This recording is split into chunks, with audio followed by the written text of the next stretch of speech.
I was subbing for a while and now I'm full-time at Libin. Beyond grateful to be here. I love our school and grateful to work with a fantastic nurse. I wanted to take the time and let you know there is a pull for nurses in multiple schools, and I know they work many hours, possibly after their allotted time. I was told this board meeting may be talking about possibly hiring more nurses.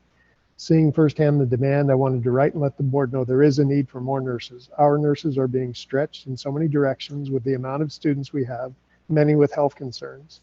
And now adding COVID and care rooms, I can see their workload doubling, if not tripling. We need more amazing nurses in this world and can definitely use some more in the district. Thank you for taking the time to read this email. I too am working hard and just a short ways away from becoming a nurse for the district. And if I can speak on behalf of the district nurses, I know they deeply care for all their students. We just need to make sure the need is met so they can do their jobs effectively and accurately. Kindly, Selena Maestas. The next comment is submitted to the board. Dear members of the school board, my name is Judy Montoya and I'm a third grade teacher at Sanchez School. After watching the last meeting, I'm writing to you about a concern that I have. It sounded to me like the committee that is working on the reopening plans has not been working closely with our school nurses. This concerns me because we have several students in our schools that will need to be taken into special consideration with reopening. We've been hearing about COVID not affecting kids as much as adults, but I would imagine this isn't the case with some of the more serious pre-existing conditions that some of our students have. I feel the need to advocate for these students and to make sure that everything is done that we can create the safest environment possible for them. In order for this to happen, it is vital that our school nurses' expertise is taken into account. They know these who these students are, and their input will be a major factor in the success. Just like curriculum isn't one size fits all for our students, neither are the reopening plans. Please keep these kids in mind as we move forward with your opening plans, and let's remember they are someone else's greatest treasure, that they are trusting us to do our very best to take care of them. Thank you. This next comment. Good evening, my name is Brenda Palacios and I teach at El Camino. I've been in the district for 15 years and today I would like to share with you my concern about not being vaccinated yet. Please don't let us navigate this search alone. It has been very stressful having to check the different websites multiple times a day to see if there is an appointment available with no luck so far. I am not sleeping well thinking if I am going to be lucky the next day. The level of stress knowing that I might not have a turn to get vaccinated prior to going back is high. Waking up super early on a daily basis and going to sleep super late trying to find an appointment has been my life for the last few days. I love my job and would love to be back in the classroom, but the uncertainty of not knowing whether or not I will have the vaccine soon has been extremely worrying. I'm sure I'm not the only one who is going through this stress right now, so I hope the board and the district could work together to find a solution that could allocate vaccines for us. Like I said at the beginning of this letter, don't let us navigate this alone. Thank you so much for your time and consideration. I would like to comment on this comment because we are in the process of registering employees for a vaccine clinic this weekend at Marion. Ms. Palacios did receive an email earlier today from the county, and so I emailed Ms. Palacios to let her know that that's in her inbox because she is, as we're rotating through that list. So Ms. Palacios, if you're listening, check your email, please. You bet.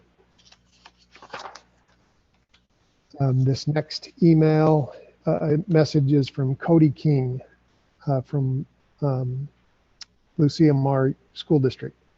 SMBSD Trustees and Administration, as the president of the CMR Unified Teachers Association, I have had a busy year working through all of the changes in public health guidance and serving the entire spectrum of needs of teachers.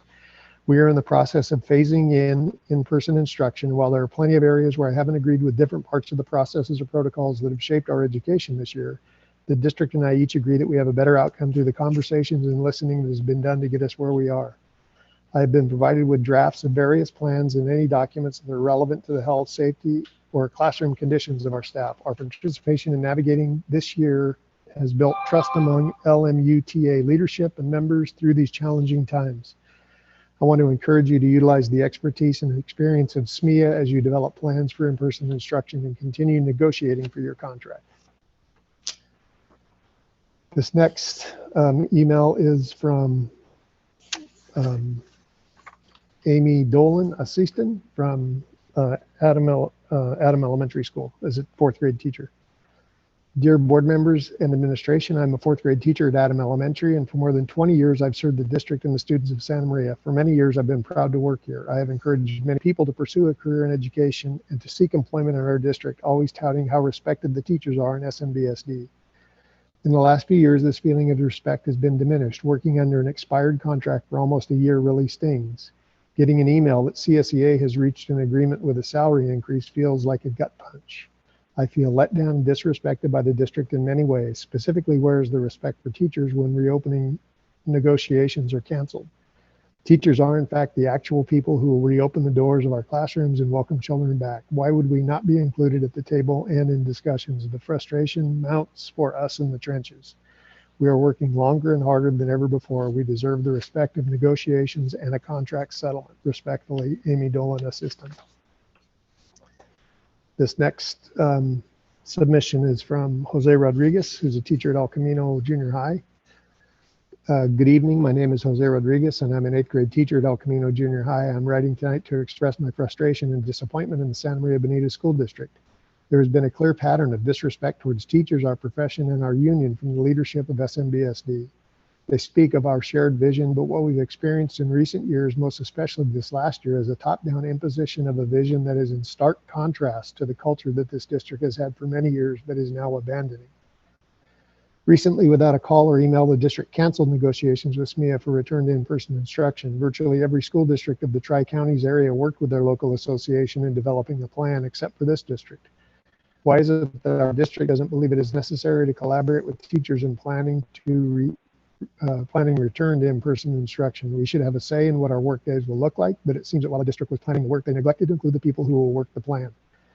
SMEA has still not been formally notified, by the way, of the district's plans. The district learning MOU states that the district will notify SMEA 14 days prior to moving to a blended or hybrid model of instruction. We've also not had a COT meeting in quite some time. Mysteriously, the language for COT is missing from the board policy. Many of our concerns about pacing, curriculum, and scheduling could be resolved at COT, but that would require collaboration rather than a top-down approach with teachers being told what to teach, how to teach, and at what pace to teach. I truly hope that our esteemed school board members will encourage the district to resume COT meetings.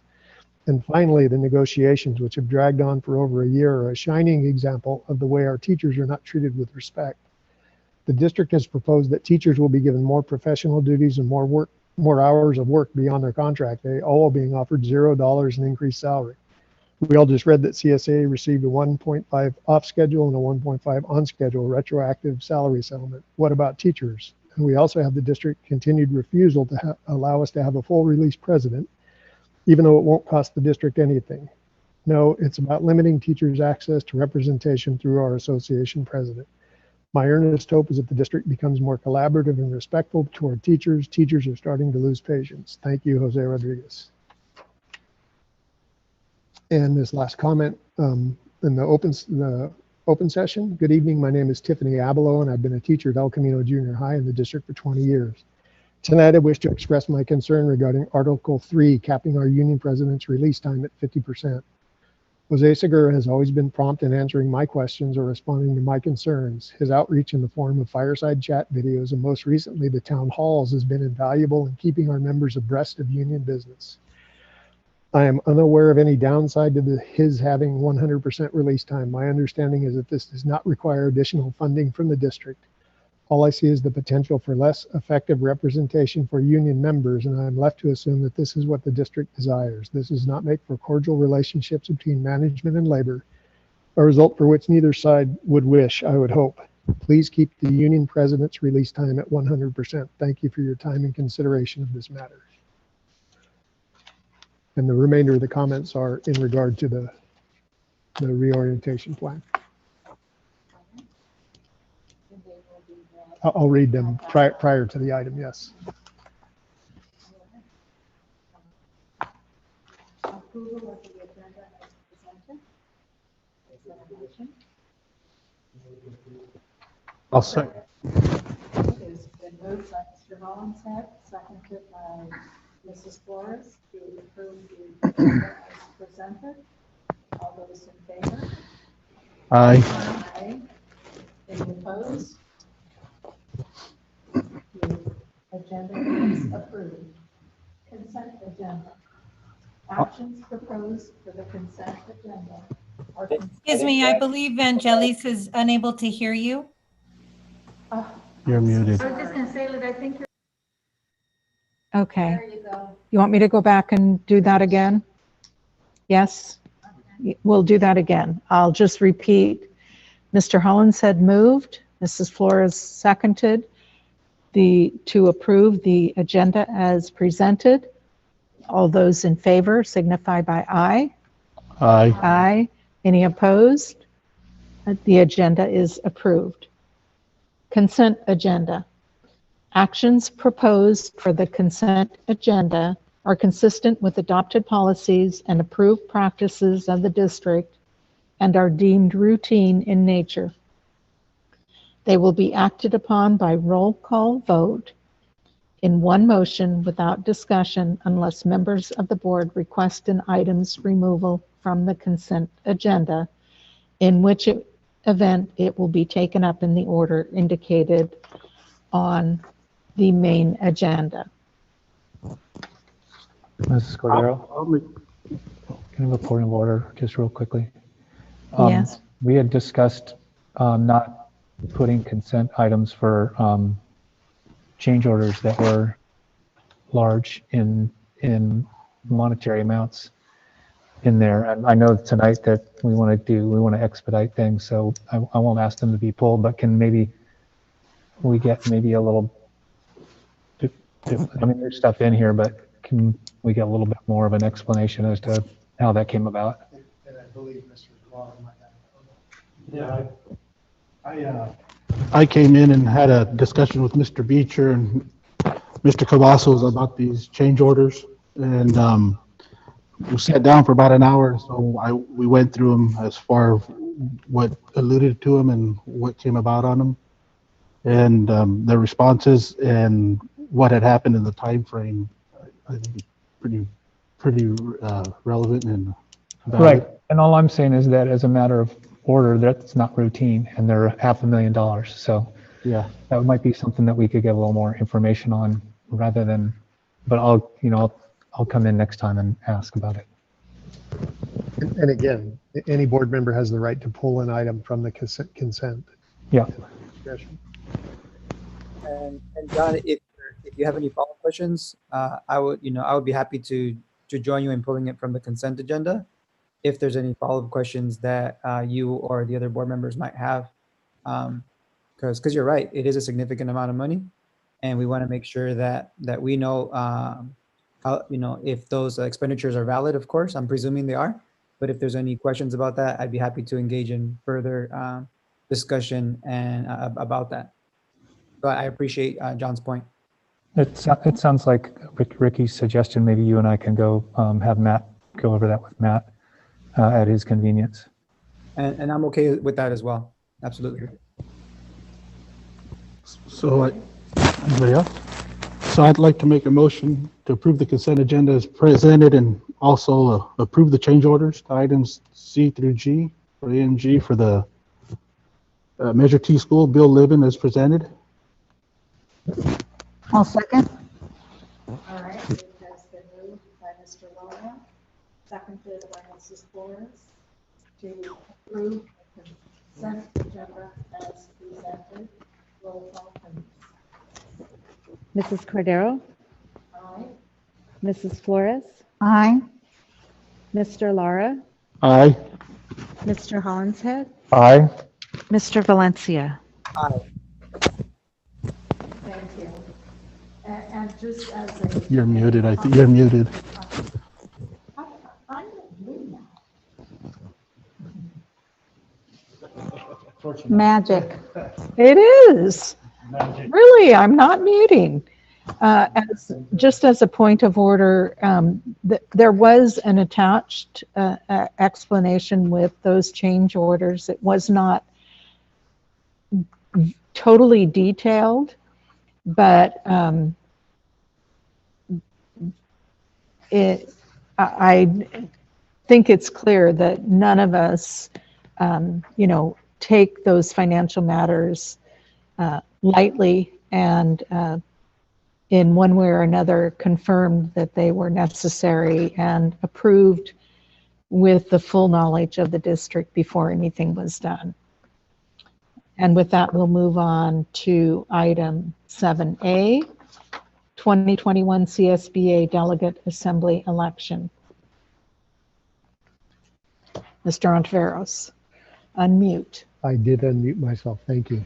Item 7A is the ballot for the selection of the current vacancy in the subregion 11A of the CSBA delegate assemblage across the state. And so there has been a one application, Luz Reyes Martin from Goleta Union School District. And so the board has the opportunity to submit a collective vote in support of the candidate of their choice. And the candidate of choice is Ms. Reyes Martin from Goleta, should the board. And this is a re-election. She has been serving on the board. Yes. So is there a motion? Make a motion to forward it to the council vote candidate. I'll second. Sorry. I'll second. It has been moved by Mrs. Flores, seconded by Mr. Laura, to cast our one vote for the candidate Luz Reyes Martin from Goleta Union School District, subregion 11A of Santa Barbara County. All those in favor signify by aye. Aye. Any opposed? Motion carries.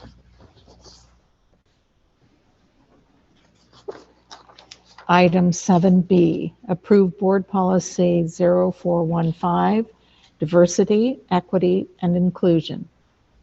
Ms. Dutra. Good evening, board members. So very excited to bring this back to you. At our last regularly scheduled board meeting, we had brought this item forward as a discussion. So of course, tonight we're bringing it back as an approval. I did want to note that per your direction, you wanted a statement regarding grading practices and reporting. Please note, you will see that there is a sub-bullet under section 9 that addresses that request. Everything else remains the same.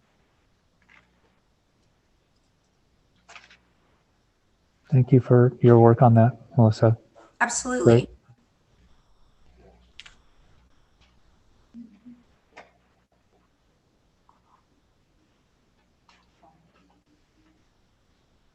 I had not picked up on that one change.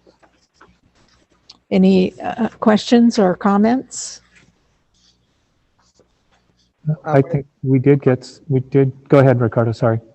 I just wanted to say thank you, John, for bringing that issue to our attention, because that was one of the key workshops that I also attended, was the importance of looking at our grading practices to make sure that they're more equitable. These are tough conversations to have, because as a teacher myself, I know how, I can get used to grading things in a certain way, but I also know that if there's a better way to do it, or a way that's more fair to our students, then I am more than open to that. And I hope that our district staff, and I'm confident that they will be as well. So I just want to say thank you for raising that issue, John. Of course, you're welcome, sir. And I wanted to thank all of my colleagues on the board for really, I think, after we attended CSBA, kind of coming to this this point in this place, and obviously for Melissa and her group for the work that they've done on it, and what we'll continue to do. I think we've had some comments by members of the community about making a resolution or some other things, but I think my reaction to us having a board policy is it really puts teeth and commitment into doing this and enacting policies moving forward. So, and makes us accountable, and whomever steps into our seats in the future accountable, and hopefully it'll continue to grow and it'll change. So thank you guys all for that, for that kind of unanimous directive and Mr. Ontiveros and the district staff and all for supporting it and their hard work. So, Mr. Hollinshead, would you like to make the motion? Sure. I'll move that the board approve policy 0415, diversity, equity, and inclusion as presented. I'll second. It has been moved by Mr. Hollinshead, seconded by Mrs. Flores, to approve board policy 0415, diversity, equity, and inclusion. All those in favor signify by aye. Aye. Any opposed? Hearing none, the policy is unanimously approved. And if I could just interject, the workshop that is scheduled for the 24th, this will be one of the topics that we'll be initiating. It's exciting to have a policy that, just doesn't become something that's part of policy, John, more than just the statement. We're actually got action moving on the statement. So just to support your comment, and excited to bring that back and start linking that work to our larger tasks at hand. All right, thank you. Thank you, everyone, for the commitment and efficacy in getting that to us, and so that we have it in place and can move forward now. Item 7C, certification of the second interim report for 2020-2021. Mr. Beecher. Thank you, Ms. Cordero. As always, to talk to you about this item tonight, we have Brian King to present the second interim and the information connected to it. Great, thank you, Mr. Beecher. I'm going to share my screen. So I have a short presentation to go over second interim budget this evening. So I'm going to jump right in. So why do we have the second interim budget? Well, it's to meet the requirements of AB 1200 and to show that the district can meet its obligation in the current year and the 2 subsequent years. We're also going to discuss changes from first interim and review projected fund balances. And at this point, our instruction year is half complete. Funding has been determined for most programs, and the governor's proposed budget for next fiscal year has been released. So our summary of assumptions we used for second interim, our estimated regular ADA is 16,090, but our funded ADA is 16,335. So we are in a hold harmless year. So we're using last year's ADA to calculate this year's funding. Also, we have a reduction in budgeted salaries, benefits, and transportation as a result of COVID. So we have been reducing unspent budgets by preserving them for the reintegration plan that will be talked about this evening. We also have a reduction in our migrant allocation of about $950,000. We have cash deferrals still this year, 41.4 million of cash deferrals. What we do not have in second interim is any of the incentive funds that are part of AB 86, which is the in-person instruction grants. So that is not in this second interim report. And most other assumptions from first interim are the same. So looking at our changes from first interim. So on the revenue side, at first interim, revenue is a little over 254 million. Now at second interim, it's 253.3. So we have a decrease of about $686,000. Going up and looking at the LCFF revenue line, a small decrease of 84,000. That's a result of a slight decrease in how our unduplicated percentage has been calculated now. Our federal revenue decreased about $750,000. That's the bulk of our decrease of our migrant allocation for this year. Other local revenue increased by almost 150,000. That's a result of miscellaneous grants and donations we received, also with the increase in our projected interest we're going to make on our funds. Going down to the expenditure side, our certificated salaries, classified salaries, and employee benefits have all decreased from first interim. And that's a result of tightening budgets around subs, extra time, and hourly. Our books and supplies decreased by 2.1 million. That's a result of reallocating some expenditures out of books and supplies to services of about $550,000 of restricted funds. The migrant allocation, the revenue went down, so we decreased our books and supplies by that dollar amount. Also a slight decrease for textbooks and some of the CARES expenditures. Services and other operating expenditures increased by $855,000. That's a combination of an increase in services and other operating expenditures of that $550 that was in books and supplies, offset by a decrease of $1.35 million for transportation costs and crossing guards. So that's a savings for this year. So looking down at the bottom for expenditures, our expenditures did decrease by $4.6 million. So at first interim, we were projected to deficit spend by $4.2 million. Now at second interim, we have deficit spending of $256,000. Moving on to our multi-year projections. Our COLA for this year stayed at 0%, same as it was at first interim. Our 21-22 COLA did increase from 0, which we had at first interim, to 3.84%, and 22-23 to 1.28%. We do use the School Services of California recommended COLA numbers. Our estimated change in enrollment, there's a slight change from first to second interim. Regular ADA, 16,090. Prior year ADA, which we're funded at this year, is 16,335. And with our multi-year, we do remove one-time revenues and one-time expenditures. And on our restricted programs, we do balance them and charge indirect costs where allowed.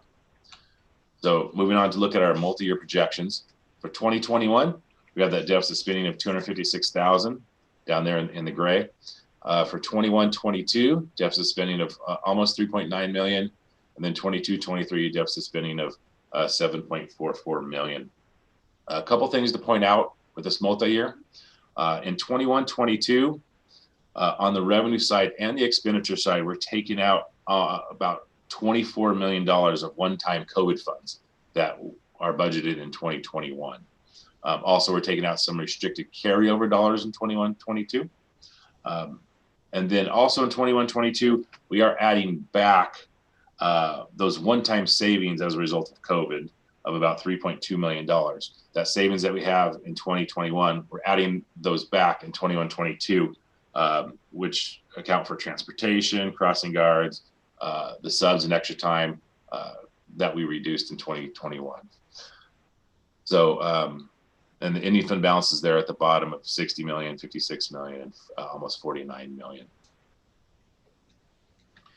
So looking at our fund balance, going back 10 years in this graph here, but our 19-20 ending fund balance is about 60 million. Our 2021 ending fund balance is about 60 million, and then dips down to about 56 million in 21-22, and then 49 million in 22-23. I did want to highlight in this fiscal year, 2021, there's that kind of yellowish bar that takes up a lot of the graph. And what that is that's the cash deferrals.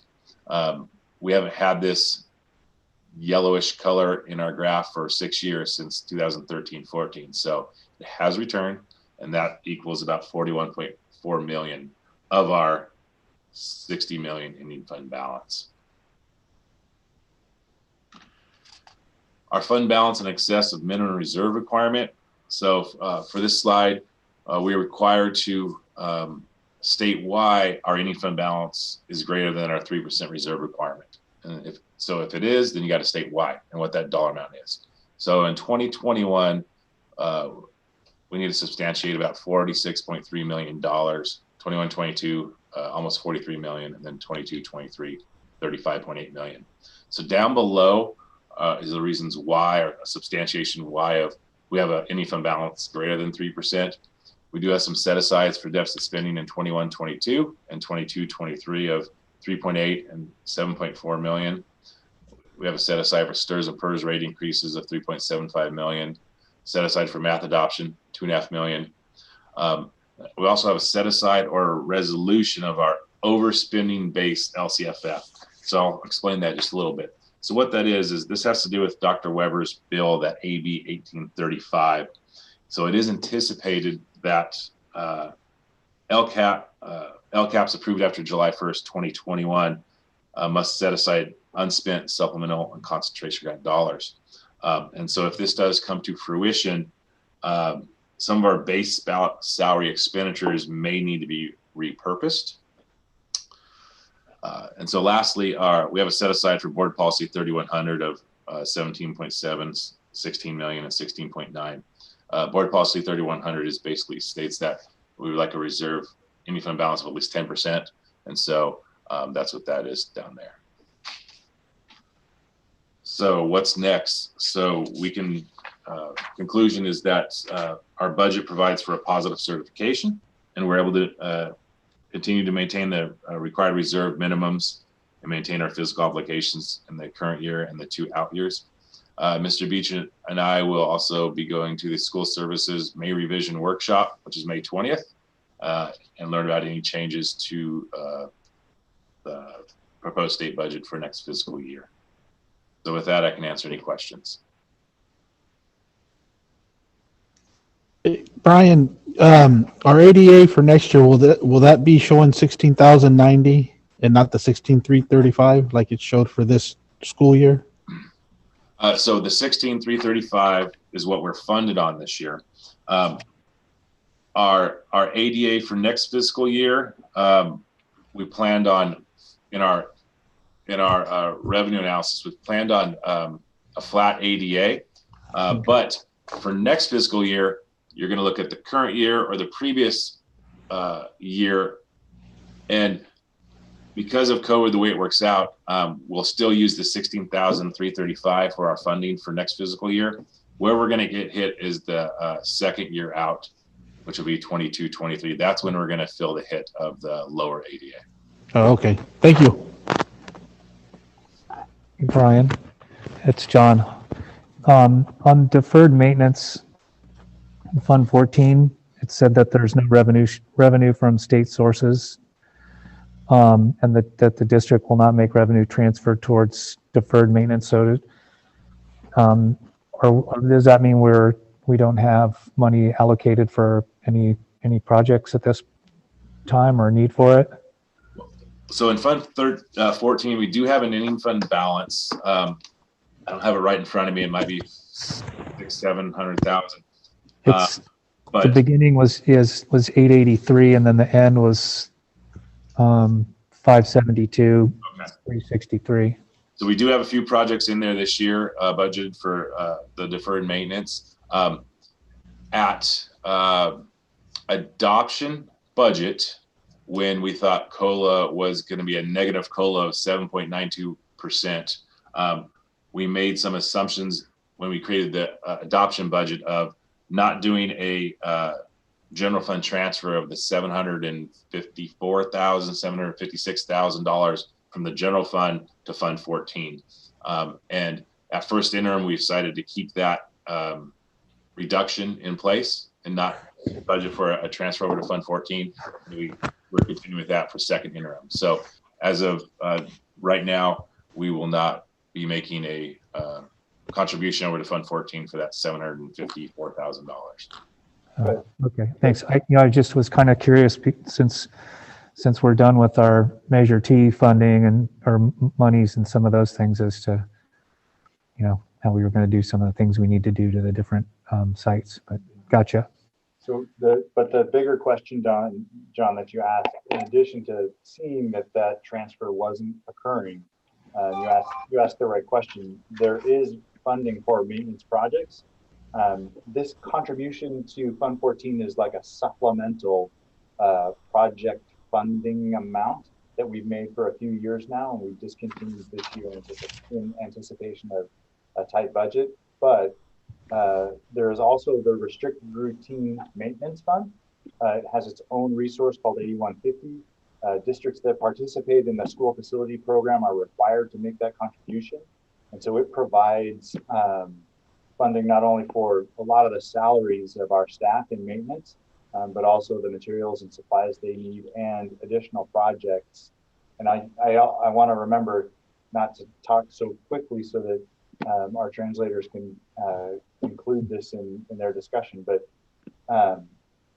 there is our regular maintenance budget still exists through that 8150 commitment, but back in the old days, the deferred maintenance program was a matching program, and districts would put money into Fund 14 and the state would put a certain amount back in. Right. That program got discontinued. We continued to make a few payments, but we did stop that this year. But just know we still have funds set aside for maintenance projects at sites. Perfect. Thank you, guys. I have a question about the migrant funding. Was there a reason that funding decreased? Did our number of students decrease, or was that just an across the board cut from the federal government? I can address that. That was part of our application last year. We had continued to apply for intercession funds, and intercession, according to the rules, only is applicable to a school that is a year-round school. Okay. And even though we had been applying those funds for summer school and things during Christmas break and spring break, we weren't eligible because we're no longer year-round. And so it was an adjustment that was made. I want to say it was last winter about this time in a conversation we had with the Migrant Ed Office. And they were, they understood that had been a long-standing part of the migrant program development that went back to when we were on year-round. We just never had made the transition. And so, okay. Probably had the benefit of that supplemental funding for a number of years when we likely weren't eligible for it. But at this point, they did require us to make that adjustment. Well, in spite of a couple of years from now, the decrease in enrollment, I'd say at this point we are still looking pretty solid. We're not in any way ready to throw the towel in and close all the buildings. So if there are no other questions, I'll entertain a motion.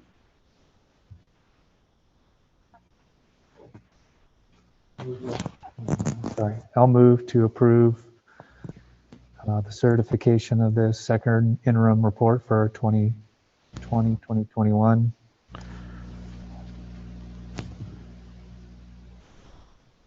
Is there a second? I'll second. I was waiting for him to read the I rest. wasn't really going to continue. We're all sitting there. I didn't want to read this entire thing from the transcript. I was waiting for 2021, 22, and I was. He did the Reader's Digest edition. I'll second. No problem. Mr. Collins had moved and Mrs. Flores seconded the motion to issue a positive certification of the 2020 to 2021 second interim report and certify to the Santa Barbara County Superintendent of Schools that the Santa Maria Bonita School District will be able to meet its financial obligations for the 2020-21, 2021-22, and 2022-23 fiscal years as presented. All those in favor signify by aye. Aye. Any opposed? Motion carries. Although that 2020, 2021, that's kind of a tongue twister there. I usually like the tongue twister. Yeah.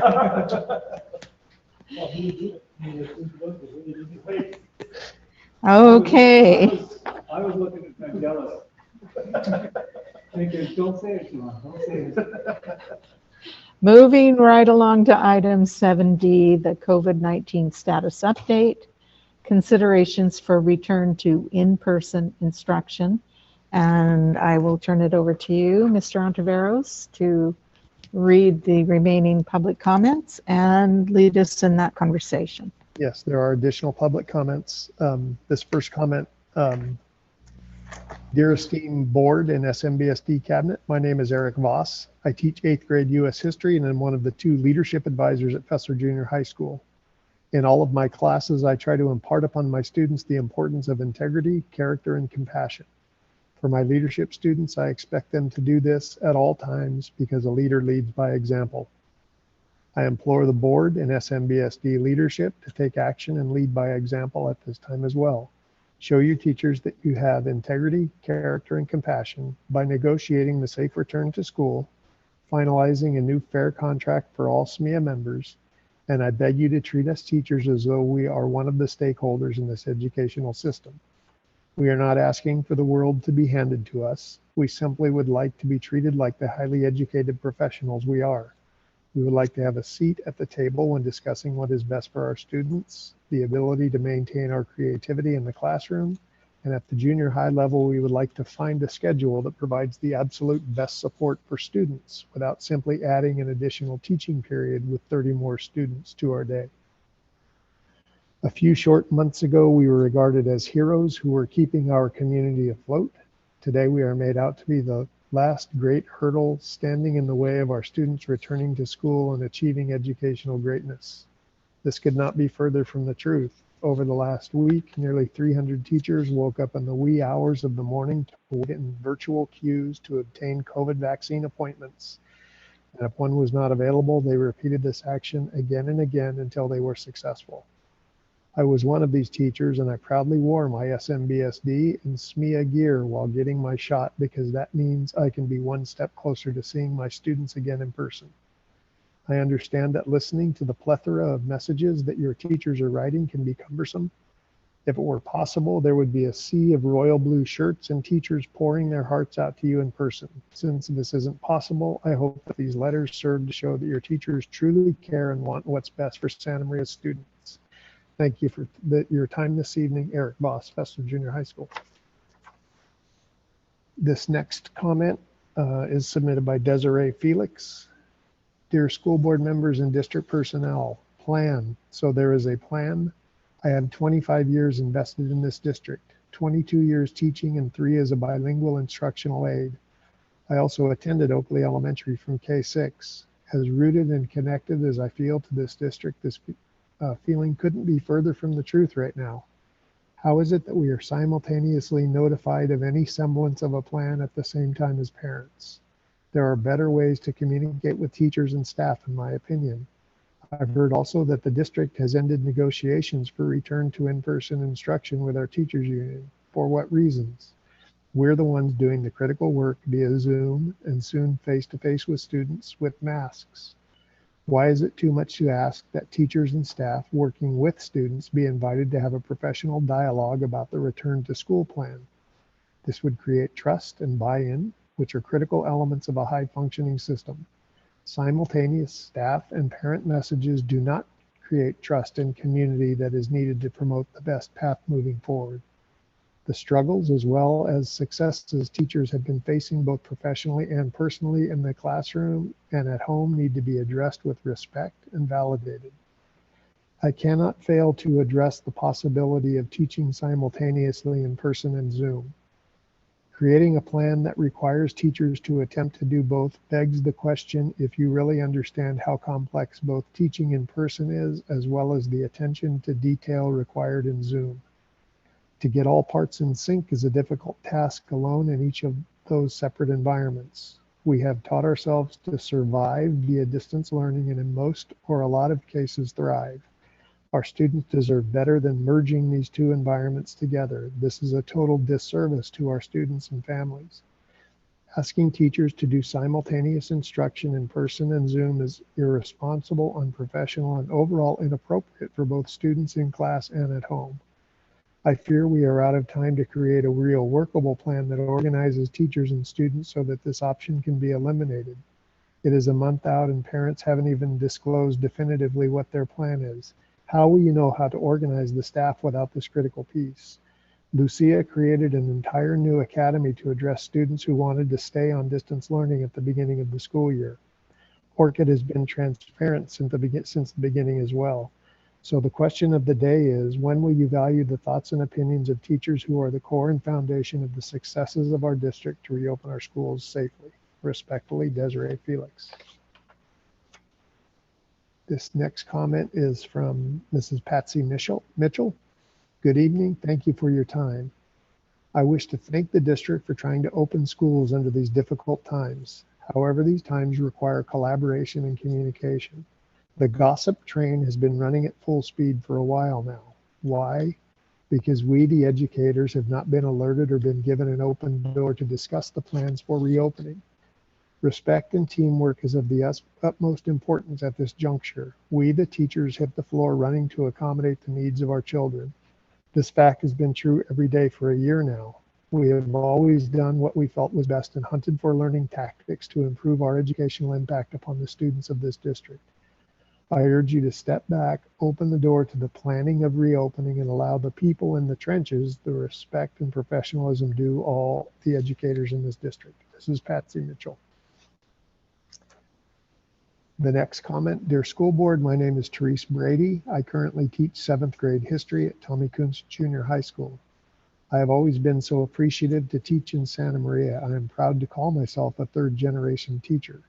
My grandmother, mom, stepdad, aunts, and uncles were teachers, as are many of my siblings. Even my son is considering joining the profession.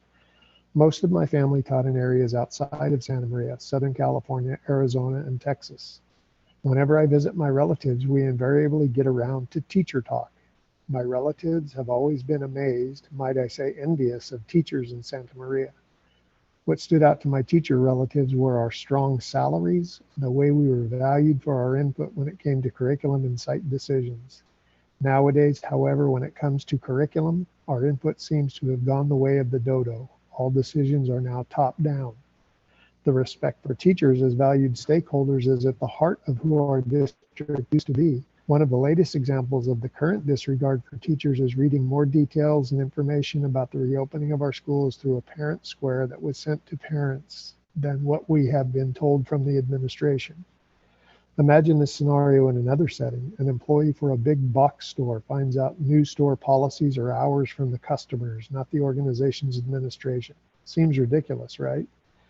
Another example of teachers being disregarded and disrespected is that we are currently working without a contract.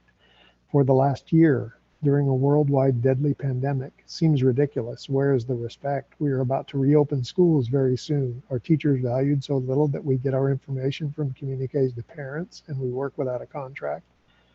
I am more exhausted than at any other time in my 30-year career. Teaching in person is hard work. Teaching virtually is hard work. Teaching both ways simultaneously will be the hardest ever. Plus, teachers will likely have to clean their classrooms between different groups of students. The only generosity teachers seem to get these days from the district is added responsibilities without compensation or our input. The district likes to say we are heroes and that we are stronger when we work together. Actions speak louder than words. Let's settle on a contract. Let's restore respect to teachers. We are intelligent, caring, hardworking, and highly trained in our craft. We deserve nothing less than to be treated with dignity and respect. Our district is about to embark on new, unprecedented ways of teaching and learning. Let's start with the right tone for morale. The next comment is from Samantha Freund. I am a 2nd grade teacher at Jimenez Elementary School. I have taught for 20 years in this district and I am currently a site representative for SMEA. I am writing in concern about the lack of communication and willingness to work with SMEA while developing reopening plans. I do not understand why SMBSD is not including the teachers in this process. We have valuable input that could help develop a safe return to school. We deserve the right to negotiate an MOU that would do exactly that. This is an unprecedented time and our teachers deserve the best thought out plan, which includes our input. This is the perfect opportunity for you to build trust with your teachers and show your support as we undertake another challenging shift in our continuing process to educate our students. I find it hard to understand why SMEA is not being included when we could be helping each other. I am disappointed. Please work with SMEA to establish an MOU that provides safety and understanding between the teachers in the district. The teachers of Santa Maria Bonita School District have worked so hard for our students, families, and for SMBSD. Please show us the same respect we have been demonstrating to our students, families, and the district. As a team, we can overcome these challenges. Sincerely, Samantha Freund. This next letter. Good evening, SMBSD School Board. My name is Krista Kringle, and I am a 5th grade teacher at Miller School. I have been teaching in the district for nearly 30 years. Throughout my time in the leadership in the district, I have been an active member on district committees, school leadership teams, school site council, and a SMEA representative. I am writing this letter because it is concerning to me that the district did not allow SMEA, the teachers, to take an active role in the decision-making process on negotiations for return to in-person instruction. How is that even possible? How can you not include in the discussion the group of people that are going to be most affected by return to in-person instruction, the teachers? How do you not let our professional opinion count? When was the last time that many of you who are making these vital decisions in a classroom? All we are asking for is to have a voice at the table. We are professionals and we should be valued for our experience, knowledge, and most importantly, for our relationships with our students and families. We are a valuable resource that the district has chosen to ignore. Thank you for your time, Krista Kringle. This next submission is from Sarah Matherly. Good afternoon. I'm writing in response to the board item 7D. Dear Mr. Ontiveros and esteemed board members, I just received an email from the district yesterday afternoon that seemed to connect to the job ahead of us as educators. It was entitled Brain Health. It listed all the ways to increase brain stimulation and efficacy. They all sounded wonderful: playing games, laughing, focus on a healthy diet and exercise, telling stories and learning new things. Throughout distance learning, my students and I have been learning new things every day. We've told each other stories about our families, we've had laughs, we played games and talked about healthy foods. They've had PE time over Zoom, and they've danced to Go Noodle with their teacher. However, because of the changes ahead, many of these things are going to have to change. In the meantime, my concerns remain that develop further. As we are being required to return in person, I continue to worry over my family's health. I have been fortunate enough to begin the vaccination process, but I still have stress over the idea that I could pass the virus along to someone I care about. Many in our communities live with older relatives in big households. My students cannot be vaccinated, so I am concerned they could potentially spread this to their loved ones or become quite ill as well. Because we are being asked to return in person, we won't have many opportunities to connect like we have all year. We will have to learn procedures, distance from each other, and the time in doing so will impact what kind of joy we've shared in class, learning and growing together. I worry that our academic learning will suffer because in the extremely short amount of learning time left in our year, a good portion of those instructional minutes in the lower grades especially will have to be redirected to safety and logistical instruction instead. Our students have lost so much of their educational time from this March to this. I then begin to ponder the concept of time and what it means to our students, their physical health, and their brain health as well. At this time, I am asking for you to challenge the notion that in-person learning is the gold standard. We have made such wonderful progress in our year together. My extreme concern remains that the stresses that students, teachers, and school staff will face in returning to school physically will greatly impact the learning goals and standards that we are tasked with achieving. Please reconsider this choice for the sake of our students, my fellow educators, and the community as large. Respectfully, Sarah C. Matherly, first grade teacher, Liberty School. And the last comment submitted on this item by Jose Segura, president of the Santa Maria Elementary Education Association. Good evening, SMBSD trustees. I hope all of you are well and that you and your families are safe and healthy. Working collaboratively between labor groups and districts is something that has been promoted by our governor, the superintendent of public education, and many, if not all, of the professional groups that advise districts and teachers. Given that, you are most likely aware of the district's decision not to negotiate with SMEA on a return to in-person instruction agreement. We had completed a day of negotiations on this topic before the district decided to pull out of bargaining completely. As far as I know, the SMBSD is the only district in the Tri-Counties that has refused to negotiate a return to in-person instruction agreement with its teacher union. And the only district I know of that has refused to share return to in-person instruction plans. These are issues that go beyond my regular meetings with Mr. Ontiveros and Mr. Harris. This is about the working conditions that our teachers will find themselves in once they return, and it's about their representatives being at the table with the district working together. During your last school board meeting, Ms. Dutra stated that 8 school sites have special education cohort plans that are ready to go. To make a long story short, I repeatedly asked to have access to those return to in-person instruction plans for the cohorts at 8 sites, and the district has repeatedly refused to do so. I was giving reasons that seemed to change the more questions I asked.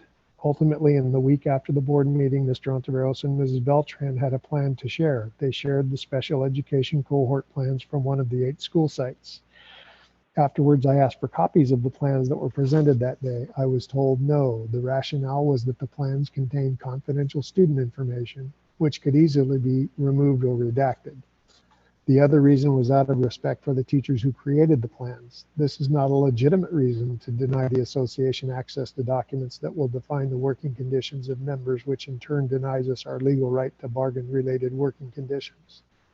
This behavior puts the association in a reactive position, which sets up both parties for battles that don't have to happen if we were working together. Members are frustrated, nervous, and concerned by the district's behavior and lack of cooperation. Other districts are communicating with their employees, and they are living into the same unknowns as us. Other districts are working cooperatively and moving forward.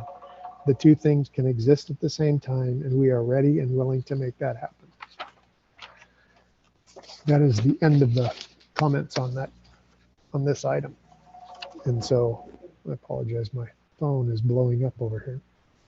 And so I am going to screen share and begin this item. It really isn't a beginning because we've been having this conversation monthly for the last several months. I think it's pretty much been every month. It's been every month. Come on.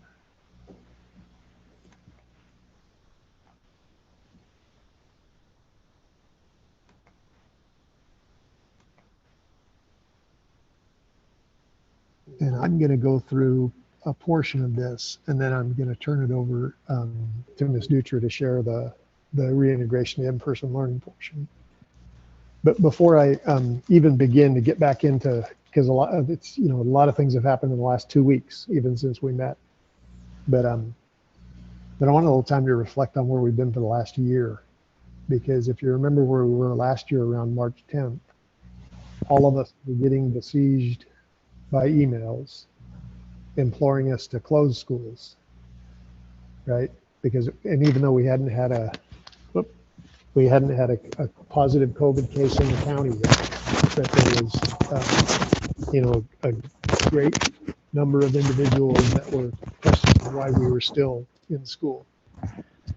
At that point, what was happening, there was, it was unclear to those individuals why we wouldn't be doing those things. We were meeting multiple times a day into the late evening with the county office, with county public health, with all the districts across the county, with all of our principals on a daily basis, on a nightly basis. I remember one time scheduling as, well, they weren't Zoom calls then, we were still doing Google calls, Google conference calls. Having all the principals get on at 11:30 because we got off from a meeting with the county about 10:45 because the conditions were changing regularly. And there was an assumption that we weren't doing anything, when in reality, we were really preparing for the unknown that's become a year. There was things that happened coming out of that. I'm looking at Brian Rickey in this room over the weekend before we closed, created an online phone system that we'd never had before. We met here in the parking lot with the office managers because we knew that, it was easy to shut the doors of the schools. It was going to be a bigger challenge to keep learning going. And there was going to need to be some understanding about how we were going to make that transition. And so I did require that, that week after schools were closed, we had folks on campuses handing out materials And, in particular, I remember getting called over to Robert Bruce School because there were lines around the block, and there were staff members there handing out materials, Chromebooks, and I went into a classroom in the back with Mr. Lamone, and Amanda Scheidemann was over there from Miller. We were trying to disassemble carts as fast as we could to get things out. I remember walking by Mary Cullen's room, and she just shook her head and laughed, right? Because it was just, we were making this thing up as we were going along, figuring out, how are we going to respond to that?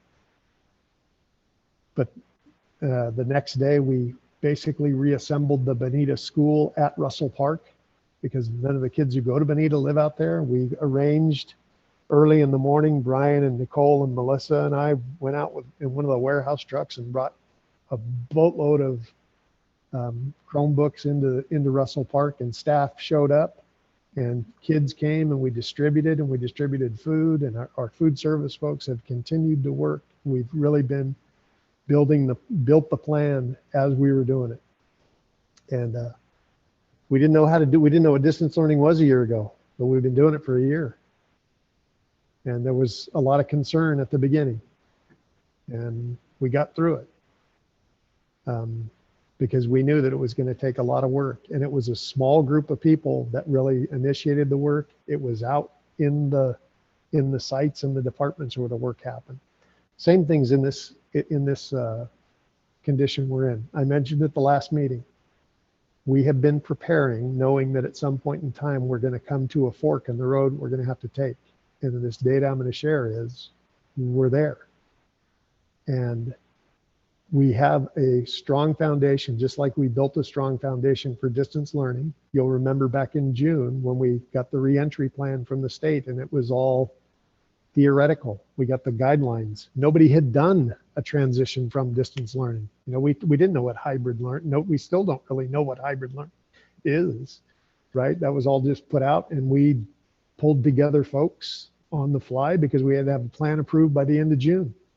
And we put the plan together, and there was a lot of second guessing and questioning, and it got to sites, and the sites figured out how to make it applicable. And we've been in distance learning, as many of the comments made, with some pretty significant level of success. One of the other items that we're going to bring to the workshop in 2 weeks is our achievement data. I keep hearing about learning loss. I'm not a believer that our kids have lost learning, right? It's not like, your sunglasses or something that you put down. Maybe we haven't learned at a rate that we would like to see, but in a high functioning organization, you never learn at a rate that you would like. There's always room for improvement. And so as I go through this tonight, we're at a fork in the road again, just like we've been multiple times. And I mentioned at the last meeting, a lot of the responses are reactions to unknown, and I get it. It's fear, it's anxiety, reaction, but leadership requires responses. And last year when we were going out, we responded, and we put some strategies together to get things started. We put a reentry plan together when nobody had re-entered to get to the next phase, and that's where we are at this point as well. And so while I appreciate the comments everyone has made, I'm really hoping that folks are going to listen to everything that we talk about tonight, because the work really begins tomorrow, right? This is the framework, this is the plan, this is the design that's got to be implemented. There is never a district plan in any district, maybe a district with one school, that gets applied equitably across the system, right? And it's going to take everybody working to take those elements to establish them at their school sites. And that's what we got. We worked with principals all last week to get them poised, but I gave them direction, and they've followed direction very well, that we needed to make sure that we got this plan to the board, because there are some of the legal requirements that I'm going to go through tonight that have to be adhered to before we can put things in motion. And so I just want to use the same protocol that I've used over these many months, where we've been, where we are, where we're headed. This return to in-person instruction guidelines. I want to cover first the SB 86, which was just signed into law last Friday, right? So last Friday was really where we got the print copy of this is what has to occur. Last Friday, I think, was 96 hours ago. So that's been the purpose of not throwing everything out to everybody because the conditions have changed. I'm going to talk about COVID-19 case rates and where they are right now and how that applies to the SB 86. I'm going to give an update on COVID vaccine because that's really become my new secondary hobby, and I've got some really good news. I was kind of forecasting that in my message to Ms. Palacios earlier today, but it's good news for everybody. And then we're going to talk about the reintegrating in-person instruction plan and the next steps. So to begin with, the Safe and Open Schools Plan, with these identical bills that I talked about 2 weeks ago, had just been introduced to the legislature in response to Governor Newsom's legislation that had kind of stalled. It introduced as both, it was approved as AB 86 last Friday. And the fundamentals are, and there's a lot more to this, but I'm just going to go through some of the fundamentals in this piece. It apportions resources, $2 billion in resources across the entire state to LEAs to offer in-person instruction and to initiate that instruction by March 31st. In-person instruction is defined in AB 86 as instruction under the immediate physical supervision and control of a certificated employee of the local education agency while engaged in education activities required by the pupil. That's the in-person piece.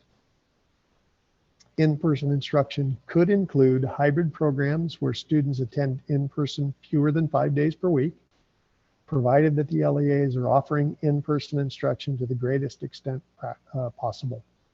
It was practicable under SB 98 last year. They changed it to possible because possible is easier to say. Oh, and I just wanted to note that I've taken this, I had shared this legal brief with the board last week from the law firm of Atkinson, Andelson, Lawyer, Rude, and Romo. And there's a number of analyses of the law that have been produced, but I used this one because that was what I had shared with the board last week.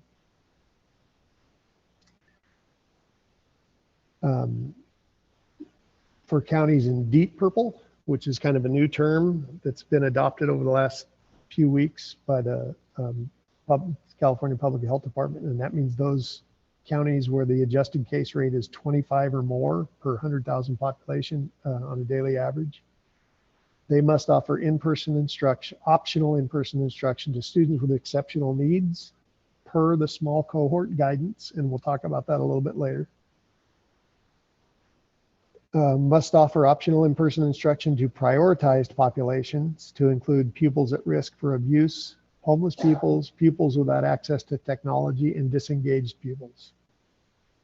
For counties in the purple tier, which is below the 25 case rate, but above 7, which has been the historical dividing line between red and purple. Districts must offer in-person instruction to all pupils and optional in-person instruction to all pupils in grades K2. For counties in the red, orange, and yellow tiers, we haven't talked about this for a while because it's been a while since we were close, but in a few slides, you'll understand why this is a salient point. Elementary schools must offer optional in-person in grades 3 through 6. Middle and high schools must offer optional in-person instruction to at least 1 full grade level. And that term optional appears in there over and over again because schools that reopen must continue to offer distance learning to those families that prefer to have their children remain in distance learning. And we'll talk about that when we talk in Melissa's part about some of the data that we've collected. So that's the core elements about relevant to reopening. Additionally, in terms of testing, for LEAs in purple tier counties, the LEAs must conduct asymptomatic testing for staff and students per the Department of Public Health cadences which is, you'll recall, because this remains from Governor Newsom's proposed legislation, it would mean that if you're in purple, every individual on a site must be asymptomatic or surveillance tested every 2 weeks, unless the LEA provides in-person instruction on or before March 31st. I apologize, I'm getting all these texts from the county.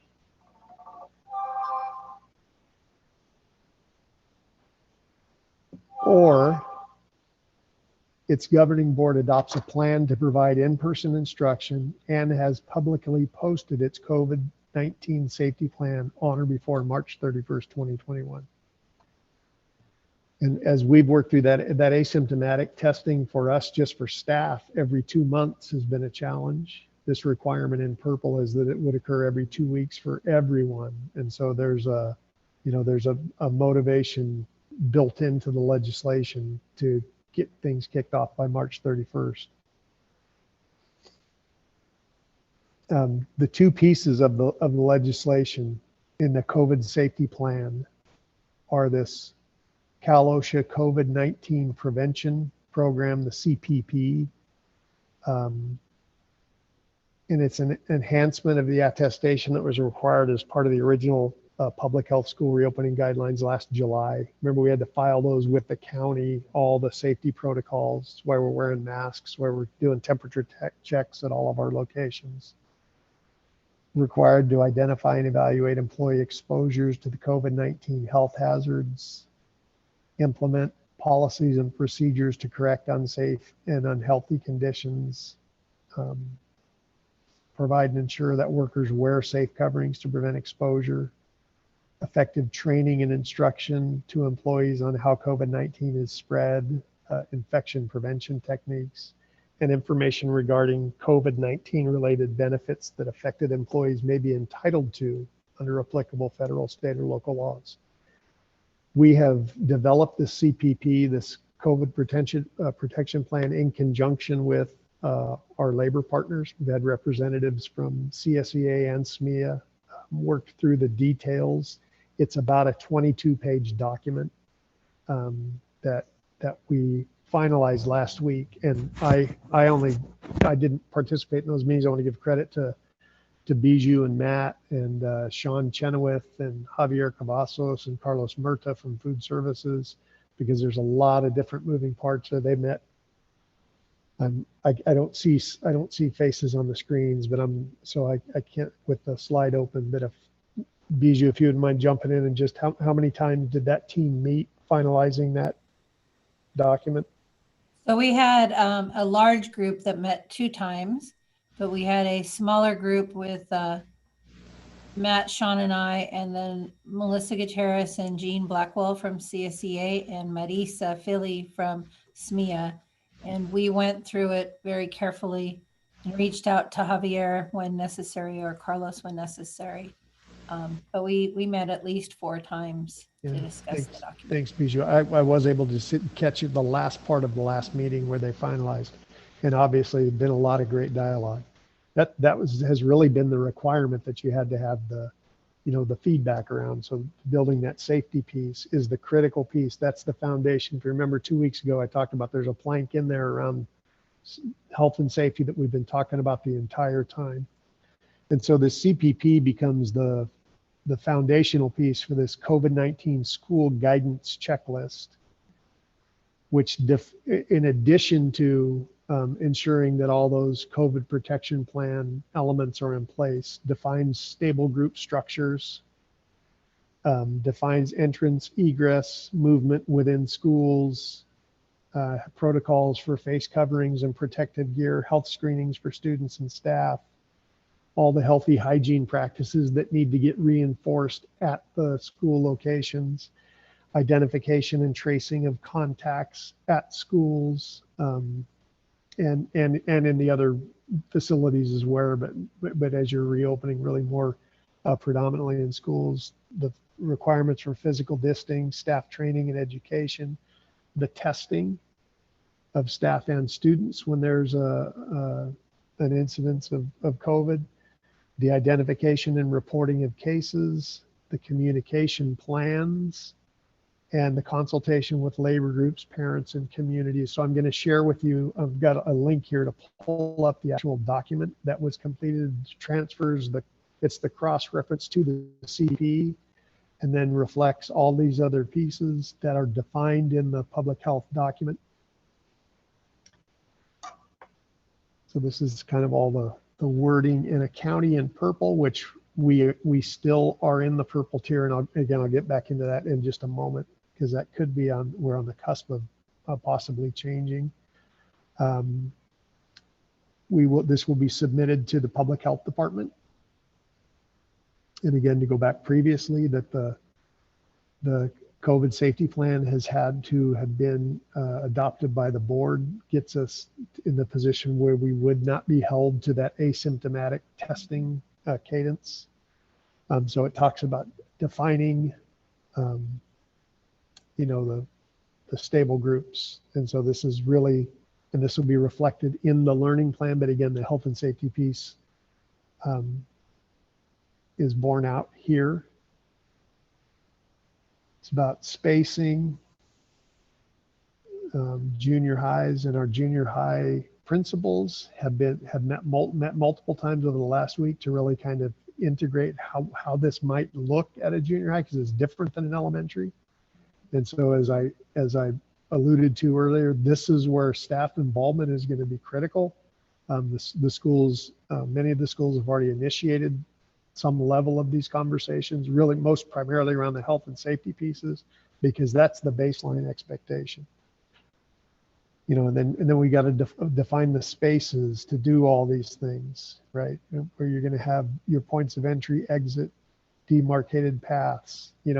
We could put that in a district plan and just say, do it. It's going to take folks on the ground at the sites to be able to integrate that. So we had a team that walked sites.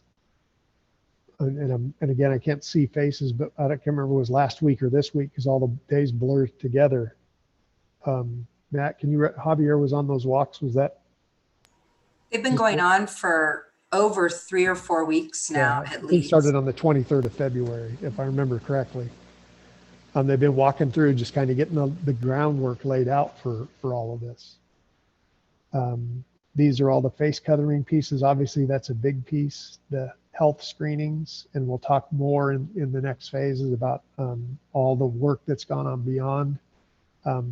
Vita was here the other day and was upstairs in the Sousa Center and saw all the stuff that's stacked to the ceiling. We've been collecting, and Ricky, you were in here as well, right? We've been collecting all the PPE, right? That we've got a very small and mighty purchasing department and warehouse department that have probably worn out just about every dolly. I'm amazed the elevators are still working, because we're running up in the instructional services team, Irene and Acela, and and Angela Goodman's, we're all sorting stuff today to get back out. All those things that have been distributed to the sites over the last year have been ordered, staged, and distributed from here. So this plan has been in the works for some time, and it's kind of those unseen people that folks just take for granted. There's nothing going on. Then all these healthy hygiene practices, hand washing stations we have at sites. We're going to need to get feedback from folks on sites as to the adequacy, right, and the location. Developing infographics and videos to demonstrate for students, parents, staff on how to meet all these requirements. And these are non-negotiables. These all come, we're talking about this COVID protection plan, OSHA. Anybody ever had to deal with OSHA and no, thank you, right? And so all these elements, we talked about nurses, and I appreciated the comments about nurses. The baseline piece is laid out by public health and this OSHA plan. The application at sites is really where the expertise of the nurses, and I appreciated the comment from the health assistant, right, working in combination to assure that within the school there is an effective protocol, because there will be on any day a suspected or an actual case that we're going to need to respond to. requirements for physical distancing, the staff training, family education. We started with a team of principals last week. They're going to be putting together a video that sites can utilize. This is the protocol for testing. We'll continue in the surveillance testing. We'll continue the symptom checking. Some of the new requirements, you know, they're allow for self-reporting. We're going to stay vigilant and make sure that we're still assuring that, you know, those conditions are being met. We don't want anything to happen, you know, by lack of attention. And then there's the testing protocol. Sean has become a regular with county public health. You know, the nurses have always had these meetings with the public health department. Sean's really been in this OES meeting. I think it's at least once a week, just on these, as these protocols develop. And then this reference to AB 685 is the other piece that we worked through. That's with the employee associations around, you know, the regulatory guidance to ensure that we're notifying employees. We've had outbreaks even before we brought children back. We've been notifying sites. We had one here at Sousa just last week, a positive case, and we all got notified. And you know, Sean did, you know, kind of did all the diligence about who should be, you know, who could be a contact or not. I'm primarily in my cave on Zooms all day, so you know, he told me I can just keep doing what I was doing, but he's been very diligent about making sure that we're maintaining all these protocols. These are the dates where we consulted. This is not required to be negotiated, but consulted with our partners around developing the CPP. And then we've got some parent meetings scheduled for later this week to, you know, to deliver. We didn't want to just deliver this plan, wanted to be able to deliver it in concert with the bones of the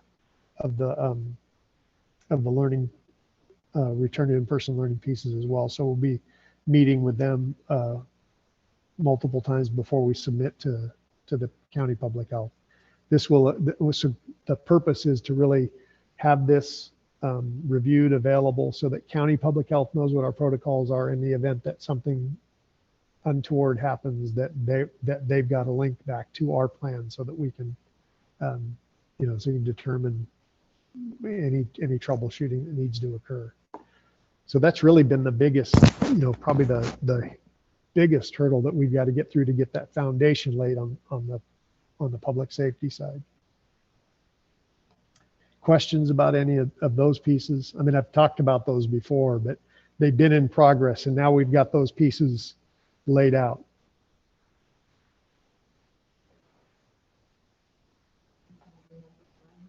Okay. I remembered. Once these two pieces are approved, which is what we need to do tonight, will they then be posted on our website? Yes. And what about translation? We'll get that done as well. Okay. Yep. And I'm honestly, I don't, that may probably is likely already. I'm guessing that it has been, it's being worked on. Yeah. I don't know that the public health department, they require a copy in English, but you're absolutely right. So but if we're meeting, if you're meeting with the parent groups, then I'm sure someone is doing something. Tammy Castillo Schiffer has really been leading all the parent pieces. She's usually thinking 3 or 4 days ahead of me. So I'm just going to make the assumption that that piece has already been accomplished. So. Okay.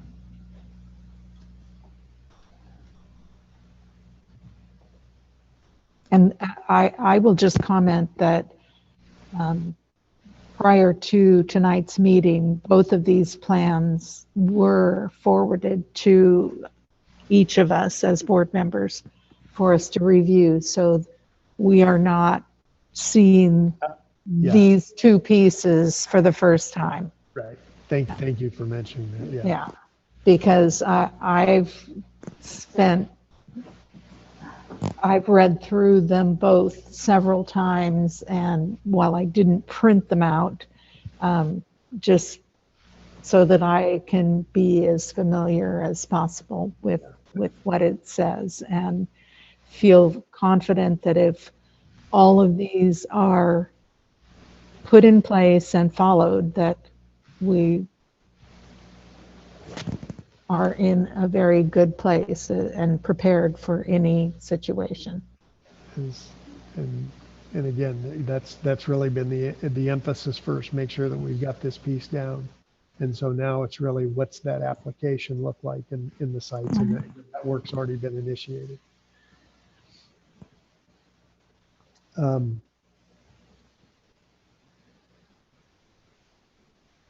think I put that slide in there twice for whatever reason, maybe so in case I would forget what was going on. Oh, I want to talk Just to about emphasize it. COVID case rates. Yeah, case rate. And so this was from the slide from 2 weeks ago. This is where we were 2 weeks ago relative to the statewide reporting. That is that bottom left column as of the February 20. I've lost my cursor. And it's not showing up on Yeah, no. As the February 13th date, the Santa Barbara County adjusted rate was at 16.9 case rate. County had been at 27 the week before, so that's the switch from that deep purple to purple occurred on the back to the 13th. And again, that was the data that was reported as of the 24th or the 23rd. And I brought it to the meeting on the 24th because there's a 10-day lag in that reporting. The actual case rate for Santa Barbara County at that time was 20.6. And again, there's a handicap. Your actual rate gets lowered, adjusted in relation to how much testing is going on relative to the statewide average. And Santa Barbara County had been testing above average, so we got handicapped a little bit. But the Santa Maria actual rate, just for the census tract within Santa Maria, was down to 22 and almost equivalent to the county rate. And if you look up that chart, you'll see that Santa Maria had been significantly higher than the county for months. And so we're starting to see that close a little bit. So that's the slide from 2 weeks ago. And I put that there because 2 weeks later, as of yesterday was the state reporting date, another jump. You see that the countywide adjusted rate is now below 10. And I'll share in a minute why that's an important benchmark. The actual rate, 11.7, and the rate in the city of Santa Maria had a little uptick in that week ending the 20th, up from 22 to 23.8, but has dropped down to 14.2.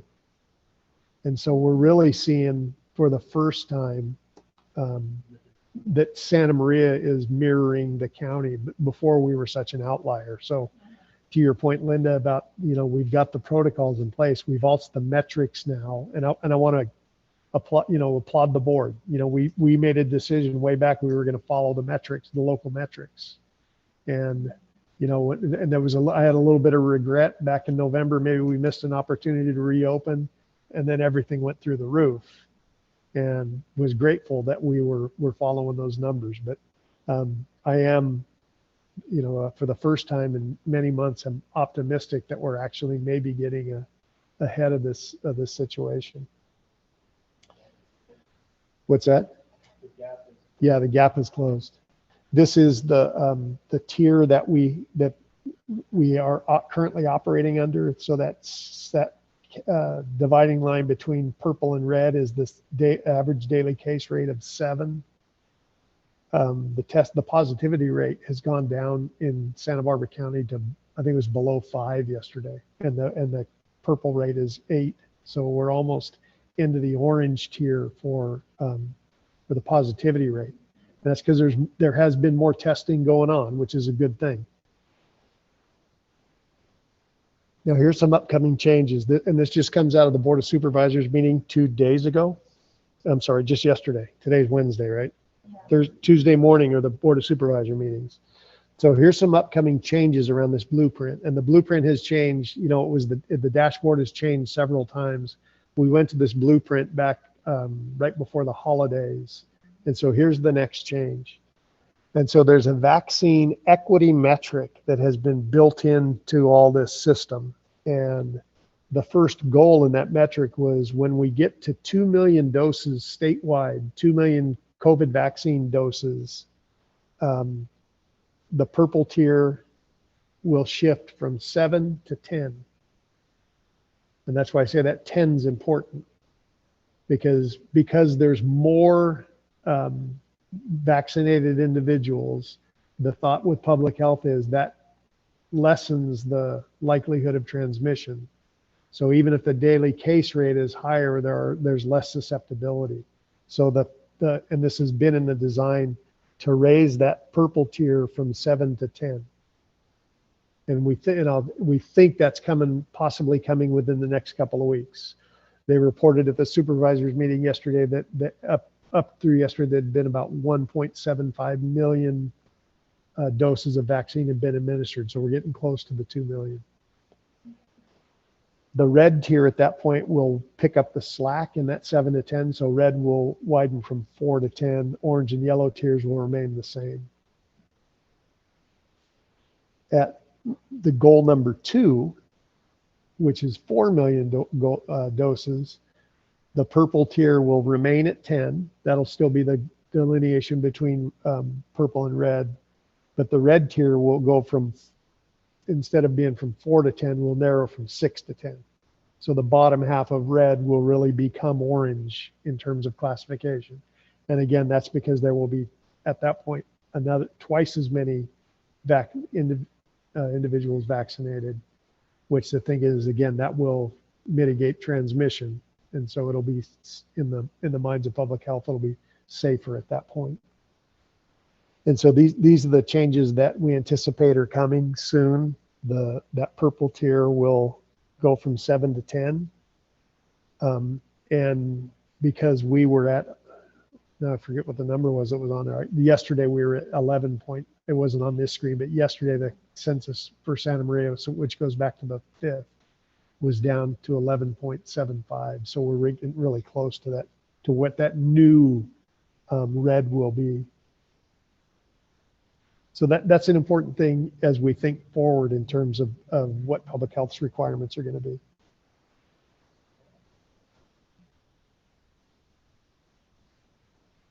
And then I want to talk about the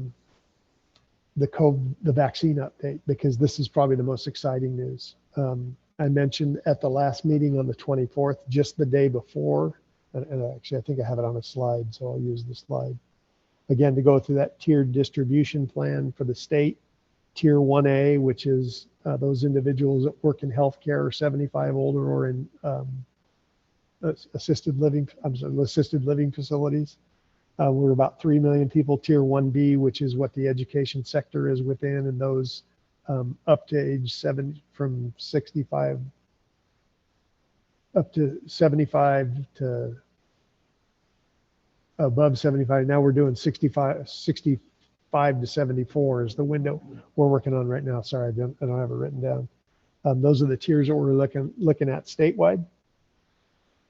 There was that augmentation by Governor Newsom to the education sector a few weeks back, that there was going to be an additional 10% weekly vaccine directed to the education childcare sector. And so this has been Santa Barbara County Public Health Department's response, is creating these education sector clinics. And that came out of that work that I was involved in 2 weeks ago. We kicked that off.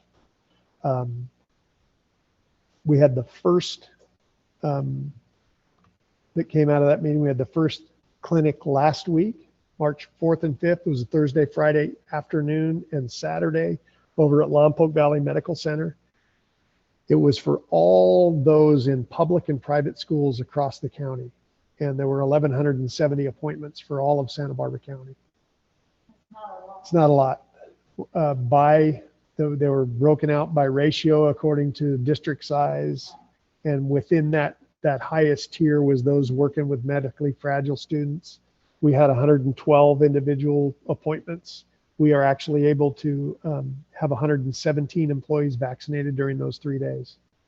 And from all the reporting of the folks who are there, it went really smoothly. The folks at Lompoc were well prepared. But again, that seems like just a drop in the bucket, because there's 22,000 people in that education childcare sector. So as that was going on last weekend, we were planning for the next phase, which is a clinic that's going to occur at Marion Medical Center this Sunday. And we're doing it regionally now. All there's really four big hospitals: Cottage, Sansom, Lompoc Valley, and Marion are going to be the distribution centers. We've organized them regionally. The clinic that's set up for Marion Medical on Saturday will be for folks from Santa Maria Bonita, the high school district, Guadalupe, and just a few folks from Cuyama Valley. Most of their folks have received vaccinations in Kern County. Bakersfield's a Kaiser area. Kaiser's really, they're really the ones that are carrying a lot of the weight across the state. We met with public health as part of that task force last Thursday. Public health told Marion and all the hospitals, they authorized them to utilize 284 doses in this next round of clinics, which again is not much, even for our 4 districts. Marion committed to increasing that to 480. They took some out of their allocation for the 64 to 65, 74, because they're having a hard time getting all those folks in, right?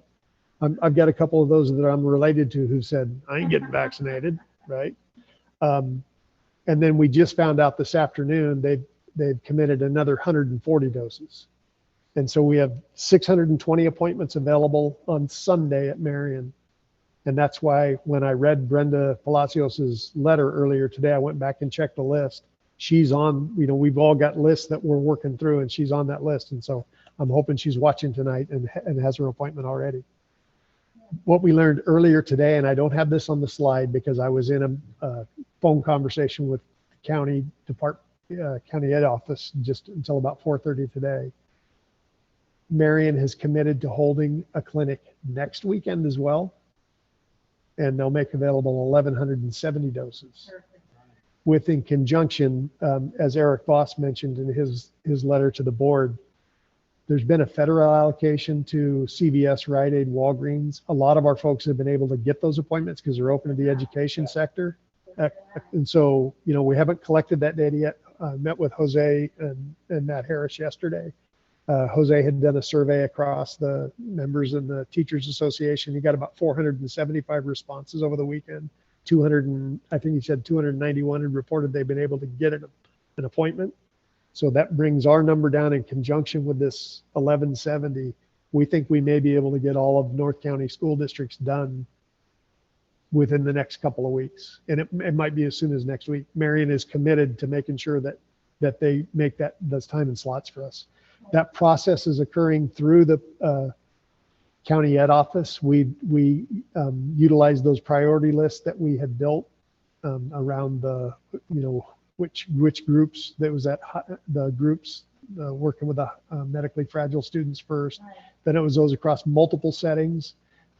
We submitted, and I worked through this with Jose and Matt, we submitted our food service folks they've been out there every day since March. So they were in our next tier along with our custodians, maintenance and operations folks. But now, as we got the secretaries, but now we're really looking at over the next couple of weeks, we're likely to have everybody in. So this is an awesome development. That's just, it's been a partnership. And I think it's really the hospitals have told public health, let us help you. Because public health, they have their own requirements, and Santa Barbara County is not a big county, but the hospitals have really committed.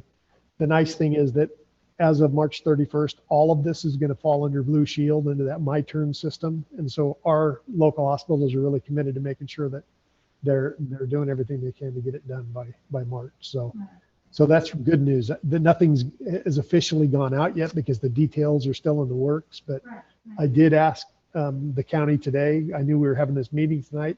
Can I mention this? And they said, yeah, we've got the commitment. And so we'll have some more formal communication that'll go out in this regard over the next couple of days. So Luke, is that that list, what's the mechanism for us then to keep tabs on people who have gotten their vaccinations outside of that source? Because I know like you said, there are people that have been able to do that. So is there some kind of a way where they come in, they can just look at their name on the list and check it off, or is there a mechanism for that yet? Yeah, that's a great question, John. And I had this conversation with Matt and Jose. Again, it was just yesterday. I'd sent out a survey on the 26th of February, that Friday after the last board meeting, just to canvass folks. Have you been vaccinated? Are you in line to be vaccinated? Do you want to be vaccinated? Do you not? And we didn't get everybody. We got about 1,700 responses. And so we used that to pare down that original list of the medically fragile folks that we sent to Lompoc. We've been continuing to call off of that list. What's happening now, so when we got into this next phase with the county, we knew the folks that had gone to Lompoc and had an appointment at Lompoc. So we took them off of our entire employee list. We knew the folks that had reported to us that they'd already tested. And so what's out there is the group you're referring to that has been able to get their own vaccine. And so that's my intention. You know, Jose's begun that survey. My intention is to send out something new before we get into the next phase with Marion, so we can refresh the list. But what's happening with the list right now, I knew that the list that I submitted to Santa Barbara County had folks that had already been vaccinated, but I didn't want to take the chance and guess. Sure. So as they get the emails, there's a two-step process where if they've already been vaccinated, they respond, I've already been vaccinated. So they don't take a spot. If you say no, then it takes you actually into Eventbrite, which is, I guess it's a system that used to buy like concert tickets and stuff. I don't know. The last concert I went to was, Tom Petty in 1979. So I don't know. But they're using that system so that folks, it's only a one click. The county all the hospitals are concerned about people jumping lines. We had a little bit of line jumping last week in Lompoc, but it was only 112 people, so, and we knew more was coming. So we didn't lose any sleep, but we just want to get our folks vaccinated. So we are going to cross-reference those lists so that we continue to call down. It's an imperfect science at this point, but we'll get the data there. And is it J&J? Or is it the vaccine? The one at Lompoc last week, it was Pfizer. What I did ask this today at Public Health, what Marion has for this week is Pfizer. The last I heard in my last meeting with Public Health, the state had only received 340 doses of J&J. I don't know that any of it made it to Santa Barbara County. I know there's been some in San Luis County. Friday, right here at Center West is giving. Oh, they did. Okay. And Yes, all those are through the federal allocation. Those that are going directly to the pharmacies come through a different. They come through a different. I just was asked just because then there's going to be a follow-up vaccine. Yeah. But this does include that second appointment, the second follow-up, right? And it's bird in the hand. We just got to get it. Oh no, I mean, when I got my first one, you signed up for your second one then. Yeah. Yeah. So. And I'm feeling really, the hospitals know this better than anybody. I mean, the folks that I know that have been to Marion said it's like clockwork. So I'm very grateful for this effort moving more quickly. I'm a little less Betty White this week than I was last week I had a couple Snickers and I'm feeling better about vaccines. Sorry. No, it wasn't a good story. So that's kind of where we are on the health and safety pieces. So at this point, I'm going to turn it over to Ms. Dutra. I'm going to stop sharing to pick up on the reintegration to in-person learning.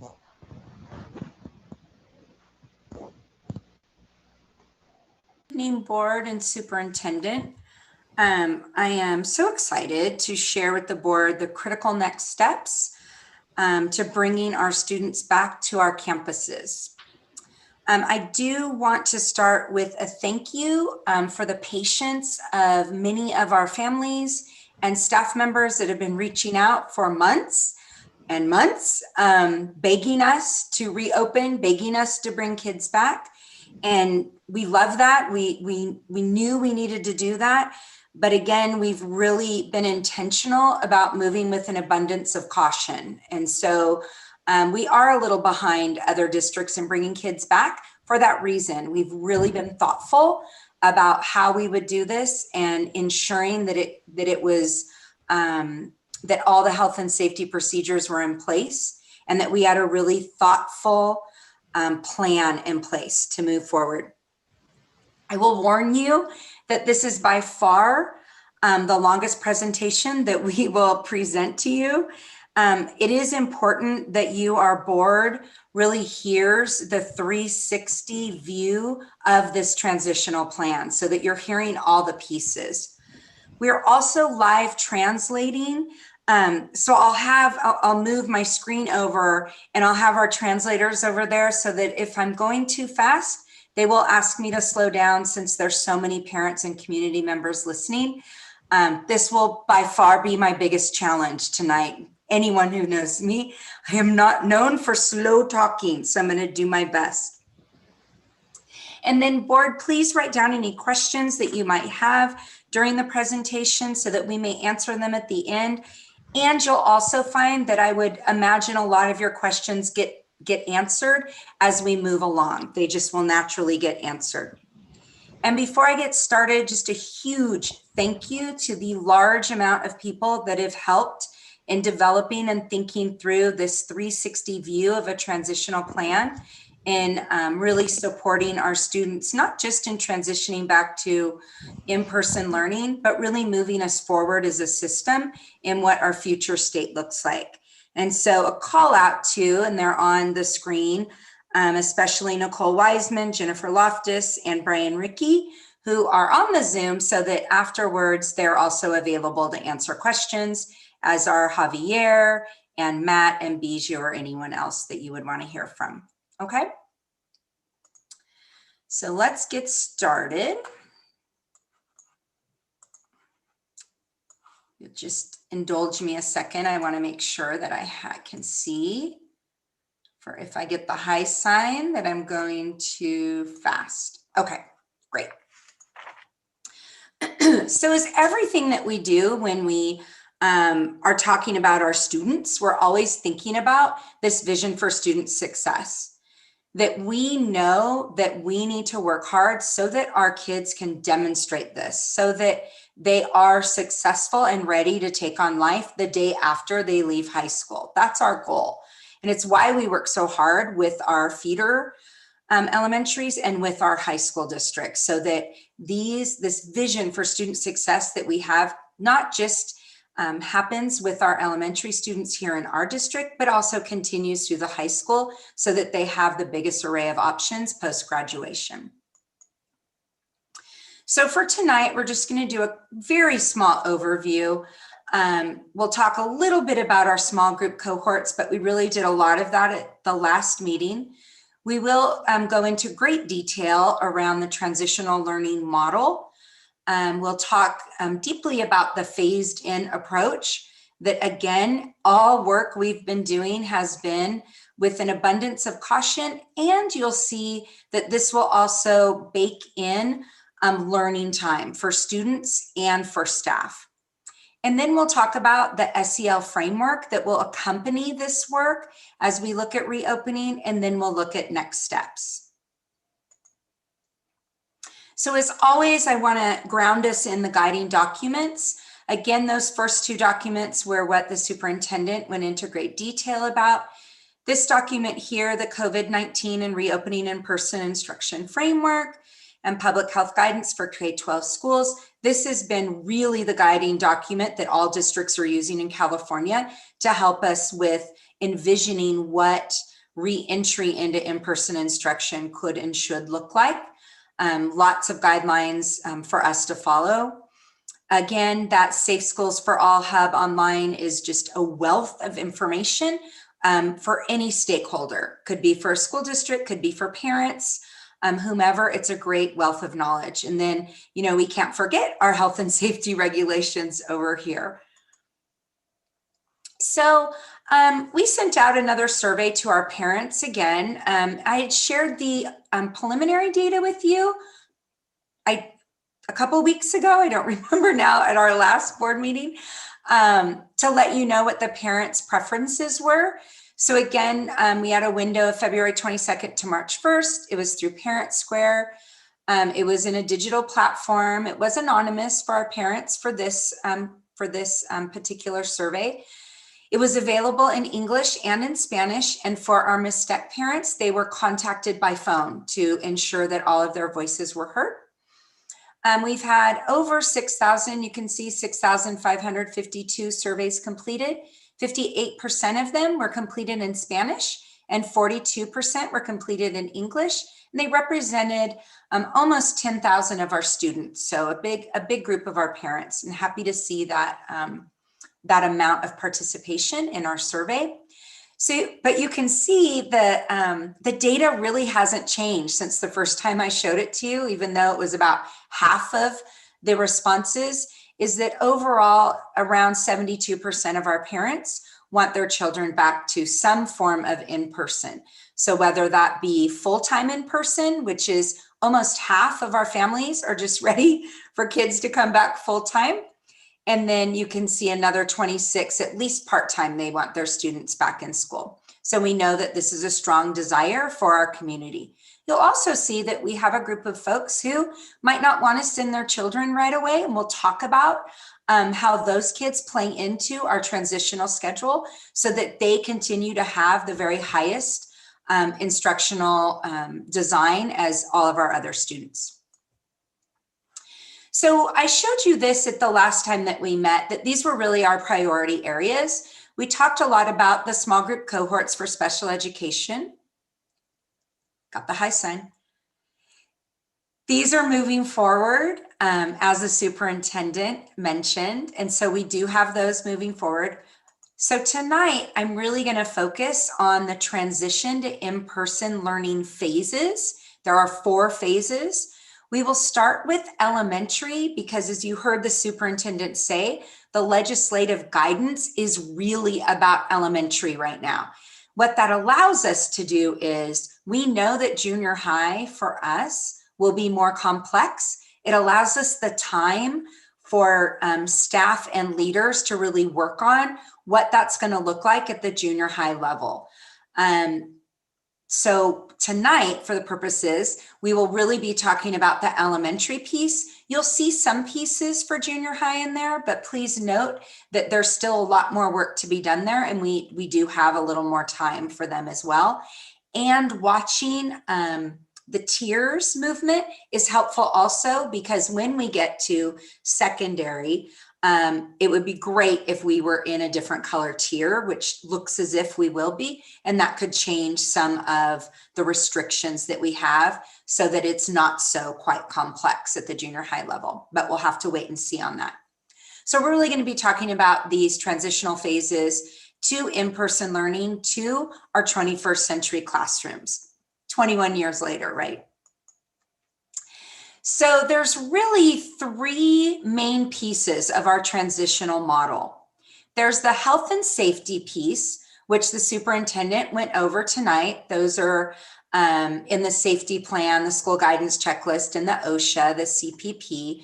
That really is a large part of our transitional learning model, obviously, and it's a big part that we've taken into consideration at all aspects of our model.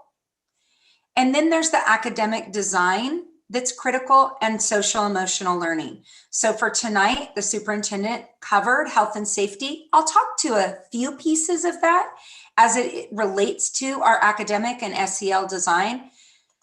But first, we're really going to dig into the academic design piece of this. So one of the things that is important to note as we get started is that something that in legislation is called out, but we were already working on it as a district, is that you have a learning acceleration and mitigation plan. It's called a few different things depending on the document. Some call it a learning recovery plan, all those kinds of things.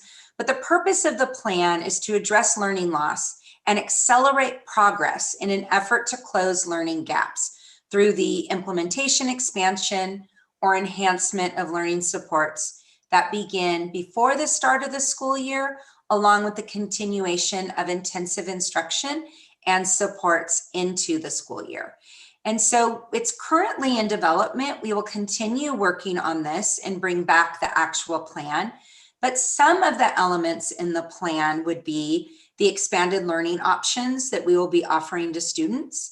summer learning programs that will be really focused in this mitigation of their learning and then acceleration. We hear a lot of folks talking in different places, not always internal, but in different places, that I'm going to have to, when I get my kids at the beginning of next year, I'm going to have to stop and reteach a whole year. We can't do that. We can't afford to do that.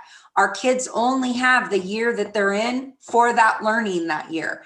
And so that's why we put together documents like the pacing guides that have already done the hard work of pulling out the pieces that don't need to be taught and then focusing folks in on the pieces that need to be taught so that the spiral learning occurs for kids to mitigate the loss, but also the acceleration continues so that kids are not losing year after year. They're not getting further and further behind, but we're actually closing the gap.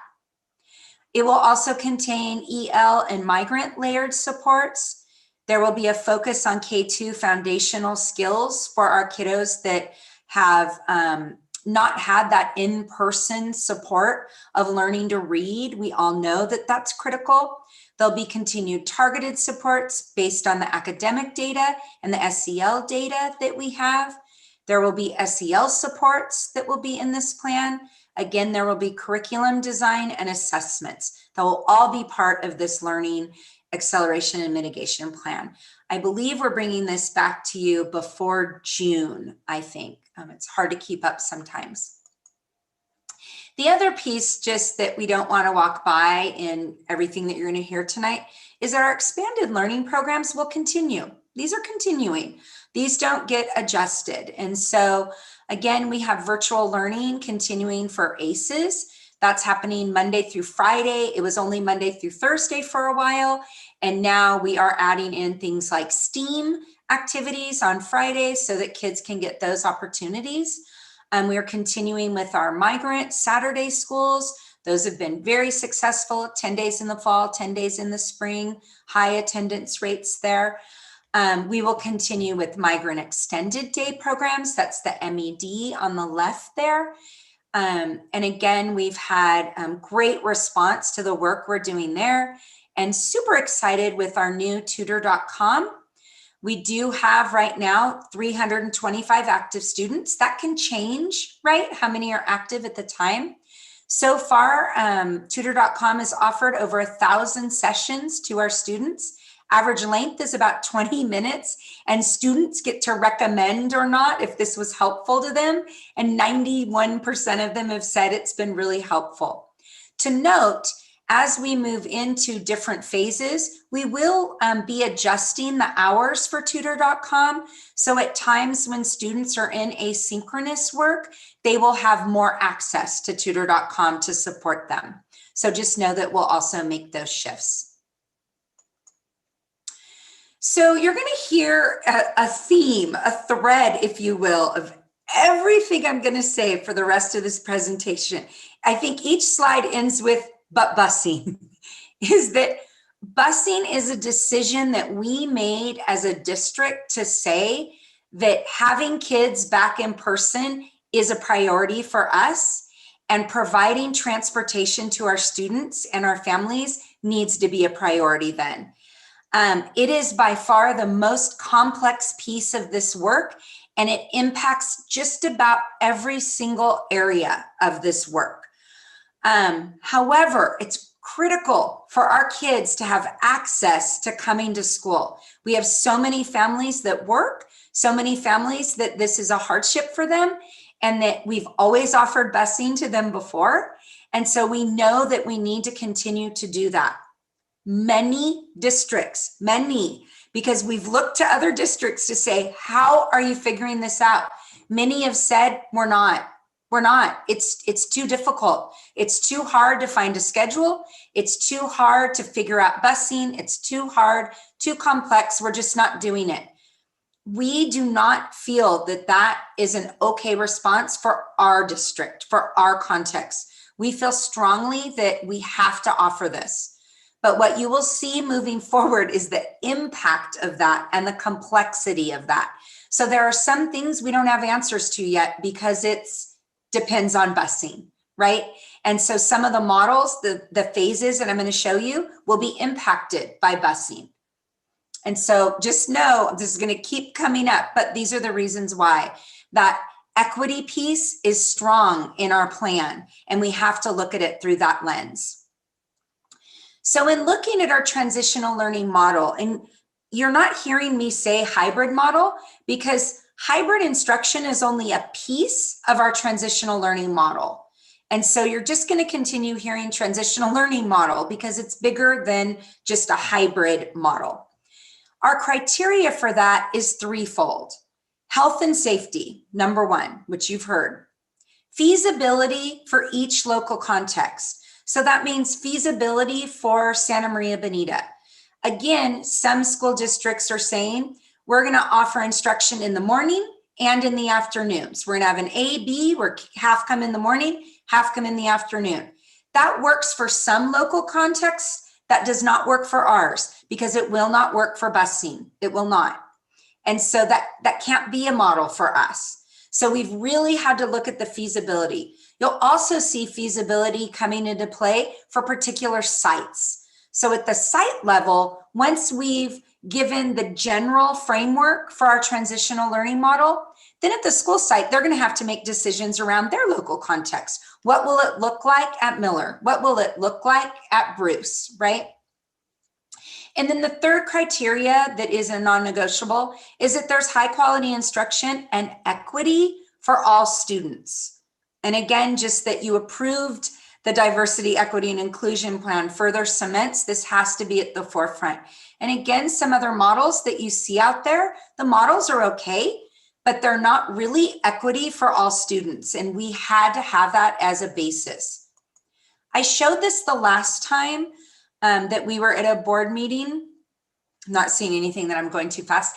I showed this last time in saying that these were the equity pieces that really we had to run any model through. And again, it really sorted out what we could do and what we couldn't do. So definitely we wanted to have as much direct teacher instruction of grade level content and supports as needed. We needed it to really have embedded in there those curricular supports to mitigate learning loss and accelerate learning. And a really important thing is that it could handle the ebbs and flows. You'll also see models out there that are for right now. It's going to work for the next 6 weeks. We didn't want a model that just works for the next 6 weeks because we've done really well at not whipsawing our district. We've just stayed the steady course. We want to do the same thing in moving forward here for our students, our families, and our staff. And so you'll see that our transitional model, it can withstand if we need to go right to all the tiers are gone, everything's gone, full-time, regular, we're ready. If we have to move back, I don't want to put it out there, but if we have to move back into, let's say, a shelter in place, we can easily do that in this model. But I'm going to knock on wood that we don't have to. But that was important for us. We also wanted it that if a parent is choosing full-time distance learning for their student, that they still have the same equity of instruction as all other students. They're not doing independent study. They're not with a teacher that they haven't been with all year. They're not somehow being pulled away from their friends. They're not in multi-aged groupings, but that they get to stay with their teacher. That was important as well. We had to have something that had a phased-in approach. That's for staff so that there was time to learn. That's for kids so that they can really have time to understand the new safety protocols. And then it also is for, it also allows for different variations of the model if we need to make shifts as we operationalize. We already know we're going to make shifts operationalizing this. It's still a concept in theory, but as we continue operationalizing it, things will shift. So I want to talk about the phases, and here we're going to get into it. So currently, we have our current distance learning model. And I'm going to talk about asynchronous instruction. This is where kids should be doing some learning on their own, but they're not face-to-face with a teacher. They've been given assignments. Maybe they're working on a computer program, maybe they're doing some homework, they're doing some lessons, some writing, but they do that without being on a computer with a teacher. Then we have in-person instruction. That's where when kids are marching onto campus and they're in a classroom and they're in person.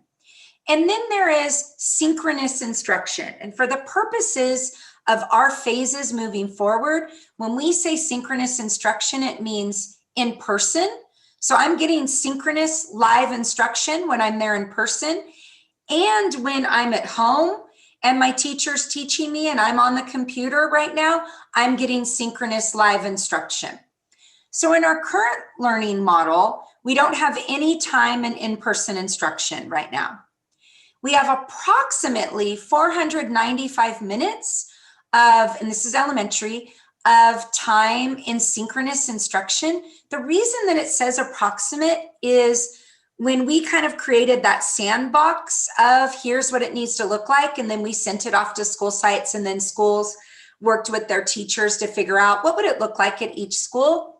What happened was folks landed a little outside of the box, and then it created some inequities. And so some schools might have said, we're doing 20-minute recess breaks. Other schools said 10-minute recess breaks. We're starting at this time. We're adding this piece in. And what happened was that core instructional time, it varied from school to school. We knew that, but we were in it and we were doing it, and teachers were learning and students were learning and families were learning. I look at Mrs. Flores, families were learning. And so that's been fine until now. But when you know better, you do better. And so when we look at our phases, our focus is really on increasing the minutes on the right. We want as much face-to-face in-person instruction as we can. And the superintendent called it out that in ABSB 86, that we want in-person instruction to the greatest extent possible. For us, that includes that synchronous face-to-face time. So you'll see as we go through the phases that the amount of minutes in these varies. So in phase 1, there's no asynchronous time and 0 in-person time, but 1,550 minutes of synchronous face-to-face time. I'm going to walk you through each of these. This is not the model. You do get a lot more specificity. In phase 2, there's about 540 minutes of asynchronous times for students. There's about 540 minutes of that in-person instruction, and then a total of about 1,010 minutes of synchronous time. So you do see that lowers right here in phase 2. In phase 3, there's no asynchronous time. There's about 540 minutes again of in-person instruction. And then there's 1,550 minutes of synchronous time. So you can see our kids are getting approximately 495 here. And you can see how that goes up in the phases of our transitional plan, which is critical.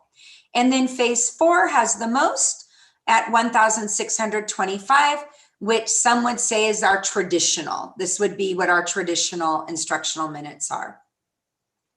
So let's walk you through what this looks like. We're going to focus on phases 1 to 4. So in phase 1, again, I'll give you more details. This is high level. In phase 1 will be all synchronous online. So it's very similar to what we're doing right now, except that there isn't asynchronous time. It would be all synchronous online. Kids are getting face-to-face instruction all day online. Within that, we'll talk about the variabilities that'll happen because that's a long time on screen. So if you're thinking that, there's variabilities in there. Phase 2 would be one of the hybrid models. This is students are getting in-person instruction, students are getting synchronous instruction, and asynchronous instruction. That's a lot what a traditional hybrid model looks like. In phase 3 is also a hybrid model. There's all synchronous instruction, either online or in person. So kids are still coming in person, but all kids are getting the synchronous instruction all day.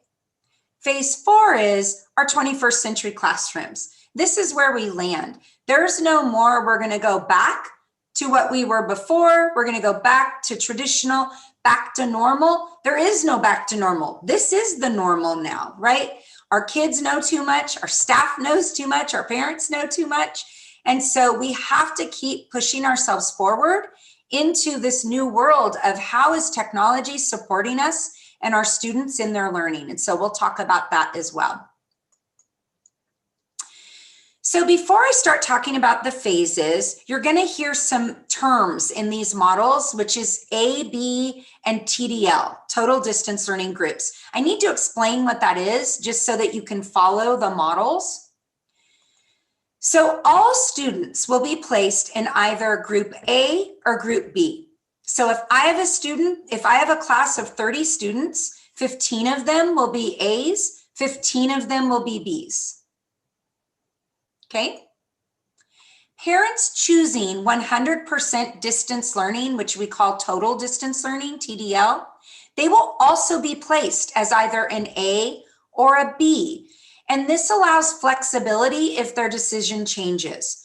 So if I have 15 A's and 15 B's, then if one of my A's is a total distance learning student, if they decide, which will happen because that's what's happening in districts across the nation, is that once parents see that it's pretty safe, once neighborhood kids are saying, why aren't you at school? It's so fun. We get to see our teacher. We get to go to PE outside. We get to see our friends. When all those things happen, we will see more parents then changing their mind and moving to an A or B. This way, we already have the splits in order. So a teacher doesn't end up with 20 A's and 10 B's. That will not work for the spacing and the safety and health pieces that we've put into place. So all kids are an A or a B. If you're 100% distance learning student, you're an A or a B, and your instruction continues, and you'll see what that looks like. In phases 2 and 3, the groups will return to in-person instruction 2 days a week. So when we say the hybrid model, it's much like everyone else's. It would be 2 days a week. Sites will be determining the A-B groups based on the little clip art on the right, parent surveys intent to return to in-person. That survey is saying, here's when kids are returning. It'll go out, I believe, tomorrow, if I'm correct. Many things are going out tomorrow, but it's, do I want my child, and is my child going to be coming back in person for those 2 days a week? And if so, if I'm part of the group that needs to be transported, I can't think of the word right now, I don't know why, then do I need transportation? And so that will tell us who needs transportation, because we have to figure that out first before we can do the AB groups, because we have to have transportation to be balanced in order for transportation to work. So then we'll create the busing routes and schedules, and then we'll have to split the classrooms into equitable groups. Are you following the complexity of this yet? And you can see why districts said it's just too hard. And we agree, it is just too hard, but we're still going to do it. And then after they do this, we do have a team working on this, of course. Further guidance will be forthcoming once all the information is received and in working in conjunction with STA. So as we have more and more meetings with STA, as we get more and more of our data back on who needs transportation, what those routes and schedules will look like, that will really help to determine those AB groups. So we're not trying to hold that back from parents. We just have to get that data in order to start to do this very complex work. Melissa? Yes, sir. For the sake of translation, can you, when things like STA come up, say what they are? I think if just in case Vangelis or somebody doesn't know it. I'm sorry. STA, and simply put, would be our busing service that we use. Santa Barbara Transportation. Yeah, of America. And then it's important to note, although this one is really hard to say, I forgot, there's another bullet point in here that we'll try to keep siblings together, of course, or folks that live in the same family. That's a huge one. one more thing, that as much as possible, we will try and keep students from the same households in the same cohort schedules. However, due to the complexity of scheduling, the district and transportation, we can't guarantee this will happen. Where this gets really difficult and tricky is when we then have to build in junior high. So we feel fairly confident we can make elementary work, but then when junior high gets onto the rotation, that's where it gets extremely tricky. And so we will absolutely do the best that we can. And we know the importance of doing that for our families, of course. So let's take a look at phase 1. This is the all synchronous online option. So in phase 1, you'll notice there's no times. That's intentional. Anyone gather a guess why no times? Busing, right? Busing will dictate a lot of the times that we have. Some schools might have to start 15 minutes earlier than another school because of busing. So there might be some staggered start and stops. You will also notice that it just says teacher lunch across the middle. Well, we clearly know that teachers will not preschool to 6th grade on a campus all take lunch at the same time. It's to just put the model out there. And then at the school site level, that's where staff and leaders will work on what does the schedule look like on our campus. Because it will depend on number of classes, number of staff members, number of outside spaces, because they're also going to think about when kids go out for a stretch break, they have to remain in a stable cohort. So they'll have to go to a specific place and an outside space. Some schools have much bigger outside spaces to use than others. So those schedules will have to look different site to site. That's where they're really going to have to work together to figure out what do these schedules look like on our particular campus. I also have to note that you see that Monday, as the phases shift, Monday would kind of be that no one on campus day, and it would be the all distance learning day. That also might need to shift due to busing. If we kept Monday as an all synchronous day, no students on campus, the burden and pressure that puts on a busing system means that they have to be able to bus all kids in 4 days. But if one cluster or two clusters, let's say, their day is Wednesday, and then the other two clusters are Monday, that relieves a lot, that will relieve a lot of pressure off of our transportation schedules. So again, that's an unknown right now. But what we do know is in this model, there's one day that will look like this. So for the purposes of explaining this model, it will be on Monday. And again, just no times really too much. We've added in just some, here's what it could look like that first half hours teacher prep. And then you'll see in the next phases what some other additional areas are. So Melissa, I'm sorry to interrupt, but we're on the screen, we are looking at what is referred to as phase 1, which is all synchronous online.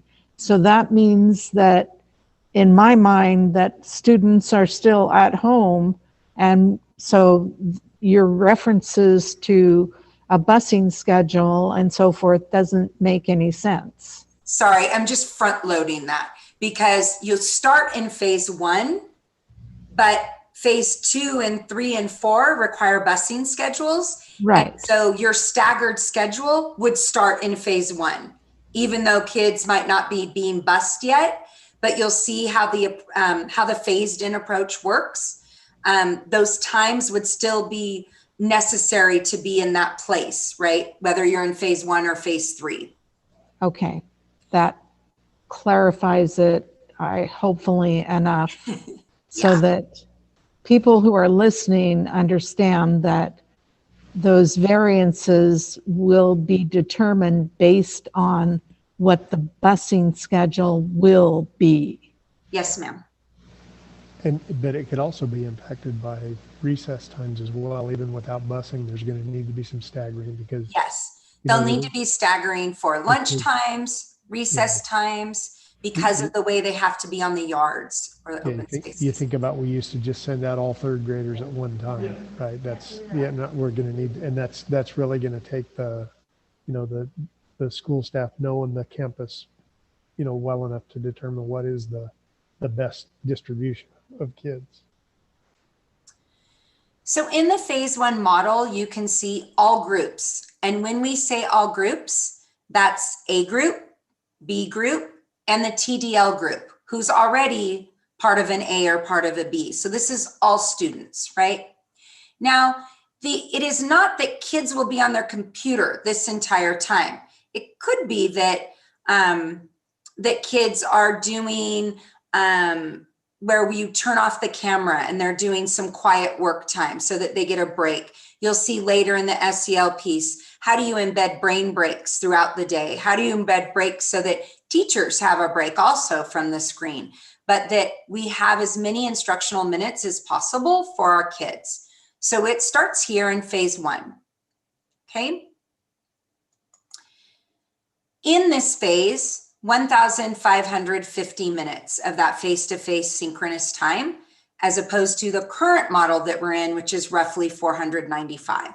So this really increases that time for our kids that we know that they need. So let's take a look at phase 2. This would be considered a hybrid model. This is where there is in-person. There's some synchronous where kids are doing live instruction with a teacher from their home. And then there's asynchronous time, which is students are just doing work on their own at home, but without being on the computer live with a teacher. So again, we've just given some guidance here. Again, this could look a little different, but it's to give an idea of what this model would look like. So let's say 8 to 8:30 is teacher prep time. Then 8:30 to 9, this allows for students to begin arriving on campus because 2 days out of this week, I don't know which 2 days it is for my cluster. If it's Monday's a day that no students come, then Tuesday to Friday, I'm preparing for kids to come on campus. But it allows that 30 minutes for kids to arrive in different times because of busing. It allows for screenings to take place. It allows them to settle into the classroom. Remember, the classrooms look very different now. They will look different to kids. And so getting them settled and figuring out how to do that. Excuse me. And then students will be logging on to Zoom who are at home. This 30 minutes is meant to be starting the day with your whole class. Okay, and then you're taking attendance. You might be doing a little SEL activity, and then you're thanking your kids that are in the other group, and I'll show what that looks like. But we start the day with all kids and we end the day with all kids because that's really important with connections. And we definitely heard that in some of the letters that were written tonight, that those connections are critical, especially now. So on a Monday, let's say the one day that would be all distance learning or all synchronous distance learning, it would be the same thing. Maybe that 8:30 to 9 is doing that designated SEL time, which is we're going to do a lesson or we're going to do some team building. We're going to do a class meeting, but we're doing something to really meet the social emotional needs of our kids. It's also integrated throughout the day, our SEL pieces, which I'm going to talk about later. But this really allows that time. And that's definitely something we've been hearing from teachers is what's going to happen with SEL. We know that's so important. We've got to be able to specifically teach to these pieces. And we've just embedded it right here at the beginning of every day. And then again, that you'll see some flexibility as we move on. And then there's all kids will be engaged in synchronous instruction. And then there'll be a break, obviously, for teachers. And then there'll be flexibility here. And so the flexibility, that's the work with our principal group that's working on this. That's them talking to their staff. What does that flexibility in the afternoon need to look like? Is that PLC time? is that maybe staff meeting time for a while, because I could foresee with bringing kids on campus, teachers and leaders are going to want to be, and classified staff are going to want to be meeting on a regular basis around operations, right? Like our entry and exit is not working like we thought. We need to shore that up, or give us some feedback on how these recesses are going. Like that's not working, where they have those conversations. Or it could be office hours, could be prep, whatever that looks like, flexibility there. Then let's get into what the in-person days would look like. So we're going to follow this as Monday was all synchronous instruction. On Tuesday, we're going to have all of our kids on Zoom. Hello, good morning. We're settling kids in, and then we're welcome to our day. I'm going to tell my asynchronous kids, the ones who are going to be working on their own for about 4 hours, here's your assignments. Here's what you guys are doing. We're going to see you at the end of the day. And then I'm going to teach to my in-person kids. I'm going to do my core instruction to the half a class that I have in person. The other kids, which on Tuesday for this model would be group B and all of your total distance learning kids. Whether I'm an A or a B, I'm still doing the asynchronous time here because they don't come in person. Then there'll be a break. And again, that will vary depending on the school site. And then in the afternoon, you'll have all of your kids online. So students will go home here. They'll take a grab and go lunch and they'll go home. Teacher has their lunch, whatever else happens. And then in the afternoon, it's back to all the kids on the computer and you're ending your day with them. The amount of time here depends on the schedule. So it might be that second grade students have longer time here than maybe fifth grade students, just because of the way the schedule works. But then fifth grade students would have more time in the morning. It just completely depends on the school site and how they're doing their recesses, their lunches, and how they're, building their day in. What won't change is the equity for kids and the amount of minutes that they're getting of instruction. That's like the tight. And then the loose is what that looks like at the school site.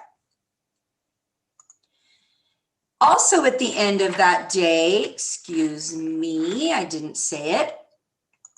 Also at the end of this day, you have all your kids. Now you're saying to your group Bs, okay, don't forget, you need your Chromebook, you need this book. Don't forget to get here on time. You need to be screened, blah, blah, blah. Because the next day on Wednesday, your group Bs come in person. You still start the day, welcome, we're bonding, we're with all of our kids. We tell our group As and our distance learning kids what they're doing that afternoon. I teach to my group Bs this time. Group B children go home, they get their lunch, they go home, and then I teach to my whole group online in the afternoon. Okay, so this then continues. Then group B's in person in the morning. Group A's in person in the morning. Then group B and the distance learning kids are in asynchronous. All kids in the afternoon. I'm sure you can bet on Friday, group B is in person. And then group A and the distance learning kids are in asynchronous. And again, you leave the day with everyone in person. So this would be considered the hybrid model.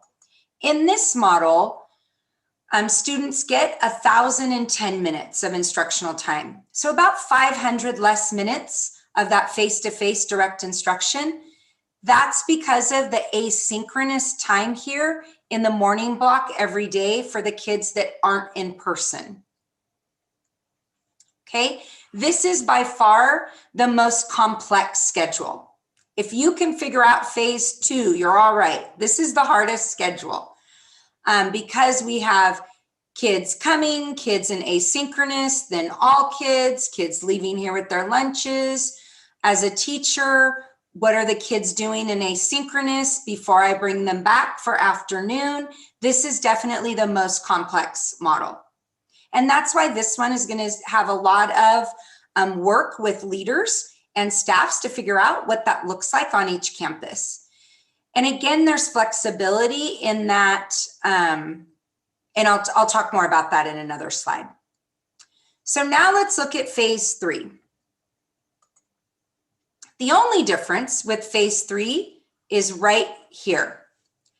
So remember in phase 2, where group B was asynchronous, group A asynchronous, group B asynchronous, group A asynchronous, and they were not getting any of this live instruction. In phase 3, they would be receiving synchronous or in-person instruction all day. So whether I'm in person or whether I'm in line, I would be getting instruction all day. This is done through simulcasting. And I know we hear from some that this is not very popular, but we've also heard from some that they're really excited for this. And do we have to wait to start that? Can we just start with simulcast? Can we start practicing right now? And the answer is yes, yes, yes. And so we know that there's some learning to be done here. It's why we're doing a phased in approach.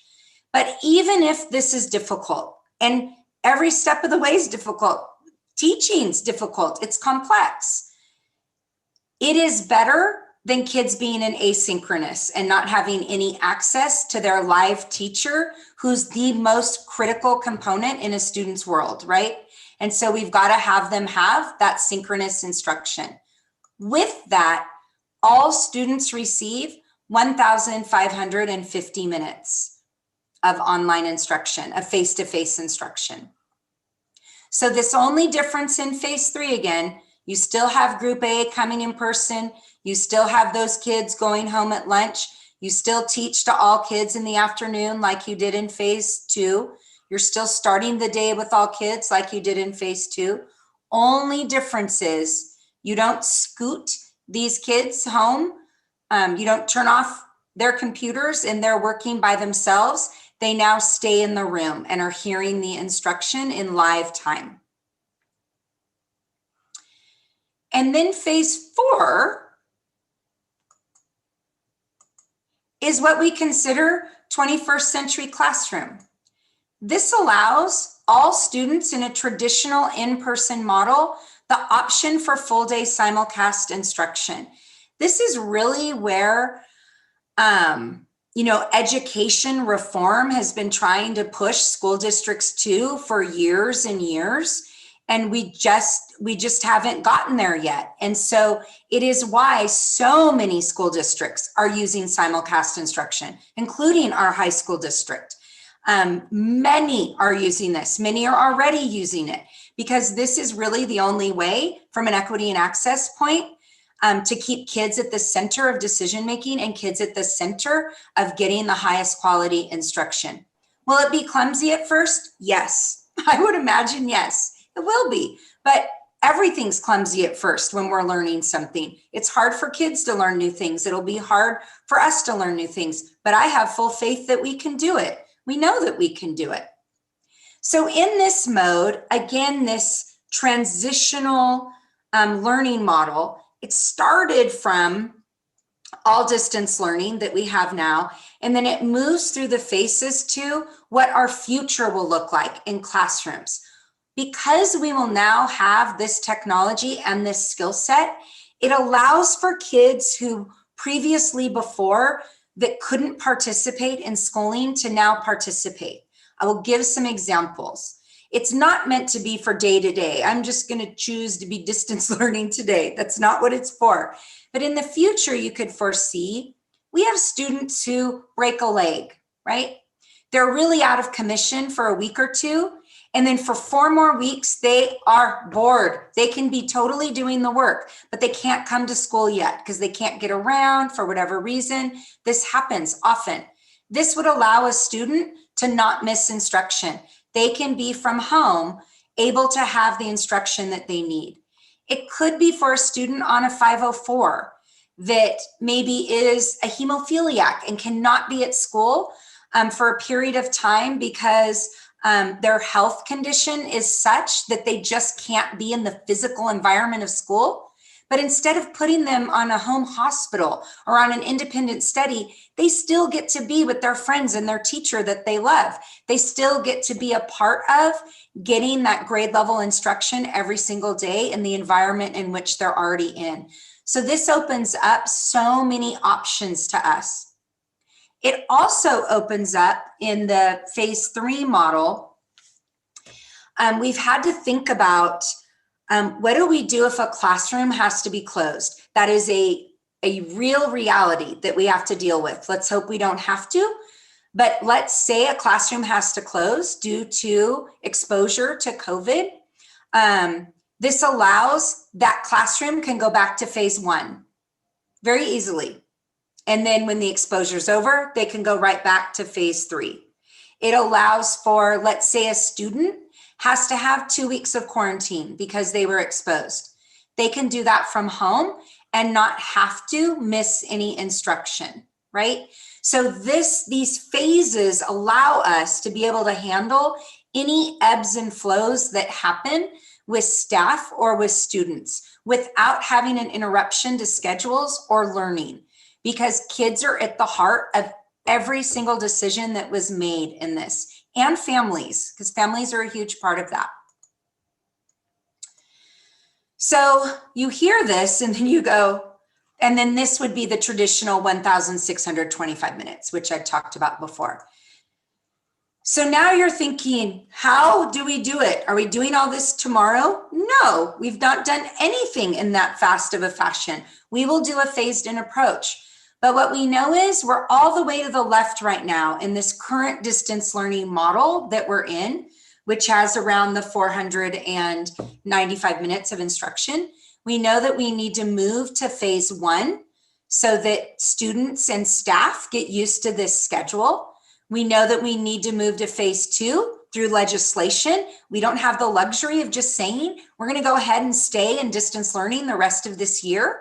We have to open to in-person instruction, specifically in the lower grades, but then you can see by the end of that legislation, it was speaking through 8th grade, and then at least 1 grade level in those secondary grades. So we need to move into this hybrid phase 2 and then into phase 3 so that we can get the most instructional time for our students in live time, and then into phase 4, which is our future state. So I'm going to give you an example of how it works. There's a phased in approach and a pattern that you're going to see for the phased in approach to allow for learning time on both ends. Kids need to learn new systems and structures on campus and through the safety lens. I know one of the letters earlier said, you know, how are we going to have the time for that? We have to make the time for that, right? That's critical. It's a critical component. Remember, it's health and safety, academics, and SEL. There's got to be time for all of that. So what does this reintegration look like? What might this look like? So I'm just going to take on the persona of a first grade teacher. Insert any grade here, but this is the pattern. So I would return to site for 1 week. And in that week, I'm going to keep in my current distance learning design, the current one that we're in right now. I'm not moving to a phased. I'm in the current, because some of our teachers haven't been back in their classrooms since March. It's been a year. So we want to keep them in, we want to be thoughtful to that, keep them in the rhythm of what they're doing. And then they're also, right, trying to get their classroom a little more ready for in-person. It starts to allow them that time to be doing that. That's where there's flexibility at the site level as well. For that 1 day that's all distance learning as you move through the phases, that could also be allowing teachers some flexibility there for more time to be in their classrooms, getting things ready. Then the second week that they're back to work, they're going to begin phase 1. So I'm a first grade teacher. I'm going to begin phase 1. So that means I'm going to start in the new schedule that allows for a much larger amount of instruction in face-to-face instruction. The next week, now I'm going to start into phase 2, where I'm getting kids in, and I just put beginning April 20th. This is just for example. Then I'm going to return to that phase 2 where kids are starting to come in person. Okay. The other rest of my class is in asynchronous time, which allows me to be teaching group A and group B the safety pieces. I might have to be walking kids around safely to show them where they play, to show them where they use the restroom, how they go about doing business in a classroom. Some of our kids are going to forget what that looks like, and that's got to really be taught. Those safety pieces have to be taught. And so a teacher has the time to do that in this week. They'll have 2 of those full days with either the A group or the B group. Then that 4th week, I'm back as a first grade teacher. I'm still in phase 2 doing that hybrid model, but now I'm going to begin practicing the simulcast. So I'm going to have 2 or 3 of my students, right? Maybe 2 of my students. And I might choose, Luke always likes to say, choose 2 of the total distance learning kids, because they're not getting any face-to-face time that week, except for in the afternoon. So choose 2 or 3 kids that you start practicing with, okay?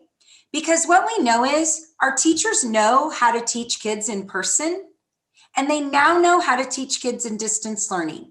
What they don't know how to do yet, some of them, I don't want to speak for all, some do know how to do this, but what most of them don't know how to do yet is to use the equipment in order to be able to do both at the same time, right? So you have to practice that. And so for this week, they're practicing that. So they're able to say, can you hear me? Like when I stand over here, can you see me, right? Like we're using this week to really practice those things. Because what we know is this is not just for the next 6 weeks. I don't know that we will be starting in the fall, all kids coming to our campuses, 1,000 kids showing up end of August, right? Most likely we'll be starting in one of these models. And so we've got to get good at these pieces so that we can start really strong next year, because that's what our kids deserve. So they'll have another week here to practice that. Then the next week, they're going to be ready to begin into phase 3, where they have all of their kiddos in those A or B groups in the afternoon, not having to be in asynchronous time, but they're now able to be synchronously in the classroom hearing the instruction. This is where there might be some wiggle room. If we see that teachers are really struggling, then folks will come in and support. We know there's going to be stronger folks than others because technology just comes to some people in a way that it doesn't do others. Grade levels might struggle a little more with the independence of kids. So we can also work with this. If it takes someone a little longer to get to phase 3, we'll work with them. But again, the longer you're in phase 2, the more kids are not getting that great instruction from their teachers. So we really want, for kids' sake, to move into that phase 3. And then again, each week after that, they're in phase 3.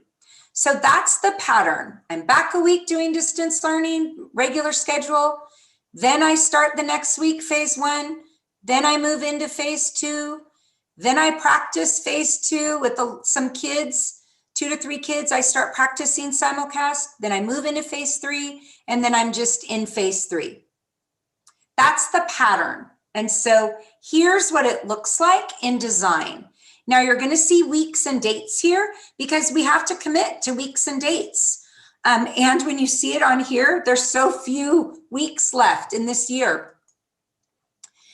So we're going to consider the weeks of week 1 and week 2, March 15th and March 22nd. So right now in the week of March 15th, next week, and the week of March 22nd, leaders and staff are preparing for students to return. We know that teachers are cleaning out unnecessary items in their rooms, things that we do love, like bean bags and those kinds of things, because we need the most floor real estate that we can in order for all of our kids to fit in accordance with the health and safety guidelines. Leaders are also working with staff on what does this look like at our school site. So they've got a few weeks to continue that work. In week 3, the week of March 29th, PK, because our preschool kids will be following this same model, and we're very excited for that. They do have some different rules in preschool, so we were really excited that they'll be part of this as well. Our PK through 8 teachers will return on site.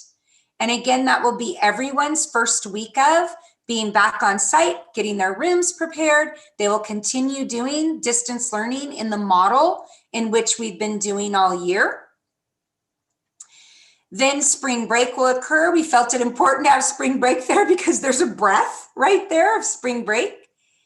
And then upon return, PK is still a little bit TBD. I do believe they're committed to these dates, but we're going to keep it just TBD here until we know for sure. But I do believe that's been agreed upon. All staff in TK through 8 begin phase 1.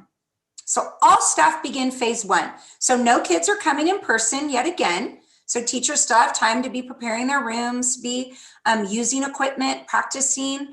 But all grade levels will begin that phase 1 with those new instructional minutes. And what that looks like in 7th and 8th grade, we are still working out because theirs is definitely more complex. We don't want kids changing their schedules at this point in the year. They have relationships with their teachers. They're deeply invested in their content areas and with the teachers and classrooms they're in. So we're going to do everything possible. And when I say we, I mean the leaders and the staff at those sites. We'll do everything possible to create schedules that will work. And again, as we move through the tiers, it will really help them to have even more flexibility when health and safety hopefully lightens up as we move through tiers. But all staff will begin in that phase 1. And then week 5, April 19th, TK through 1st grade will return to in-person instruction. So they will start phase 2. TK, kindergarten, and 1st grade start phase 2. Grades 2 through 8, they stay in phase 1. We only have 3 grade levels starting because this is the first time we're bringing students back. We're making sure there's a phased in approach for health and safety, for busing, all those reasons. And now you'll start to see the cadence of the pattern. In week 6, TK through 1 continues in phase 2, and now they're practicing. And now another grade level comes in, another grouping. So now 2nd through 4th start phase 2. So now more kids are coming in person in week 6. Grades 5 through 8, they're still in phase 1. Where there's flexibility is if grades 5 and 6 and a school site says we can handle more in person, we don't want to wait, that can totally be done at the site level. We're not going to stop any teachers or sites from doing anything early if that's the will of the site. But an administrator is not just going to choose to jump through these patterns. It will always be in conjunction with staff. If not, then everyone follows the cadence of the pattern. And then again, week 7, it just continues. TK1 begins phase 3, 2 and 4 are still in phase 2, but now they're practicing with 2 to 3 students simulcast. 5, 6, and 7 start their phase 2. And again, we're just calling out, it will look different for junior high. And grade 8 is still in that phase 1. Week 8, again, it just follows. TK through 4 now is all in phase 3. 5, 6, and 7 will continue in phase 2. They'll be practicing with the 2 to 3 students. And then grade 8 will start the return. You can see the pattern continue. And by the last final week, everyone will be in phase 3. Now, some questions that have come up, and of course this can happen, is in junior high or in some of the higher grades, because they're in the synchronous and the asynchronous piece for longer, can they do the opposite? Can they bring 2 to 3 kids in person into their classrooms and start practicing the simulcast? And we would say absolutely, as long as the school's following the health and safety, as long as teachers are on board, all of those things are fine. We also know that teachers are going to ask, because folks who've seen this have asked, can a teacher move faster through a phase? So I'm in phase 1, I move to phase 2, but I don't want to wait another week to bring my kids in to the simulcast. I'm just going to jump in. I'm going to try it. I'm going to do the best I can. I'll figure it out. It'll come to me. If they want to do that sooner, absolutely. But again, there'll be a timeline where all kids need to be on phase 3, But if you want to do it sooner, we of course will not stop anyone that wants to do that. So that's the timeline for this transitional learning phases.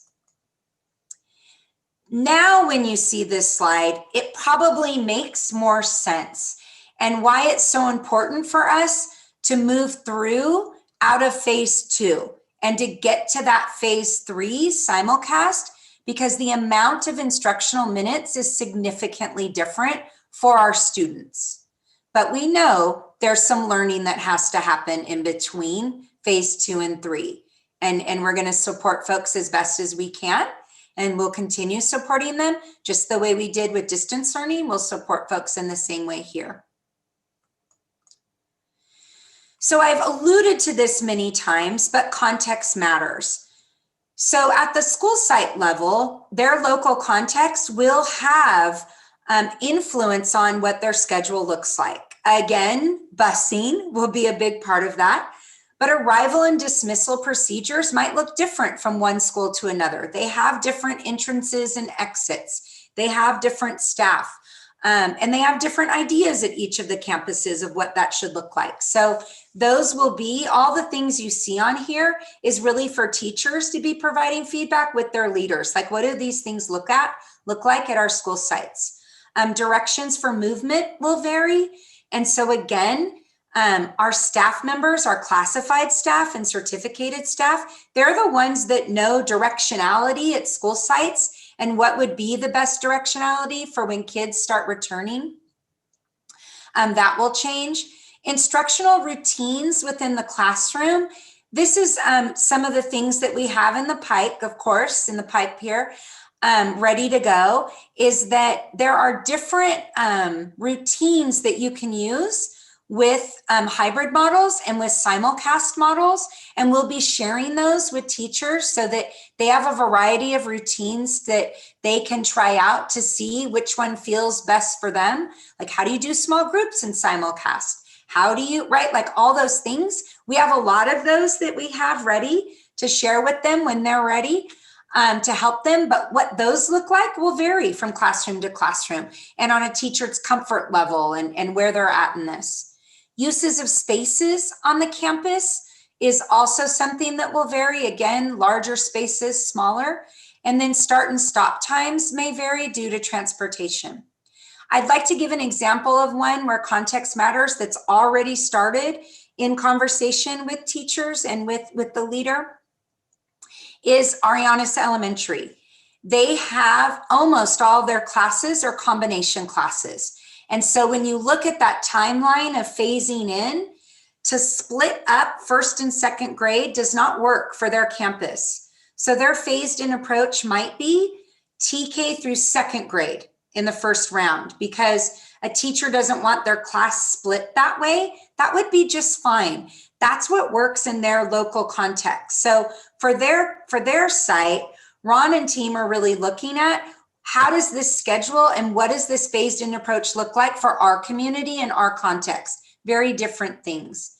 You also have spaces on campus. And I think Mr. Ontiveros was going to share something here around, I think it was a junior high. I just couldn't find my unmute. I actually got a slide deck from a member of one of our junior high staffs who has put together a concept around how the school could access outdoor spaces, right? Because we have outdoor space, and and again, it's that mind shift of, are we constricted to classrooms, or can we reconsider how we use outdoor? I mean, our climate is conducive to outdoor space and use of outdoor space. And we actually have some that are built in, stages. I mean, I just think of the new school has so many outdoor learning areas built in, and just applying that creativity to how we consider putting those pieces together. Thank you. And so again, what we continue to say to our leaders is, if there's issues or problems, take it to staff and just really dig into what are our options? What could that look like here that's in the best interest of our kids and community and our staff, right? and that's really important. And so they will continue to do this now that, again, there's even more details around the models. So this work will continue to happen. Melissa, on the models that you're talking about, how does this simulcast happen? So let me see which one would be the easiest to explain it. Let me go back to phase 3. Sorry for the That's fast okay. here. I'm trying to see how the teacher will manage that piece. Sure. And you know, like we just talked to someone in Sacramento that their district is doing it already and really learning what works, what doesn't. But what they found is, and I've been following a couple schools that have been doing this specifically in kindergarten and first grade rooms. What most folks have said, it's a week and a half of really tough. And then after that, it's like it's no big deal. They've figured it out. So it will be a little wonky at first, I like to say. We don't expect perfection ever, and this won't be any different. But what it looks like is when you have a group in person, then you also have a group of students online. And I'm going to talk about the technology in a few more slides that will show a little bit of how they do that. But it's you've got kids in person and you have kids online. Like, how do you manage that? We don't expect them to manage it from a Chromebook, right? So we have to buy all the right equipment so that this can happen in the easiest way. Again, that's kind of been the beauty. Let me hurry through these. It's been the beauty of us waiting a bit because we've really learned from other districts. We've heard people say, don't buy this camera, don't buy this. This one doesn't work. We didn't think about things because you don't, that some cameras don't work through the plexiglasses. So if you've got plexiglass on student desks and there's like this $1,000 camera everyone was looking at that was great, a number of districts bought it and it actually wasn't able to see the teacher because for some reason there was something happening with the plexiglass it was trying to get through. So we're not spending money on that camera. We're using the ones that are working. And so we've been able to make some smart decisions, and Brian Rickey can speak more to that. But we have some strong pieces in place that we know will really support our teachers in doing this work, and classified staff. They're a part of this work as well. And a lot of feedback around what classified staff need in the classroom to support simulcast instruction too. So they haven't been forgotten either. So we asked our leaders to come together as a leader work team to start figuring out those pieces that have to be done at the site level. And so we asked them to give us at least 2 representatives from each cluster. And so a group of folks is now together from each cluster and then 2 from the junior high. So we have this group of leaders meeting. They meet with Jennifer Loftus daily. They're meeting, and they have homework in between. And the outcomes are the exact same thing, that whatever learning plan that's moving forward, no matter what the flexibility is at each site, that health and safety is still a key component, that the feasibility is occurring for each local context, so that we're not asking a school site to do something that just doesn't work there, right? Like, and that there's some feasibility there. And then that high quality instruction and that equity for all students is at the forefront of all decision making. So the first time we brought them together, they came up as a team with their non-negotiables. Because if everyone's going to go out and try to have some flexibility at their school sites, they wanted to have some non-negotiables. Because when we did that before, I mentioned it earlier, some inequities occurred unintentionally. Inequities occurred. And so they really wanted to have some boundaries for each other. So this is the non-negotiable list that they came up with, and you'll see some of it was already in our plan. They feel strongly that there's a morning and afternoon check-in with all students every day. That's why we kind of called that out in the models. All subjects every day when building schedules of instructional minutes. And remember, this is elementary. That SEL designated and integrated, we've coined this now, that there are specific things happening in a classroom, whether that be a class meeting, whether that be a lesson being taught on something, which I'll talk about later, that those pieces are in play, and that those SEL competencies and supports and emotional supports are being embedded all day long for kids. That designated ELD is occurring in all schedules, that there's a launching and communicating with families with videos and infographics. We'll show a few of those today. And that junior high and elementary schools have communication in regards to schedules. And that's really speaking to the AB schedules and doing the best that we can for some common start and stops and for some common A and B schedules. But again, that will be the most complex piece that we do. And then a systematic schedules for PLCs and professional learning. What that doesn't mean is every school does PLC work on Fridays from 2 to 3. What it means is that the same amount of time has been allocated for those, so that at one school site, there's no professional learning or 20 minutes of professional learning, but at another site, there's 2.5 hours. There's contract language around that, but there's also what happens in practice. And so we want to make sure that they wanted to make sure that there was equity in that. I'm not in this group. And then again, engaging stakeholders in the local context planning. So a non-negotiable is moving forward that they're engaging their classified staff, their certificated staff, and parents when possible, whether that be their school site councils, their ELACs, any leadership groups they have. And so that would be a part of the work moving forward as well. And we thought that would be important to also share that this is another big body of work that's moving to help with a lot of the details that you don't see in place yet. And this group will continue working forward. Their work doesn't stop. I'm sorry if this is the first time they're hearing it, if they're online.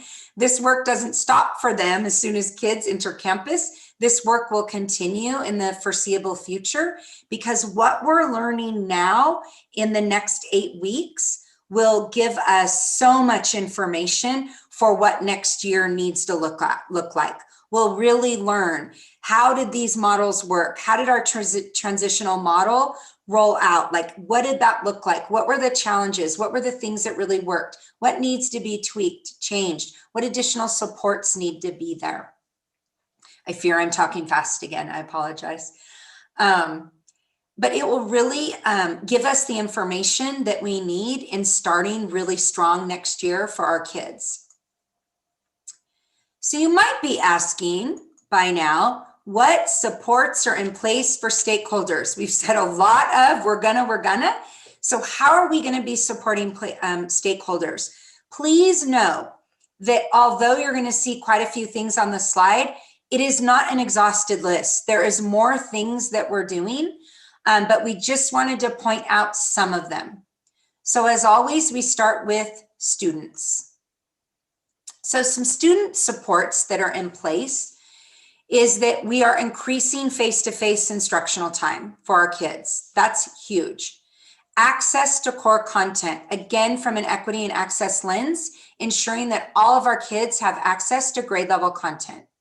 We are purchasing kid-friendly signage. Just because we're coming back to it looking a little different doesn't mean it doesn't have to be cute and fun. So we are purchasing that for all of our school sites in addition to the Cal OSHA type signage that they already have. We're providing technology for our students, so they will have Chromebooks and they will continue to have any supports that they have. Technology could also mean that they have hotspots at home so that their internet connection is strong and they can continue their learning. You heard about the learning mitigation and acceleration plan that's in place to support many of our students. There will be SEL supports, which we'll talk about. We will continue our specialty programs like migrant and EL students. Tutor.com will be amped up so that they have lots of access to getting those supports that they need. We're purchasing PPE for the classrooms so that kids feel safe in their environment. PPE could be the sneeze guards. It could be fun stuff like lanyards to hold their masks so that they don't lose them and so that they have those with them all the time. It's their individual supplies that we've purchased that stay just on their desk. We've installed, when I say we, I don't mean me, Javier and team have installed hydration stations so that they can refill water bottles Well, for kids, what's more fun than us ordering really super cute water bottles for every single kid in our system? A little SMBSD, thank you, Matt, to help them so that they have a water bottle with them, because the regular traditional water fountains are not accessible during the COVID pieces right now, the health and safety pieces. So we do have those hydration stations. They will continue to have expanded learning options. There's model flexibility. So again, that is a student who needs to be at home full-time for distance learning. They have that option, but they still can get great classroom instruction. Again, we've ordered lots of classroom supplies. I think Mr. Ontiveros was talking about that. That's in addition to supplies that they're buying at the site level. So that's just on top of what sites are also purchasing. And then we're ensuring that systems and structures are in place so kids know and relearn how to behave and how to be successful at school through those systems and structures. So those are some of the things in place for students. For teachers, some of the things that we have in place are a phased-in approach. That was really for teachers to be able to have that time to learn some new technology that's needed. And so that was really important for us, even though that takes away some instructional minutes for a while from kids. We want teachers to have a strong foothold on how to use new technology. We already have some created. We will continue to create more how-to videos for teachers, much like we did for distance learning. We will continue to do that for simulcast and for hybrid learning. We've purchased many supplies just specifically for teachers for their classrooms that we just went ahead and ordered. And then we also sent out a teacher survey asking them for what additional supplies they would want. We will have pilot teachers that will be front runners in doing this work so that we can take their learning and then share that with other teachers. Professional learning options will be great. Again, we will continue to provide them with the professional learning that they're seeking. We do that from feedback from them. So we will continue, our team of TOSAs will continue to do the reach outs in how to support, what supports they need, and then we will continue to provide those options. There is a ton of online resources that we will continue to share for this, what future classrooms look like. PPE is being provided for our teachers.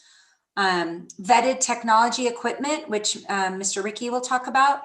Site techs will be there to support teachers. So if there's struggles when it comes to simulcast, site techs will be trained by Mr. Ricky in how to support teachers on that as well.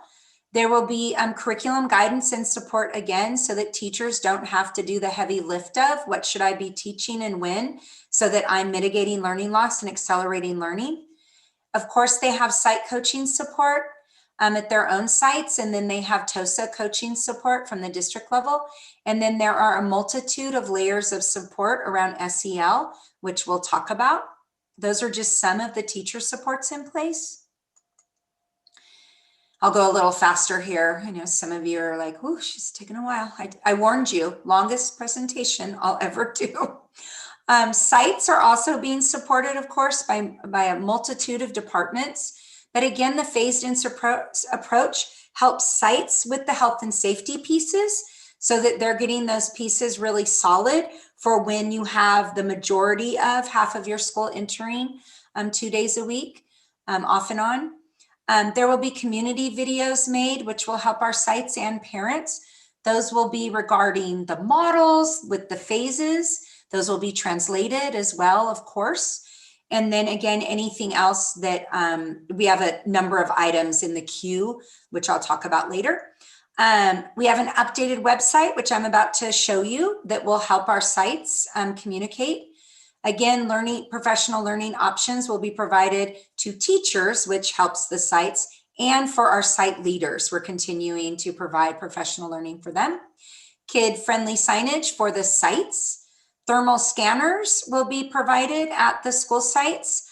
And if there's questions on that, when we get to that slide, Mr. Beecher or Ricky might be able to support that. We've provided lots of PPE for the school sites. That comes out from the feedback we've received from teachers, from our special ed cohorts. We got a lot of feedback on what teachers need and what our classrooms would need. We used all of that. We used what we have to per guidelines. And then we also used, again, on the walkthroughs, anything that came up from there around PPE, and then from our teacher surveys. And then, of course, coach and site tech support. The facilities walkthroughs have been really helpful for the sites that have done them so far. Those will continue to support our sites, and then trainings. And then, of course, enhanced cleaning procedures at our sites, which, again, if you have questions about that, Javier can answer those as well. Parent support. Again, the phased-in approach does support our parents with making sure that the health and safety pieces are in place and that those are all set up. It instills confidence in them that their kids will be really in the most safe environment as possible. Those videos for our community members are being created as we speak.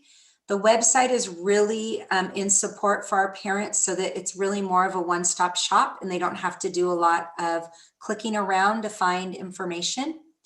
We will continue the family engagement newsletters that go out. Those go out in kids' lunches. Those will continue to go out to our families. They really like those. Kid-friendly signage, we are trying to translate as much as we can so that our families who might speak a different language, might speak Spanish, have those in their language. Again, cite PPE for student health and safety so that parents feel comfortable about that. We will continue the tech support for home troubleshooting so they can call in and get the support they need in 3 languages. Busing is a huge one. I should have made this circle much bigger. Again, this is something that we're providing as a parent support so that all of our kids have access to our schools. And we say that one with pride. We do, because the amount of districts not providing busing is interesting. And so we are really proud of this one. We will continue to have a universal call center. We will continue to have parent trainings. And again, we will continue to get feedback from our parents. Tammy and her team are phenomenal at this and making sure that we're giving parents what they need. Parent squares will continue for our parents, and that just names a few of the supports. So a big thing that I know you've probably written down is technology. What are the technology pieces that will be purchased for our sites? For one, we want to just say that the walk-by temperature screeners are being purchased. Those are 2 to 3 per site. That means, and Matt, you can explain this probably better than I can. I'm getting out of my lane on this one. But this is a much easier and faster way for us to do the temperature screening of kids without there being blocks of kids having to funnel through certain areas of a campus. This opens that up so that we don't have to funnel kids through in the same way that we're doing it right now. Do you have anything to add, Mr. Beecher? Sure. That is exactly the reason why we wanted to invest in these thermal scanners, is that it provides a constant flow of traffic while being accurately screened for a potential elevated temperature, instead of having a staff member or more than one. I mean, if we were going to be actively screening our employees and our students, it would be more than one person getting arm's length away repeatedly to make sure that students were screened for their temperature.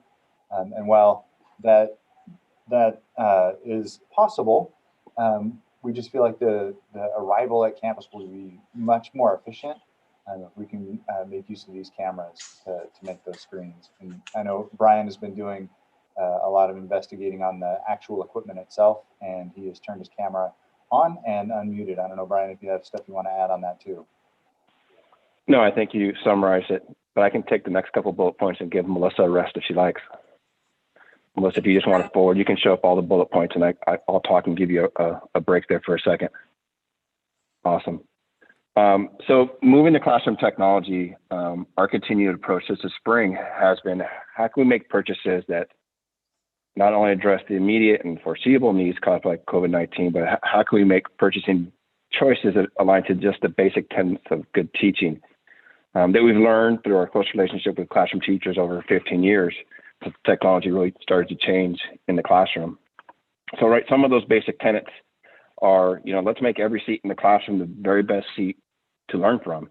And in the past, we helped facilitate and purchase the installation of large projection screens in the classroom so that the visual tools created and shared by teachers could be seen from every seat. High quality audio, so that the rich content teachers are sharing can be clearly heard from every seat. Like building on that, those conversations and that knowledge, and in our immediate support of the transitional learning model, we continue to go down that path. So in distance learning, the majority of our teachers learned the extreme value of having 2 screens, right, from teaching. And that was a big step. And that's great when all your students are working from home and you're always in close proximity, like I am right now, to my screen. But in the transitional learning model, when now there's space in the classroom and we want to use that space, like good teaching tells us, we need something different. So you'll see on the last bullet point there that we're purchasing, it says 55, but we just found out we can get actually a 65-inch model for a really terrific price. And so, right, it's even better visibility to make sure that every seat is visible and give the teacher better visibility to those students working from home, give the students at home better visibility of what's happening in the classroom. So we're going to put that on a slim and safe mobile cart so it can be used in a variety of places in different classrooms. Now, this is something that we would have liked to have done years ago, but with the current situation, it just demands this. And so it's a practice we wanted to do, but now with the availability of these CARE funds, it allows us to make this thing we already knew was a good idea into a reality. We're looking into some other simple things like wireless keyboards and mice and wireless pen tablets to allow teachers greater flexibility in the classroom. Again, just things we know are extremely helpful now and will be extremely helpful in the future. Another key purchase that Melissa spoke a little bit to is that additional camera in the classroom. So the students from home have an idea of where the teacher is in the classroom, can focus in on what's being written on the whiteboard, and hopefully track the teacher as they move around the classroom so they don't get stuck in one spot in the classroom, and they're equally available to the students at home and in their classroom. So these are just a few of the examples of our most recent work. We're going to continue to receive back from site leaders as they work with their teachers, and we'll modify and update our approach. Board, I'm always available to discuss this and any other work happening within the IT department. And the last thing I just wanted to mention before, and Melissa gets hopefully a drink of water, is that I just need to thank the entire IT team because it's a huge team here in the district and at the sites, and they've been doing an amazing job adjusting, continuing to adjust, and that we're going to need to continue to adjust. So I just want to thank all of them for their continued support. Thank you, Brian. Oh, I see. I have one more. I see one more bullet point. People ask that question. Yeah, let me hit that one. So, of course, it's important that all of our students have access to Chromebooks. So, it's the same modalities we do with textbooks. We also have additional textbooks available. So we'll make sure that in the classroom, in the library, in those additional spaces, that we always have spares available, so we don't have any, learning time lost. Thank you.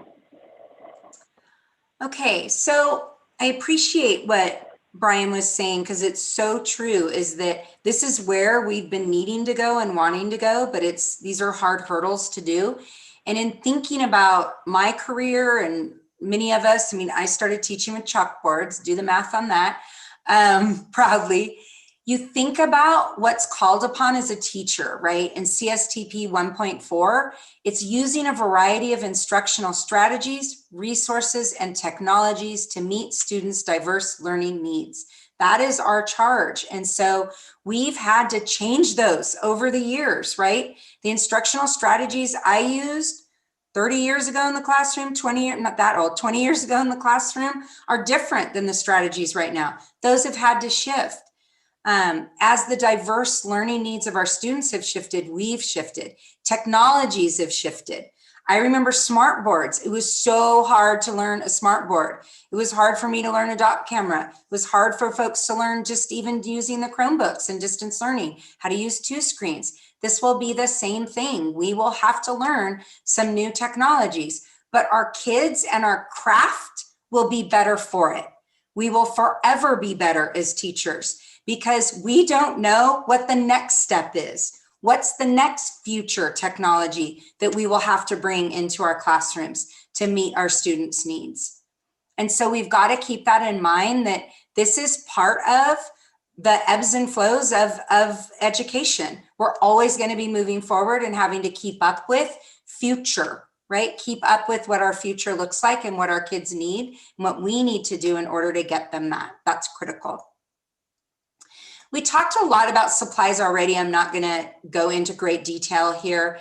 Again, we created a very long laundry list, instructional services, facilities, and risk management.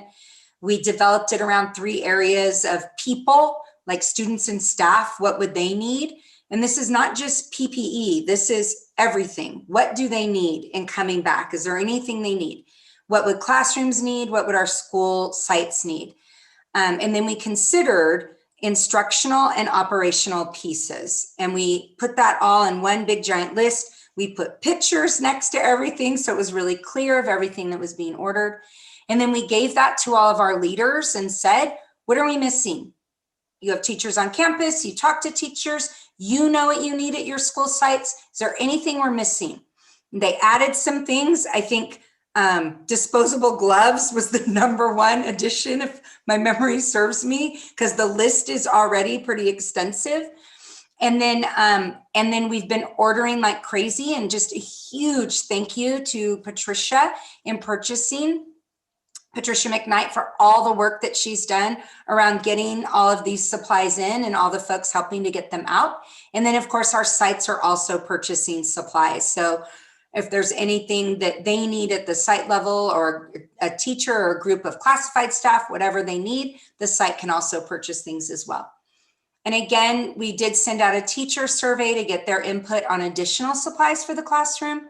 We asked them for things like, what's their storage bin preference? Because a 6th grade teacher might want a pencil box, where a kindergarten teacher might want a these little plastic rolling carts to put kids' stuff in.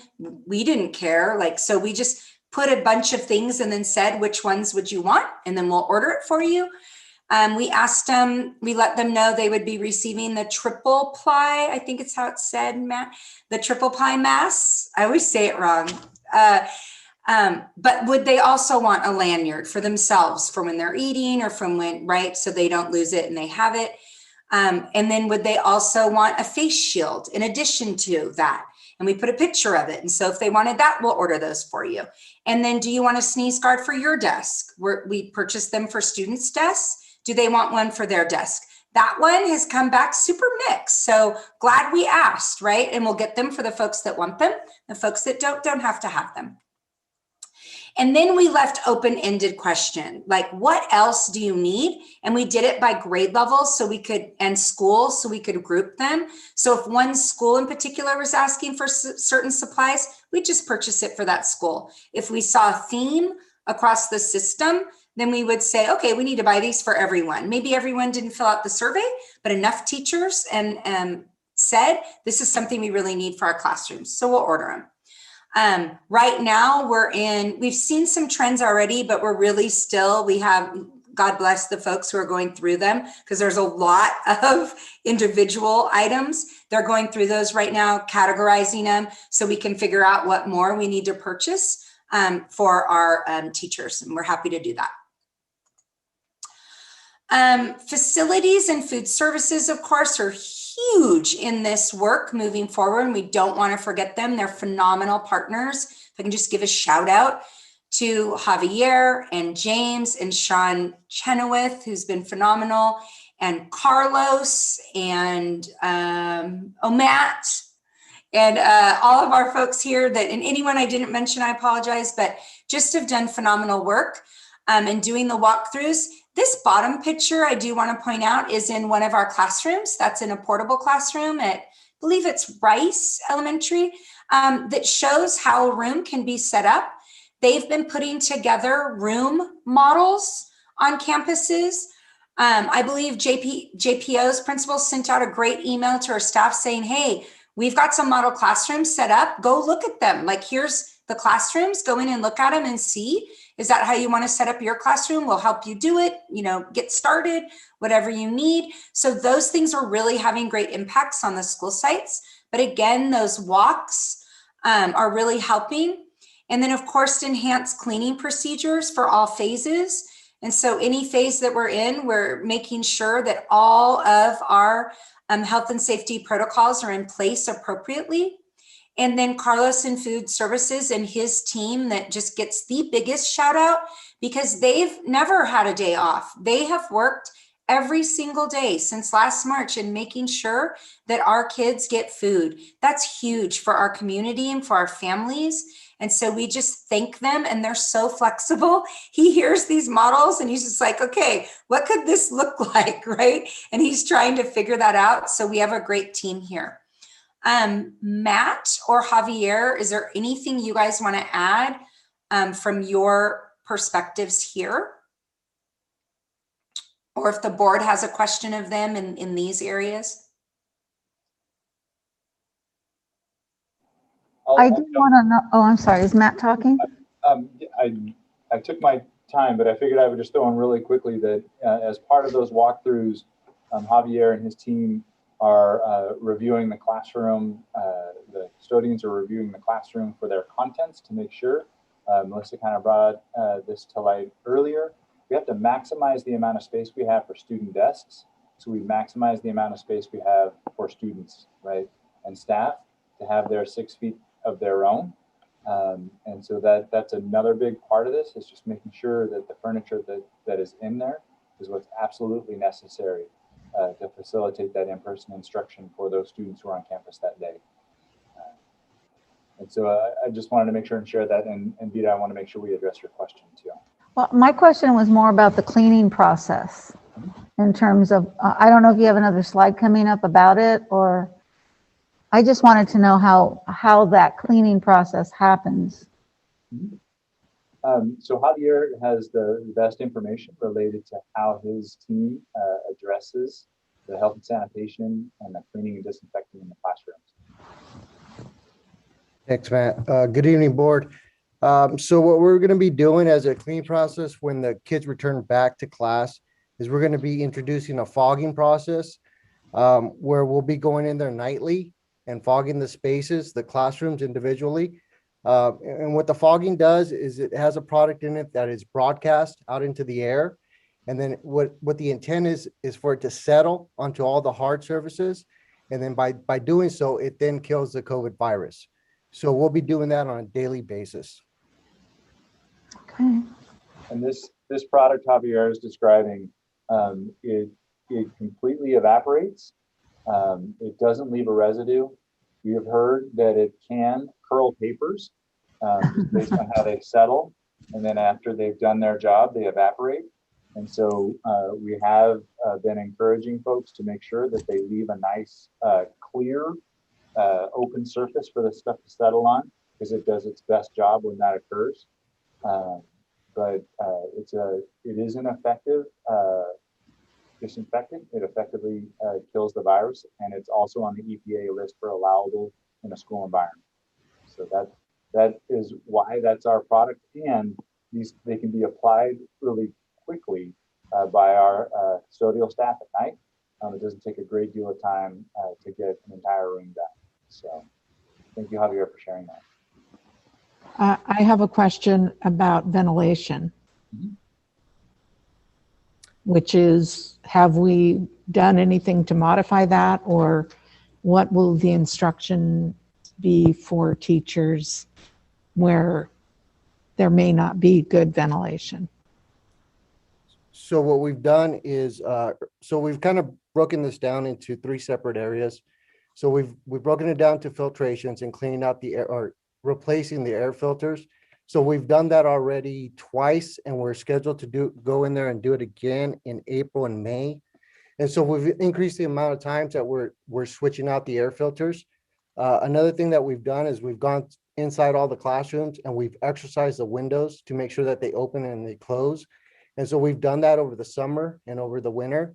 And we've gone to a good point where we have made a lot of repairs to windows so that they can open and close. And then the last thing that we're doing, currently installing bipolar ionization units. And so the intent there is that this unit is installed in the mechanical air exchange. And what it does, it releases ions that attach to the COVID virus and kill it. And so that's an additional layer of ventilation that's going to be taking place in the mechanical units.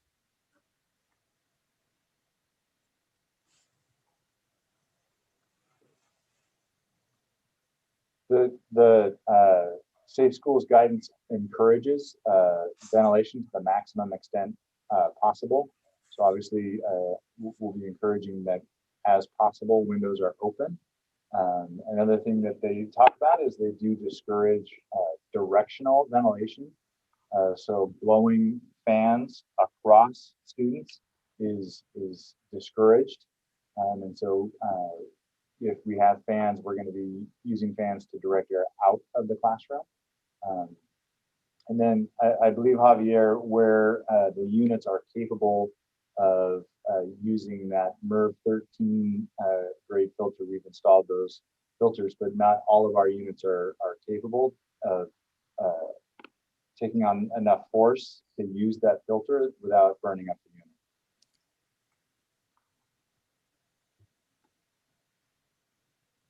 Thank you, Matt and Javier. I probably could have said all that, of course. And if you think of something else before the end of the night, of course, they'll still be on here to answer any additional questions. So communications obviously is critical from this point forward. We need to continue communicating with our parents. Again, I've said many of this. I will not continue repeating myself, but we will be communicating to our parents and community in these ways. Students will also be communicated to with videos. We have a survey that I'm going to talk about in a few slides. And then, of course, teacher online communications to students. Teachers talk to students, so that's another communication piece for them. Our sites, of course, we're communicating greatly with. We're having weekly meetings with our administrators, and most of the time it's more than once. So if they're online, they're laughing, but at least weekly meetings to go over the operations pieces. The other piece that we're doing are meetings and work around communication clarity. We have an FAQ document that we use with our leaders right now, and they put anything and everything on that document. And then it's our job every single day to go in and answer those questions or get it to the people who can, so that as teachers are asking them questions, as classified staff, as parents, they themselves have questions, they can get it on that FAQ, and then everyone hears the answer so that we all have one message. We also have a leader checklist that we've put together. It's quite lengthy, and it's really not a leader, it's a site checklist. So here's all the things that need to happen at a site in order for, re-entry to in-person instruction. Those are things like the CARES room, things around signage, things around the AB groups, just anything you can imagine. Our sites might be feeling a little anxiety and making sure that they're doing everything they should be doing, and a checklist is always helpful. That is an ever-growing list. As other things come up, we add more to the checklist so that they're always current with the current needs. Sites also will be having stakeholder feedback loops, as I talked about before. They're going to be getting feedback from their classified staff. These are not formal feedback loops. It doesn't mean there's a formal meeting and roles taken. This is the constant informal feedbacks. We've been getting feedback from classified staff and teachers all along. They're just not the formalized kind, but we talk to folks all the time and get their feedback. And so they will continue to do that at the site level, especially around all those pieces with flexibility and decisions that need to be made. And then, of course, what are they hearing from their parents and community, and how are they communicating to them?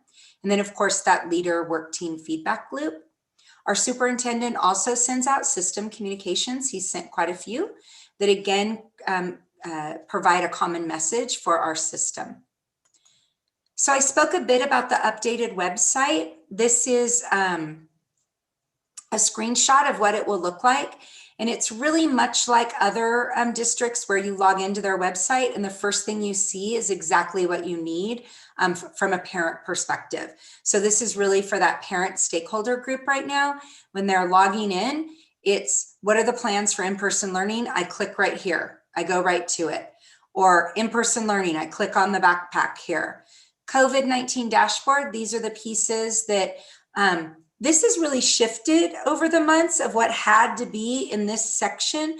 At first, it had to be exactly what your rates were and what schools had, positive cases. It was all this specificity. Those have lessened as of late. And so we're just putting on there now what needs to be on there. And then the readiness checklist all the way to the right, those are like the Cal OSHA document and our safe school checklist. All those things will be placed on there for our community. Our phases of instruction, the models, all of that, this is where all of that will be for parents. And then we're also, of course, creating parent-friendly schedules. So this is an example of a parent-friendly schedule or a type of infograph that we're creating for our parents. This is already in Spanish, and so it was emailed to me just right before we logged in. But this helps a parent with, if I'm a parent of a second grader and I look at this, I know that in the week from April 12th to 16th, that my child will be, when we're hearing in-person learning starting after spring break, I know that my child's just going to be doing on the computer work. I know that week 2, the 19th through 23rd, although I know some kids are coming back, my second grader is still doing their work on the computer. But I can see in week 26 to 30, April 26th to 30th, my student will be going 2 days a week in person, and then the rest of their time will be online. Over here, it explains to the parent that the school sites will send a detailed schedule prior to April 12th that will include drop off and pickup times, because again, that's based on busing, and then specific days of in-person attendance for students, because remember, we don't know what those days will be yet. Right now, if we have a Monday schedule where that's the day that is all no students in person, then a student schedule might be Tuesday, Thursday, or Wednesday, Friday. But if our day is Wednesday, then the student might be Monday, Thursday, Tuesday, Friday. It totally depends on those schedules. So it's why right now we can't quite tell parents exactly what days. We've got to figure out all the busing pieces and those A-B pieces. But they'll know it's 2 days a week, right? So that's just an example of the type of parent-friendly pieces that we'll be putting together. And again, a thank you to Tammy and Brian Rickey and Nicole and the team who put these kinds of things together, and will continue to do these, especially based on parent feedback. Tammy has a leadership group that she works with of our parents. And of course, we work directly with our migrant families and parents, and with our EL families and parents through DLAC. And we'll be getting feedback from them on what they need more information on, and what needs to be in a parent-friendly way, and then what needs to be translated, of course. We'll continue to do that. So I'm not going to say I'm halfway through. That would be a lie. I'm well more than halfway through, I promise. But before I start this section, I feel like it would be a good time to take a little break. If I don't want to speak out of turn, but I would suspect the board might want a 5-minute break, or no? Yes? Am I getting a thumbs up? Okay.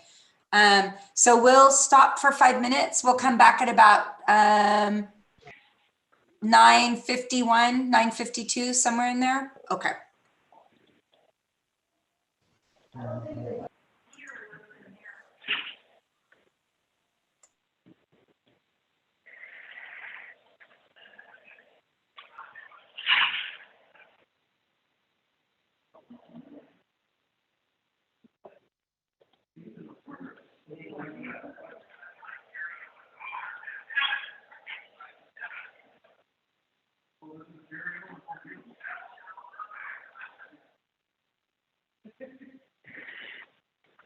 I muted everybody and I turned off all your cameras just so you can have a moment to stretch and do what you need to do.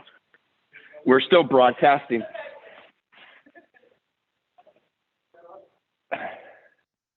You want to know how many slides there are still? Yeah. Brian? You were actually, yes. We can still hear you. Thank you. I muted everyone.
thought I saw 800.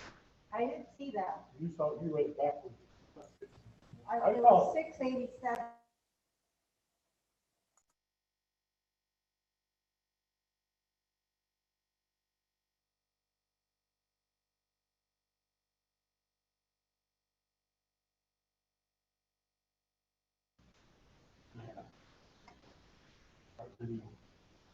Nope, it says I can't start video.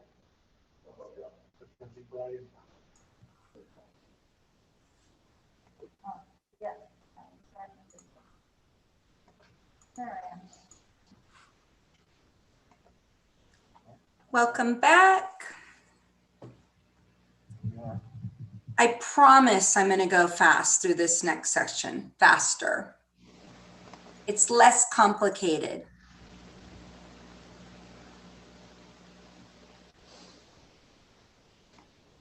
And really, before I start this piece, I do want to thank the board. I know it's a late night and it's going to be a later night, but I appreciate you listening to all of it because it really gives you the 360 view of the work. It is not just about one piece, it's about all three. And, you know, if you're approving something, I want you to know everything that you're approving and what it completely looks like. So that was really important to us.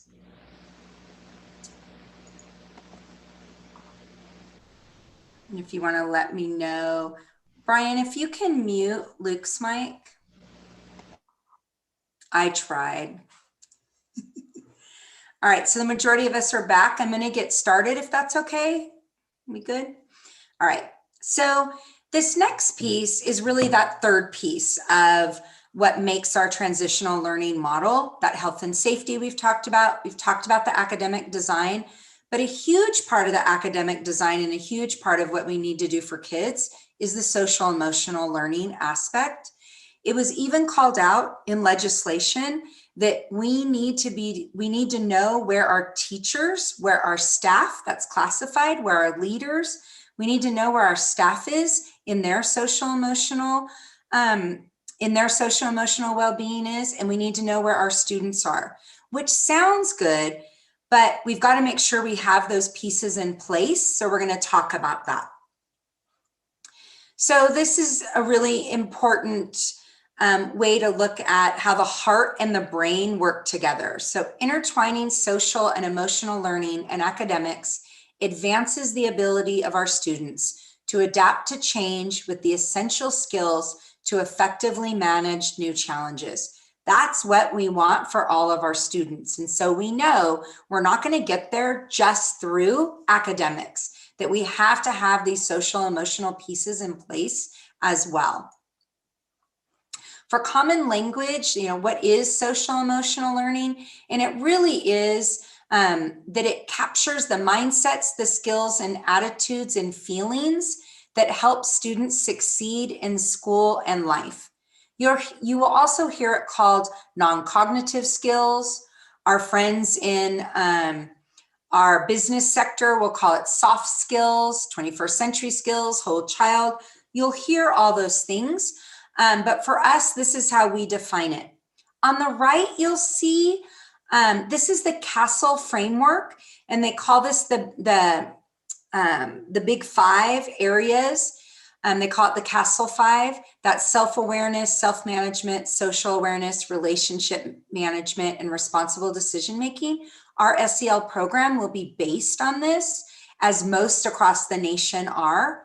And then all the little categories underneath. When we talk about Tier 1 instruction, which we have really steadily for the last 2 years, it has never been with an omission of SEL.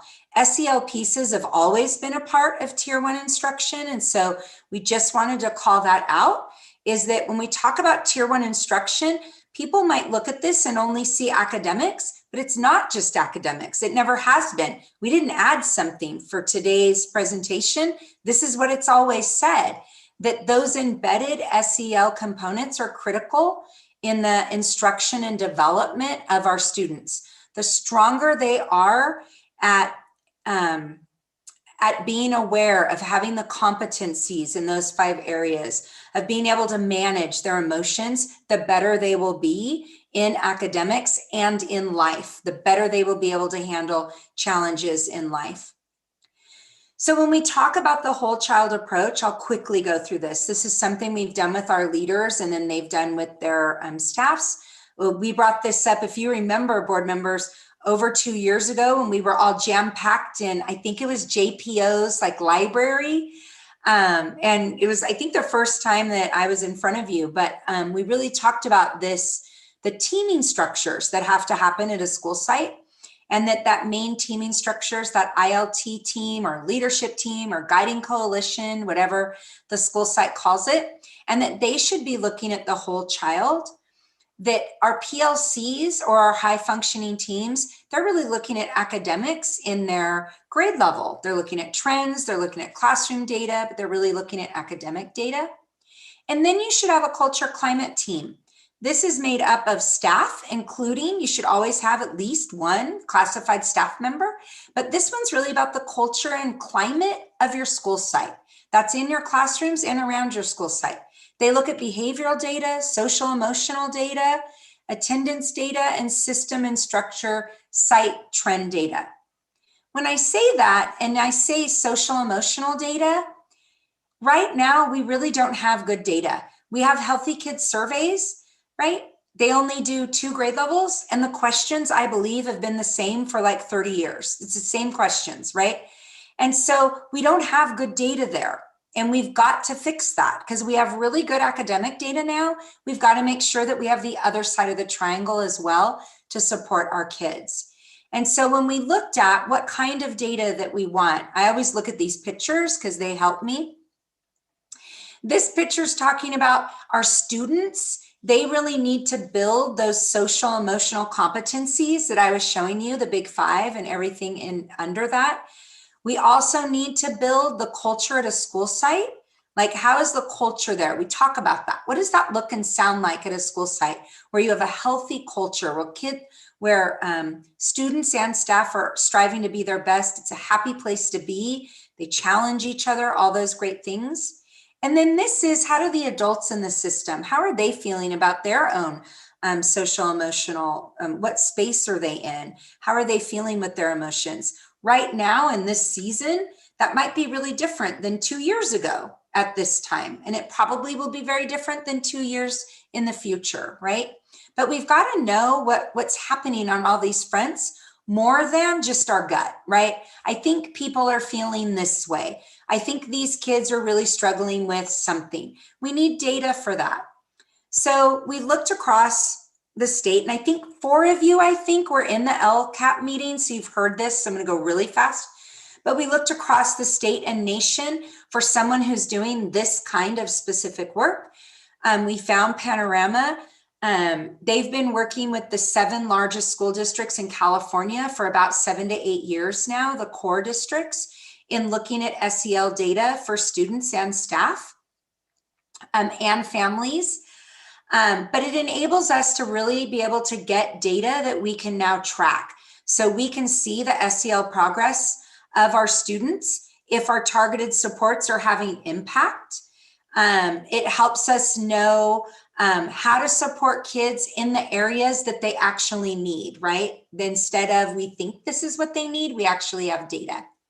And then we can also look at whole child data through their platform. That was something that the leaders are really loving, that you can see either as a school, as a class, or even as a student. You can see SEL data and how they're doing in those 5 areas. You can see their academic data, their attendance data, and behavior data, all in one page, one screen, right? Wouldn't you have liked that? I would have loved that when I was teaching, but it really enables them to look at the whole child and be able to appropriately diagnose what's really going well, what's working for this student, and what might be an area that we need to intervene in a much, much more targeted way. So now we'll have strong data on both sides. We really needed that NWEA data to complete the picture on our left side of academic data. And now on the right side, we'll have this SEL data to be able to see how our kids are doing. Part of that data is also check-ins. So a school site can add some additional surveys along the way if they want. A teacher could do that. Let's say a teacher is working with a group of kids on decision making, or an outreach counselor, whoever. They can do a little pre and then a little post after maybe 6 weeks of working with them to see if it actually worked for the kids, right? From a kid's perspective. And then again, just we have many layers of support to help our students and our staff with this SEL data, with SEL competencies. Of course, we have the classroom embedded SEL supports for all students. We have resources, which I'll talk about, culture climate teams. We have systems and structures like PBIS or Safe and Civil. They're all pretty similar. It just means you have systems and structures around the school and in your classrooms. And then we have the levels of behavior that's around the behavior pieces, because behavior is not the same as SEL, right? Because a student is struggling with something emotionally does not mean that they have behavior problems. Sometimes they're the same, but really they're very different, and we need to have different supports for those. So you know that we have baseline staff already. And these are the pieces where, if you think about our baseline staff, here's some of the things they can be doing to support social emotional learning at our sites. And again, most of them already know this, but it's really pointing it out. The way we point out academics, we need to also point out how folks support in our SEL, just from a baseline perspective. We also have culture climate teams, which now I'm sure will become much more robust, because now they really have something to sink their teeth into around the data that they're looking at and how to support their school sites. So a main function of their role is to reinforce those expectations of embedding Tier 1 SEL strategies in the classroom, right? And then they're really going to be supporting the implementation of that reintegration to in-person learning. And then all the things in between. They'll be looking at data. They can do professional learning for their site. They can bring data to their site. This can really be whatever the site wants it to be, but it can really be a powerful group in helping our kids. As far as SEL curricular supports, because we want to make sure that we are providing our staff with as much program materials that they need. So with Panorama, one of the things that we wanted to have is we don't just want data, we also want, so now what, right? Like, so now what? How do we take action? What's really great about it is that there is what's called a playbook. And this is a little example of what the playbook looks like. There's a 2-minute video on their website that we showed to leaders that I'm sure they'll show to their teachers. That's a really great overview of how it works. But when you look at student data, it automatically tells you, hey, here's some lessons and intervention you can be doing around this data. So if I have kids that are struggling with a sense of belonging and I want to help them with connectedness, I'll just go into the playbook and click sense of belonging, and a ton of dynamic, which means they're always adding new stuff, interventions and lessons come up. They come up from a variety of areas. Teaching tolerance is something they pull from. Second step, character strong, a number of different ones. Which allows, this last bullet point, if schools were already using something, they don't get rid of it. They can just still pull in pieces. Those are resources for them to use. So if a student is struggling with social emotional growth and you're trying to build equity, you can go in and pull that up in the playbook, or you could use something from your site-specific curriculum. Some sites are like, now we don't need to buy anything, which again is fine too. They have everything they need. So we can support them in this way. But really for this plan, this is the chunks that sites are really looking for support. What does it look like upon re-entry with the SEL? It's huge, right? Our kids have not been in person with us for a year. And so how do you set the climate upon return? These are just some items that we would expect for leaders to be having with staff. These are conversations they need to be happening. What does this look like on our campus? What do we have in place? How can we support our kids in these areas? How can we use these to help us with re-entry? What's our plan here in our context? And again, SEL is not something you do once. It's ongoing. It's all the time. It's happening all the time. So then we also wanted to continue to provide more supports, because that's our role, is to give supports, and then sites and staff do what they want. But here's a way to get started. This comes from some of the released research documents that are saying here's what to do upon reentry to help kids. So here's the things that staff can be doing. So here's some great ideas. And then what if those things don't work? What we know, I hope no kids are listening right now. It's past their bedtimes anyhow. Do earmuffs, parents. What we know is that kids have now learned they can do their schooling from home, right? I now know I can do my schooling from home. Some kids are going to come back and then realize, I think I liked it better at home. And so, right, I could be in my jammies. I could get up when I wanted. I can go get water. I can just turn off the camera when I want to disengage. So we know that we have some kids that might struggle a little bit. So for schools, they've got to already have a game plan in place. What are we going to do for the kids that struggle, right? Because we want to keep them here. We got to keep them here. So what are some things that we're already going to have in place that we're ready to go to help our kids from just that baseline level, right? And I know some of you are recognizing some of the things in here, probably especially Mr. Valencia. A lot of these are used in secondary as well, very effectively. So these are just ideas for our sites to have in their plan. And then really for you to notice, this is what we've really provided to sites to help them. This is the additional staff that they've had and that they continue to have to help them with those layers of support in helping our kids. And there's a lot here. We've put caseloads on there. We've put what they do, what they can do to support, but that's a lot of people to help our kids who need additional supports. This is in addition to all those baseline pieces. And then again, we'll be providing this. Look, I'm done already. We'll be providing this document to our school sites. It's super helpful. It is done through CASEL again, but it's called Leveraging the Power of Social Emotional Learning as you prepare to reopen and renew your school community, right? You've got to re-enroll everyone into your school community. We know that it'll look different, but it still needs to be addressed. And we've got to make sure that we're addressing all those needs. So now I've shared all three pieces to this model. It's just a few things, board members, but what we know is there's still a lot of work to do. So just in the next couple days, we'll need to be continuing to develop and execute our communication plan. We're getting that parent survey out right away so that we can create those A/B lists and do those busing schedules, since so much is really hinging on that. Site preparations are continuing. Those are happening and will continue. Teachers will be getting their classrooms ready. So exciting. PPE installations. So if there's sneeze guards or things like that, those will be being installed. Supply distributions are happening at the district level and site level. Our leader work will continue. Really, that big focus with the leader work will be getting that feedback from their clusters and from their site stakeholders on what all these components will look like. And then the junior high transitional learning model. No one is forgetting about that at all. We just know that it's more complex and it will need to involve even more stakeholders.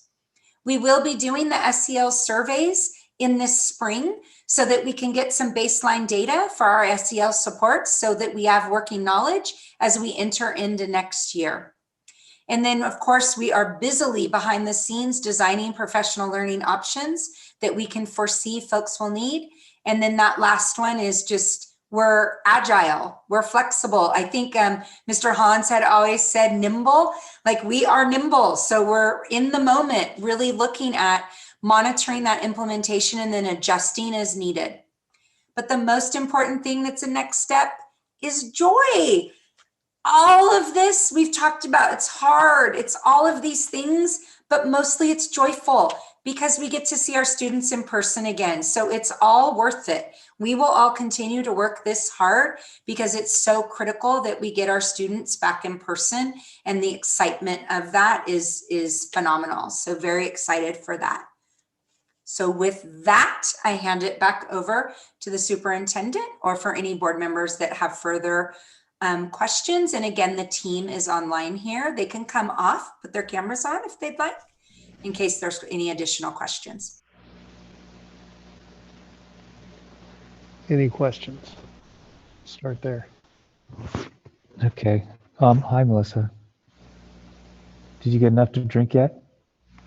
Okay, I'm not going to say how many Diet Cokes that I've drank during this time, but it's more than those two. Okay, it's just, yeah, but you're not going to say. No. Okay, so couple things. One, when we do transition, or I guess I shouldn't say transition because that's been used a lot, but when we do start to move into the simulcast portion of the transitioning phases, I think there's been some concern expressed, especially by some of the lower grade teachers, about how they're going to manage that simultaneous instruction. Is there going to be the capacity for us to offer them support in those instances? And by that I mean like an aide or somebody that's going to be able, maybe, I know with a 65-inch monitor they're going to be able to probably, hopefully, see the majority of their classroom. That was one of the things I was asking Mr. Ontiveros about the other day. But just as much as there's still going to be, like you said, a learning curve, and then also kind of an interface there that may not be as easy to navigate with some of the younger, especially some of the younger students. Is that something that we're looking at, maybe trying to provide to some of the earlier grades or lower grades? Many of our classrooms already have aides, not every single one, but many do.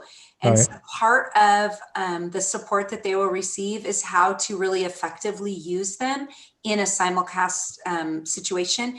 That's part of the work we've been doing with working with other districts that are already doing this. Every district that we've talked to that's already doing this is doing it in kindergarten and up, TK and up. So that was always our first question, because I don't want to learn from a district that isn't doing what we might be doing, right? And so I know one classroom that I've followed very carefully since they started. I've talked to the teacher many times. She's a kindergarten teacher. Like, what did that look like? What were the obstacles? And it was the same exact thing that we've heard from others. It's about a week and a half. She had some learnings, like she originally had that. She didn't have a TV screen. She had a smart board, but the kids were being projected up there, and she learned quickly that in kindergarten, I guess she should have known this, that when kids are on a screen looking at kids in the classroom, really there was no learning. It was just a whole lot of faces being done at each other, and then hilarity would ensue. And so she learned right away, like, this setup is not going to work. It was Right. a lot of that with the littles. But what we know is kindergartners have been doing a fantastic job at distance learning. I've been in many of our kindergarten teacher classrooms that are killing it. And so those kids can do a lot more with distance learning, I think, than what we're giving them credit for. It's just also in the room will be live students. And so it's just figuring out how to make sure folks can hear each other. And then teachers will have to just figure out those nuances of, how did I leverage my time with them in distance learning and in person? How do I do that at the same time? What we learned about the classified staff that would be in support of teachers, and I've already told this to Mr. Ricky and Mr. Beecher, is that they also needed a teacher setup, that having an instructional aide in the classroom with a Chromebook or 2 Chromebooks, it was still too difficult. And so if you really want to do this well, they also need a setup. So we're not waiting for our teachers to tell us that. We're just buying it. Like, we're learning from others and then putting those things in place for them. As far as additional staffing, that would be a Bijou question. I don't think I can say yes or no to that, but I assume I know the answer. Well, I was curious, because I know when you look at the stuff on AB 86 and it talks about paraprofessionals to extend learning and also to add to the learning, and there's a percentage of a set aside for that, which expires. I'm thinking that seems like a logical place to spend some of those monies if those people are available, if qualified people are available. Now, I know that's probably one of the problems for Bijou, just like with nurses that's been mentioned tonight, is finding those qualified people to do it. Right, we will be posting positions to support the sites, but I can tell you we have numerous bilingual, bicultural instructional assistants and special education instructional assistant vacancies currently at this time. So it is hard to find the workforce, but we will do everything that we can. But also knowing, Mr. Hollingshead, that that's going to be a question, right, that we hear. So what we did is we really looked into what are our options. It's stable groups. It's frowned upon to have volunteers on campus, right? All those things. But we did a deep dive, and folks on my team did a great job with this in finding exactly where it talks about volunteers and what is appropriate and not. And how it's worded, I don't have it in front of me. I apologize. I think I have it. I think I remember it. But it said that volunteers can happen at a school site, in a classroom, if you consider it essential. If the volunteer is essential to the learning of the students in the room, you can have them. So they would have to go through the screening, they would have to wear a mask, they would have to still be 6 feet apart. All those things would have to occur, but they could be in the classroom. What they can't do is move to another group. So if Jennifer Loftus is the volunteer in Miss Wiseman's classroom, she's only a volunteer in Miss Wiseman's classroom. She's part of that stable group. She can't mix with other groups. Like, she's part of that group as if she was a teaching assistant in that group. So that is something that we did look into, because when that comes up, that's a possibility for folks if they feel they need that extra support, or if the IA is only in their room a certain amount of time, but they really feel like in those lower grades they need someone else. That's something that wording is in there. It says if they're non-essential, they cannot be on campus, but essential for students learning in a classroom, a volunteer can. Yes. So I liked that. Yeah. And I would also say that we're hopeful that the individuals that have been supporting our student supervision and support program through after school programs will also be able to assist us during the day. That's about 60.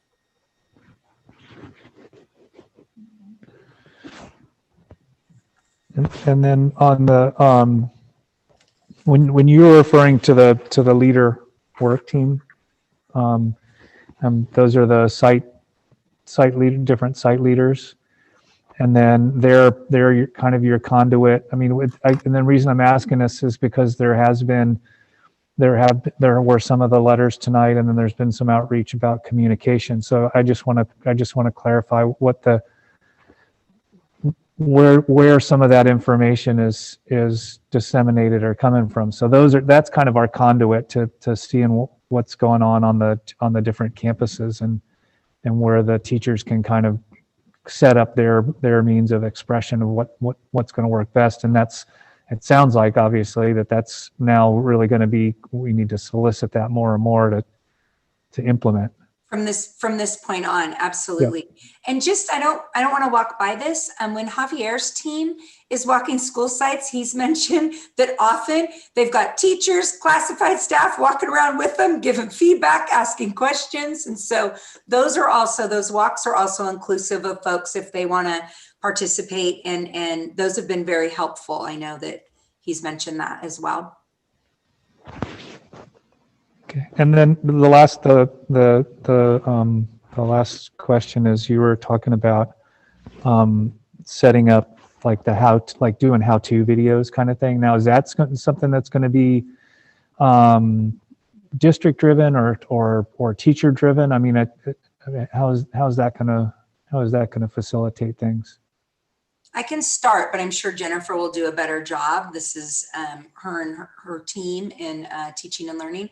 But it would be much like when we were in distance learning, where we started with the very basics of like, how do you do distance learning, right? Now it would seem silly when our teachers look back at some of those original videos and slide decks to help them, but it's the same thing. Videos will be created like how to simulcast, like how do you use this technology to simulcast? Like, what does that look like in a classroom?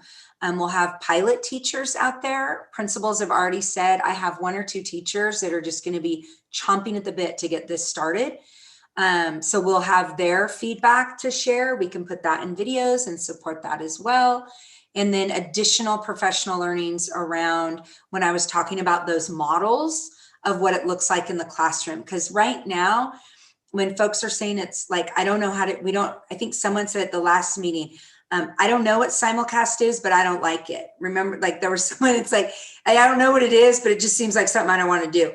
It's because they don't have a good vision of what it could look like. I think that's what you were also speaking to, Mr. Hollinshead. And so there'll also be some trainings on what are different models in the classroom around instruction that you can construct so that you can leverage it, leverage simulcast in the best way, and that you still feel really confident as a teacher that your kids are learning and that everyone's engaged. And Jennifer, do you have anything to add to that? The only thing I would add is that you did mention earlier about videos being made for the purpose of a student or for a parent and how to navigate the campus, what it will look like and feel like. And so some of the videos that we'll make on the front end will be done at a district level, including leaders across sites. So some of those will be done in that manner and shared with individuals, parents and students across the community, and others will be more site specific, as well, how to get around at a specific school, what it looks like at that school, so on and so forth. So I think there will be just a mixture of both. And then, of course, as to what Melissa shared, a lot of videos and resources around supporting the simulcast instruction. And those will be based on teacher feedback, just the way we did it this last year with distance learning. It was really like teachers telling TOSAs or their teachers or through surveys, here's the things we need. And then Jennifer's team, those TOSAs are phenomenal. Putting things together as quickly as possible to support staff. Ultimately, our goal will be to identify it in our system and really capture those best practices that are occurring within our system so that we can highlight that and help everyone learn from one another. And are the ones, Melissa, and that you guys are describing from the other districts that you observed already? Will some of those kinds of things be available to, like you're saying, Jennifer, to kind of front load so that as the questions come up, we don't have to develop something? Right. We're definitely going to take advantage of everything that's been happening in the field over the last, 6 or 8 months. And it's not just here, like there's a district in Baltimore that we're going to connect with next week that's been doing this all year long at all grade levels. So we want to know like what went well, what didn't, so that we're not making same mistakes and so that we're learning from them. We'll continue to do that as folks are far ahead of us in a simulcasting world, but we're going to catch up. And one last one, I'm sorry, I just thought of this. So if on the notion of kind of front loading for parents and families to navigate some of this, will there be some kind of maybe some generic ones, multilingual generic ones that are maybe on the district website where they can click on them before all this starts? Yes, sir. Yep. And we already have, what do you call it? We're storyboarded a couple of them. We're in the process of scripting right now across the district, what it would look like to return back, some of the health and safety pieces that'll be in place, what it looks like when a student enters the campus, and having some of our leaders and teachers, tell that story to a parent, because those are the faces our parents know, our students know. And then principals doing a video on the phases to our parents and just, again, expressing how excited they are for kids to come back. And so that is Jennifer's group. They're very excited, very excited. They're camera ready. Now, I have a question. Well, I have two questions. I know tomorrow it's out. I mean, there's going to probably be lots of questions. And as we begin to unroll this, I'm sure probably it's going to be with administrators and their sites and answering questions there, as it should be in terms of trying to design it. Part of my question is continued updates. In other words, maybe in our Friday memo, just an update on where we're at, how the phases are going, just questions that might come up. And I don't mean 3 pages worth, just a little highlight so that as board members, we kind of know where we're at with some of this pushing out of the phases. If there's particular questions or concerns that are going to start to come out there, that might be just a hint also. March 11th is tomorrow, and I'm sure there's going to be lots of questions. Yeah. Maybe even from the public too. And just to your point, we are meeting with all the leaders tomorrow morning. Nicole has created a document that people have been putting, our leaders have been putting questions to during the meeting tonight. And so we're already building those feedback loops, to share what's a question that's an individual versus an across the system that we have to consider, so that we're sharing the information as rapidly as possible. Yes, I'm thinking maybe that FAQ document may be something that can be shared regularly with us, because that would certainly give us quite a bit of insight into, what the thinking is and, the questions that are coming up. And I know I've had, and we heard in letters tonight, questions about communication and,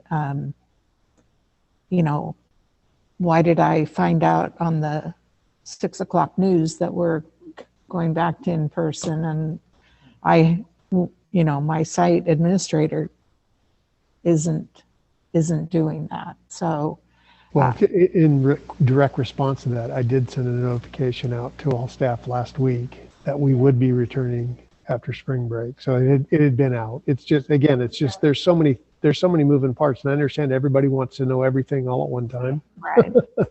Right. And again, I want to give we met with principals 3 days last week and really instructed them, look, don't get out over your skis on this. This has to go to the board first. Right? Because when it comes out in a disjointed, imbalanced fashion, we get what we get. Right? We get the barrage of, because part of our culture is, if it's not happening at my school, why is it happening somewhere else, and vice versa, right? Versus there's a comprehensive plan versus a singular outcome that we're trying to get to, right? And this is why, as all this work's been going on, it just leads to more and more questions, and there's more and more research that when we're talking about an application across 21 schools, there are going to be 21 different levels of implementation. Right? Because some are going to be at a faster, more in-tune clip than others. But the bottom line is, it's in support of how do we make sure that we're increasing the trajectory for every one of our kids, regardless of the circumstance. Exactly. Well, and I think, if we think back to last summer when we were talking about the plan and those things, and we did discuss, and we did the attestation, we just discussed opening and whatnot. And then I think afterward, then similarly to this, there was some consternation beforehand, but I think afterward, when there was a more general understanding and there was the communication, then we did adapt some things with teacher input. So hopefully that's some of what'll continue to happen with this I think appropriately protracted phase 1, right? That's going to give a chance for some of that to happen. Yeah, and again, that implementation, the point of application is at a school. It's not in the boardroom, right? And that's the thing where when the questions come here, it's good to get the feedback. So we'll share those documents, but it's really at that level. That's where the implementation occurs. But the pieces that won't shift, again, is just the equity pieces, right? That was part of what shifted the last time, and we learned from that. And so we want to ensure that all kids have access to high quality instruction as most as possible, right? And so those pieces, those are non-negotiables for us. And again, I thank the board for approving that board policy tonight, because we're certainly putting that into practice in this transitional model. We are. And it makes things a little harder, but that's the right work. So it's not harder. It feels good. I just want to throw in there that because of the magnitude of the work that has been going on and the health and safety plans that Superintendent Ontiveros shared with us tonight, each of us individually, the board members, reached out and had a meeting with Mr.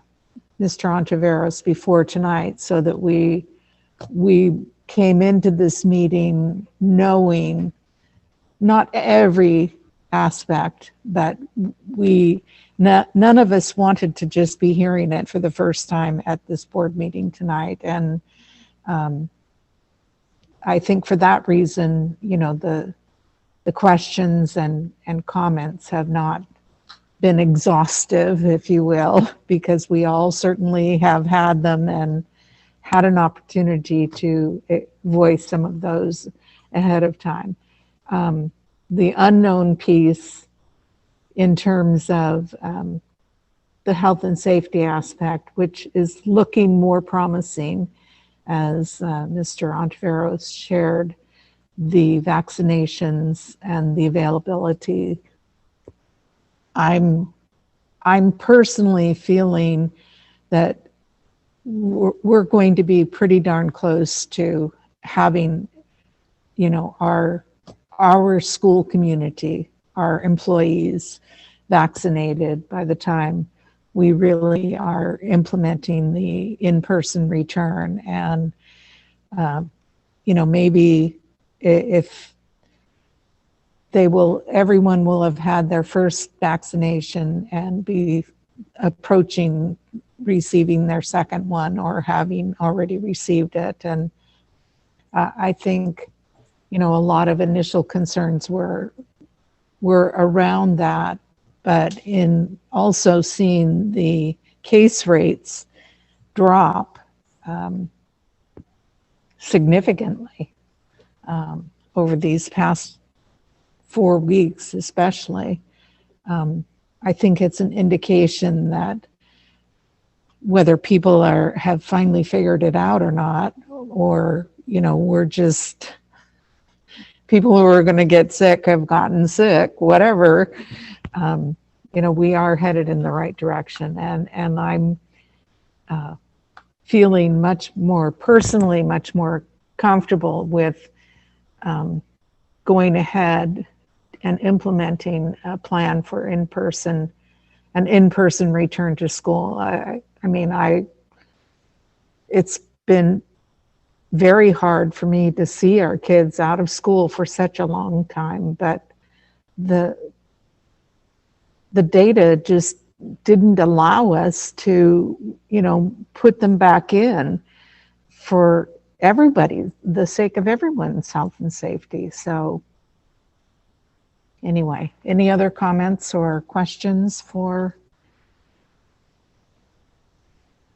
Yeah, I have a question. From the research that was taking place, I think we were looking at similar sized districts, right? Because we know that some of our local schools have opened, but because they're a lot smaller than our district, right? And so I'm wondering if in any of those larger districts that you all looked at to compare our district to theirs, did any of them open and then close again as a result of COVID cases or outbreaks? Yes, and Luke can probably speak to that as well, but there's a number, especially in Southern California, that opened and then had to reclose. And so again, I think he spoke to, we're happy in retrospect that we've taken the approach that we have, so that our families and students and staff didn't have to really be whipsawed. But districts our size right now and larger are opening, right? They're opening. With in-person instruction and simulcast. Like that's all the folks I've been talking to now, that's all roads lead to simulcast, because if this is a long-term thing, like you can kind of get away with that hybrid model for a few weeks. But if you look at the instructional minutes, it takes away half of their instructional minutes, right? Almost. And so folks have really, like, if this is going to be a little longer term, which we believe it will be, it would be hard to believe we're all the way back in person by August. That'd be great. But if this is a longer term, then that's why most districts are going to that. And frankly, in what Mr. Ricky was saying, is that this is the wave of the future. This is a way for kids to always have access to instruction. So we're really in alignment with other districts our size, and then with districts who are bigger. The bigger districts for sure are not doing busing right now because they can't figure it out. But we're still going for it. Yeah, and that's why I raised the question, right? Is because thus far we've done a really good job of looking at the numbers and letting the science, right, decide if and when it's a right time to return. And so I would hate for us to return to school and then shortly after, have to close things back in, right?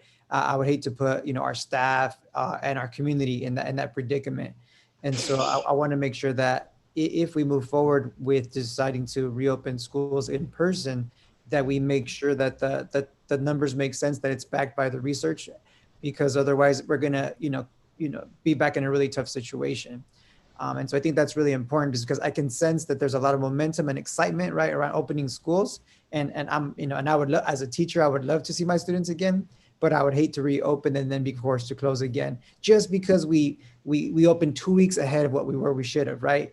I would hate for that to be our predicament. And so as excited as I am about reopening again, I do want to continue to exercise caution to make sure that it is the right time. Like for example, let's say the numbers in our community continue to drop as they have been lately, right? Does it make sense to start at the beginning of the school year in August, once we're even more confident that the numbers are very low, as opposed to having, let's say, an average rate of like 5 out of every 100,000 people get COVID? So to me, it makes a lot more sense for that number to be closer to be 0 than that number to be closer to 10 or 8 or 7. And so that's where a lot of my concern comes from. I just want to make sure that we don't jump the gun and come in sooner than we should in terms of reopening our doors again. Yeah, and there's a couple of great points you make there, Ricardo. Originally about schools, that there are schools that have been forced to close and they reopen. And it was easier to reopen because they had been open.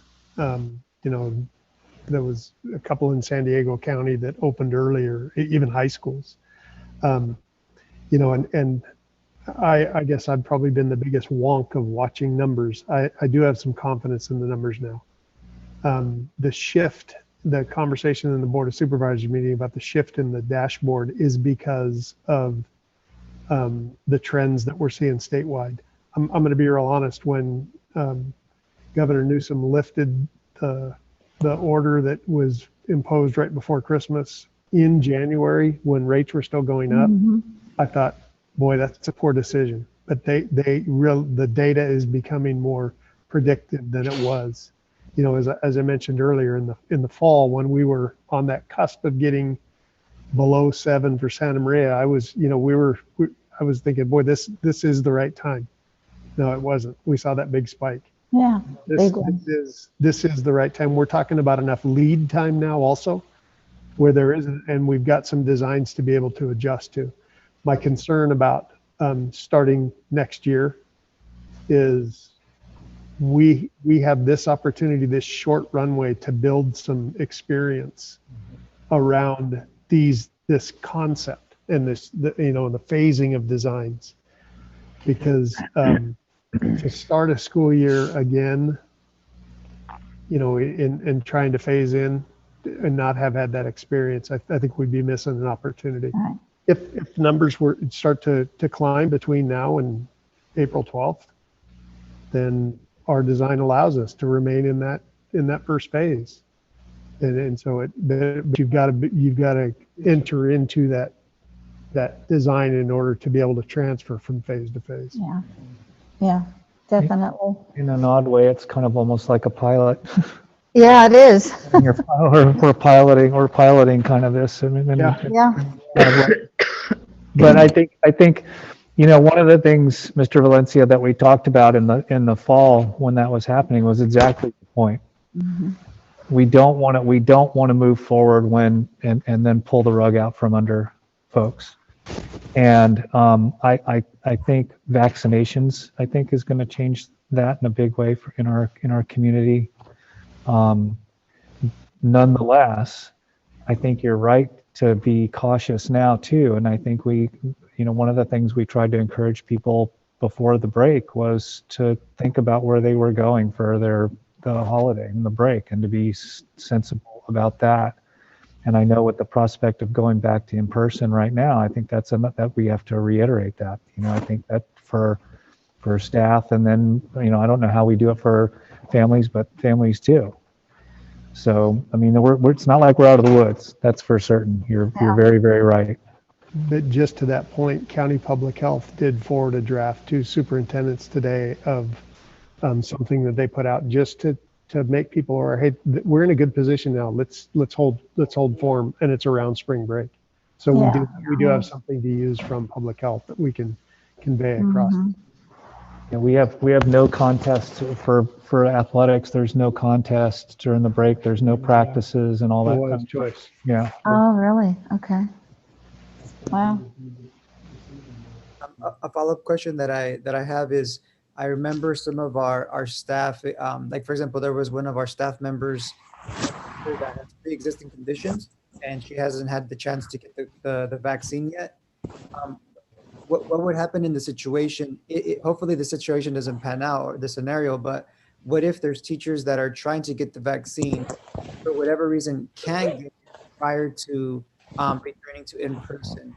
Do we have like a protocol in place or a contingency plan in place to address that? Because I know that will help alleviate a lot of the fears of especially our teaching staff, right?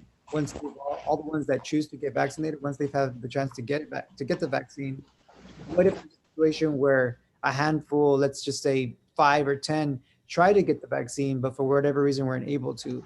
What would we do in that situation? Yeah, well, first of all, I'm going to start, and then I'll let Ms. Beltran jump in.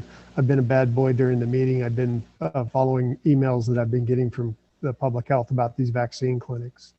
I can state with 99.9% certainty that through this partnership with Marion, we're going to be able to offer an opportunity for every employee within the next 2 weeks to initiate that. There will need to be the follow-up. But in the event that there is, a reason, we do have the interactive process, and I'll let Bijou talk. We did that. We have done that since, well, we've always done that. It's been in law for decades, but we do have a process for evaluating individual situations. And Bijou, I don't know if you want to add anything more. Well, I would just add that we currently have employees on a flexible workplace, temporary work modification agreement. And the expectation is that they would be returning 100% back on site, because in the conversation they stated they would once students return. And then we have numerous on an ADA FEHA interactive process, temporary work modification agreement. And I will be reaching out to those as well to hopefully, as you said, Mr. Valencia, a handful who may not be able to return due to underlying medical conditions. And then we hope to look at our substitute force and our student teaching force and other opportunities with Cal Poly to cover those classes. But we will have to engage in those interactive process meetings and discuss reasonable accommodations, including leaves of absence. And I have one corollary. What about people who choose not to vaccinate? They're not required to vaccinate. It's not a condition of employment. We would expect them to return. Okay. And thank you for raising that issue, John, because that's something that I raised, I think, at our last meeting as well, is how does that affect the kind of the culture, if you will, or the relationships among our staff, right? Will that create like more tension, right, than needs to be there? I imagine there's going to be some angst around that. I hope not, right? But I could see how it has the potential. in some staff's minds to think, oh shoot, like, is this person vaccinated? Is my next door neighbor vaccinated, but I'm vaccinated? So I wonder how, I think we should be thinking about that. How will we address that issue, knowing that perhaps, or assuming that perhaps some of our staff may choose not to be vaccinated for whatever reason, and how might that affect the dynamics of how our staff are thinking about their safety?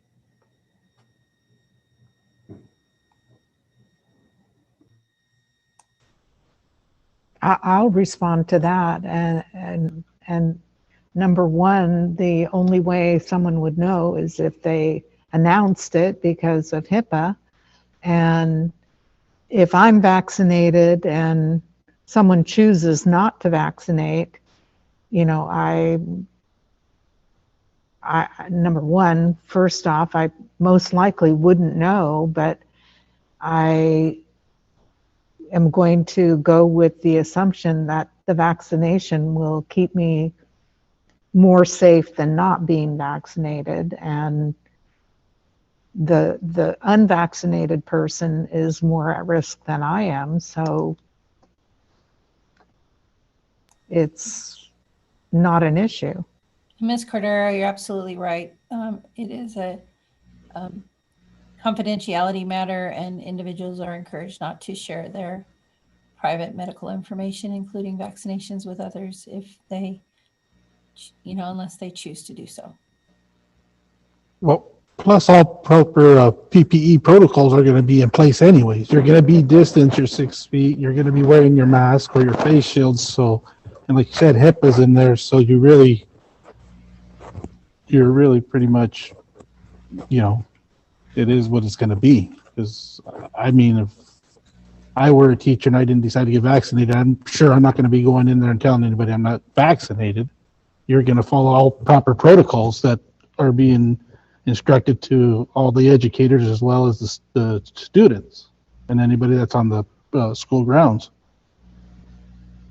Thank you for raising that issue, Ricky, because I can tell you that as a teacher that's been going into work at least twice a week over the last couple of months, unfortunately, there are some staff that I do see on campus that either aren't wearing a mask, when they're supposed to be wearing a mask, or they have it like where it's not even covering their nose or their mouth, if you will, right? So unfortunately, we are going to have to remain very vigilant on our campuses to make sure protocols are taking place, because I can tell you that it's adults that I see on my campus that are supposed to be following the basic protocols and sometimes are not. And that creates a really uncomfortable dynamic, because it's like, can I tell that person to please wear their mask, or do I report it up to a site administrator? Does that make sense? So that's what I mean by these that we need to address, be thinking about. And Mr. Valencia and Mr. Lara, those are addressed in our CPP and our guidance checklist. And ESEA and SMEA have both been really good in notifying us if there are any circumstances where people are not following protocol, and that way we can immediately address it. Yeah, because that's the same with me being the branch manager where I'm at. The protocol is everybody's masked before they come in the front door to the facility that's working for the company. Nobody is outside, so that's very good. Are we ready? Ms. Cordero, I just want to say one thing really quickly. One, I want to thank you. Again, this was a really long presentation, but we knew that you would want to know all of the pieces of it. So I really appreciate you hearing the whole thing. And then I would just be remiss if we do not thank our translators. That was a lot of information, and I know they did a great job, and we did our best to talk slow. That was the slowest I've ever spoken. It was probably too fast, but thank you. Just thank you for doing that. We appreciate you guys so much. Thank you. Well, I'd like to say thank you to Melissa and to all of you, because I know this has been ongoing since the shutdown. This was even being talked about. And all the work that was put in by everybody, and the due diligence and time, and to really thoughtfully think this out to do what's best for our teachers and the staff and the kids to come back to school. I mean, applauds to everybody that was involved in this across the board from me, and I think the rest of the board members here would like to say thank you. Thank you so much. Big team effort. Big, Thank great you team. all. Thank you Great all. people. Very much appreciated. Very, very much. Well, this is sort of a dual action. A portion of what was shared with us tonight was basically just a status update regarding COVID-19, but we do need to adopt the I can't talk now. Reintegration. To in-person instruction plan as presented. So do I have a motion? I so move, I make a motion to adopt the reintegration to in-person instruction plan as presented. And that does include the 2 health and safety plans Plan also. were reviewed. And is there a second? I'll second. And Mr. Laura has seconded. So it has been moved by Mrs. Flores, seconded by Mr. Laura to adopt the reintegration to in-person instruction plan as presented. All those in favor? Aye. Aye. Opposed? Any opposed? So it has been adopted. So thank you, Ms. Dutra, and to everyone on the multiple teams that worked on the various pieces to all of this on an ongoing basis. You know, this is truly a situation where until you are in the shoes, you really don't know what all is going on until the pieces all come together. So thank you very much. Anything else? Well, I was going to ask if anyone had anything to report out. I don't think so. I would suggest that we table the remaining item in closed session due to the fact that it is 11 o'clock and I can bring that back to the next. All right, if that I think is that's a good idea. Comment? yeah. Okay, any objections to tabling item B? We're not going back to the polls? No. Oh, he's gonna cry. Okay, well, with that, it is 10:53 p.m. Well past my normal. And there are still 70 participants. Time to retire. Mine says 105. Mine says 70. Huh. So with that, I will adjourn.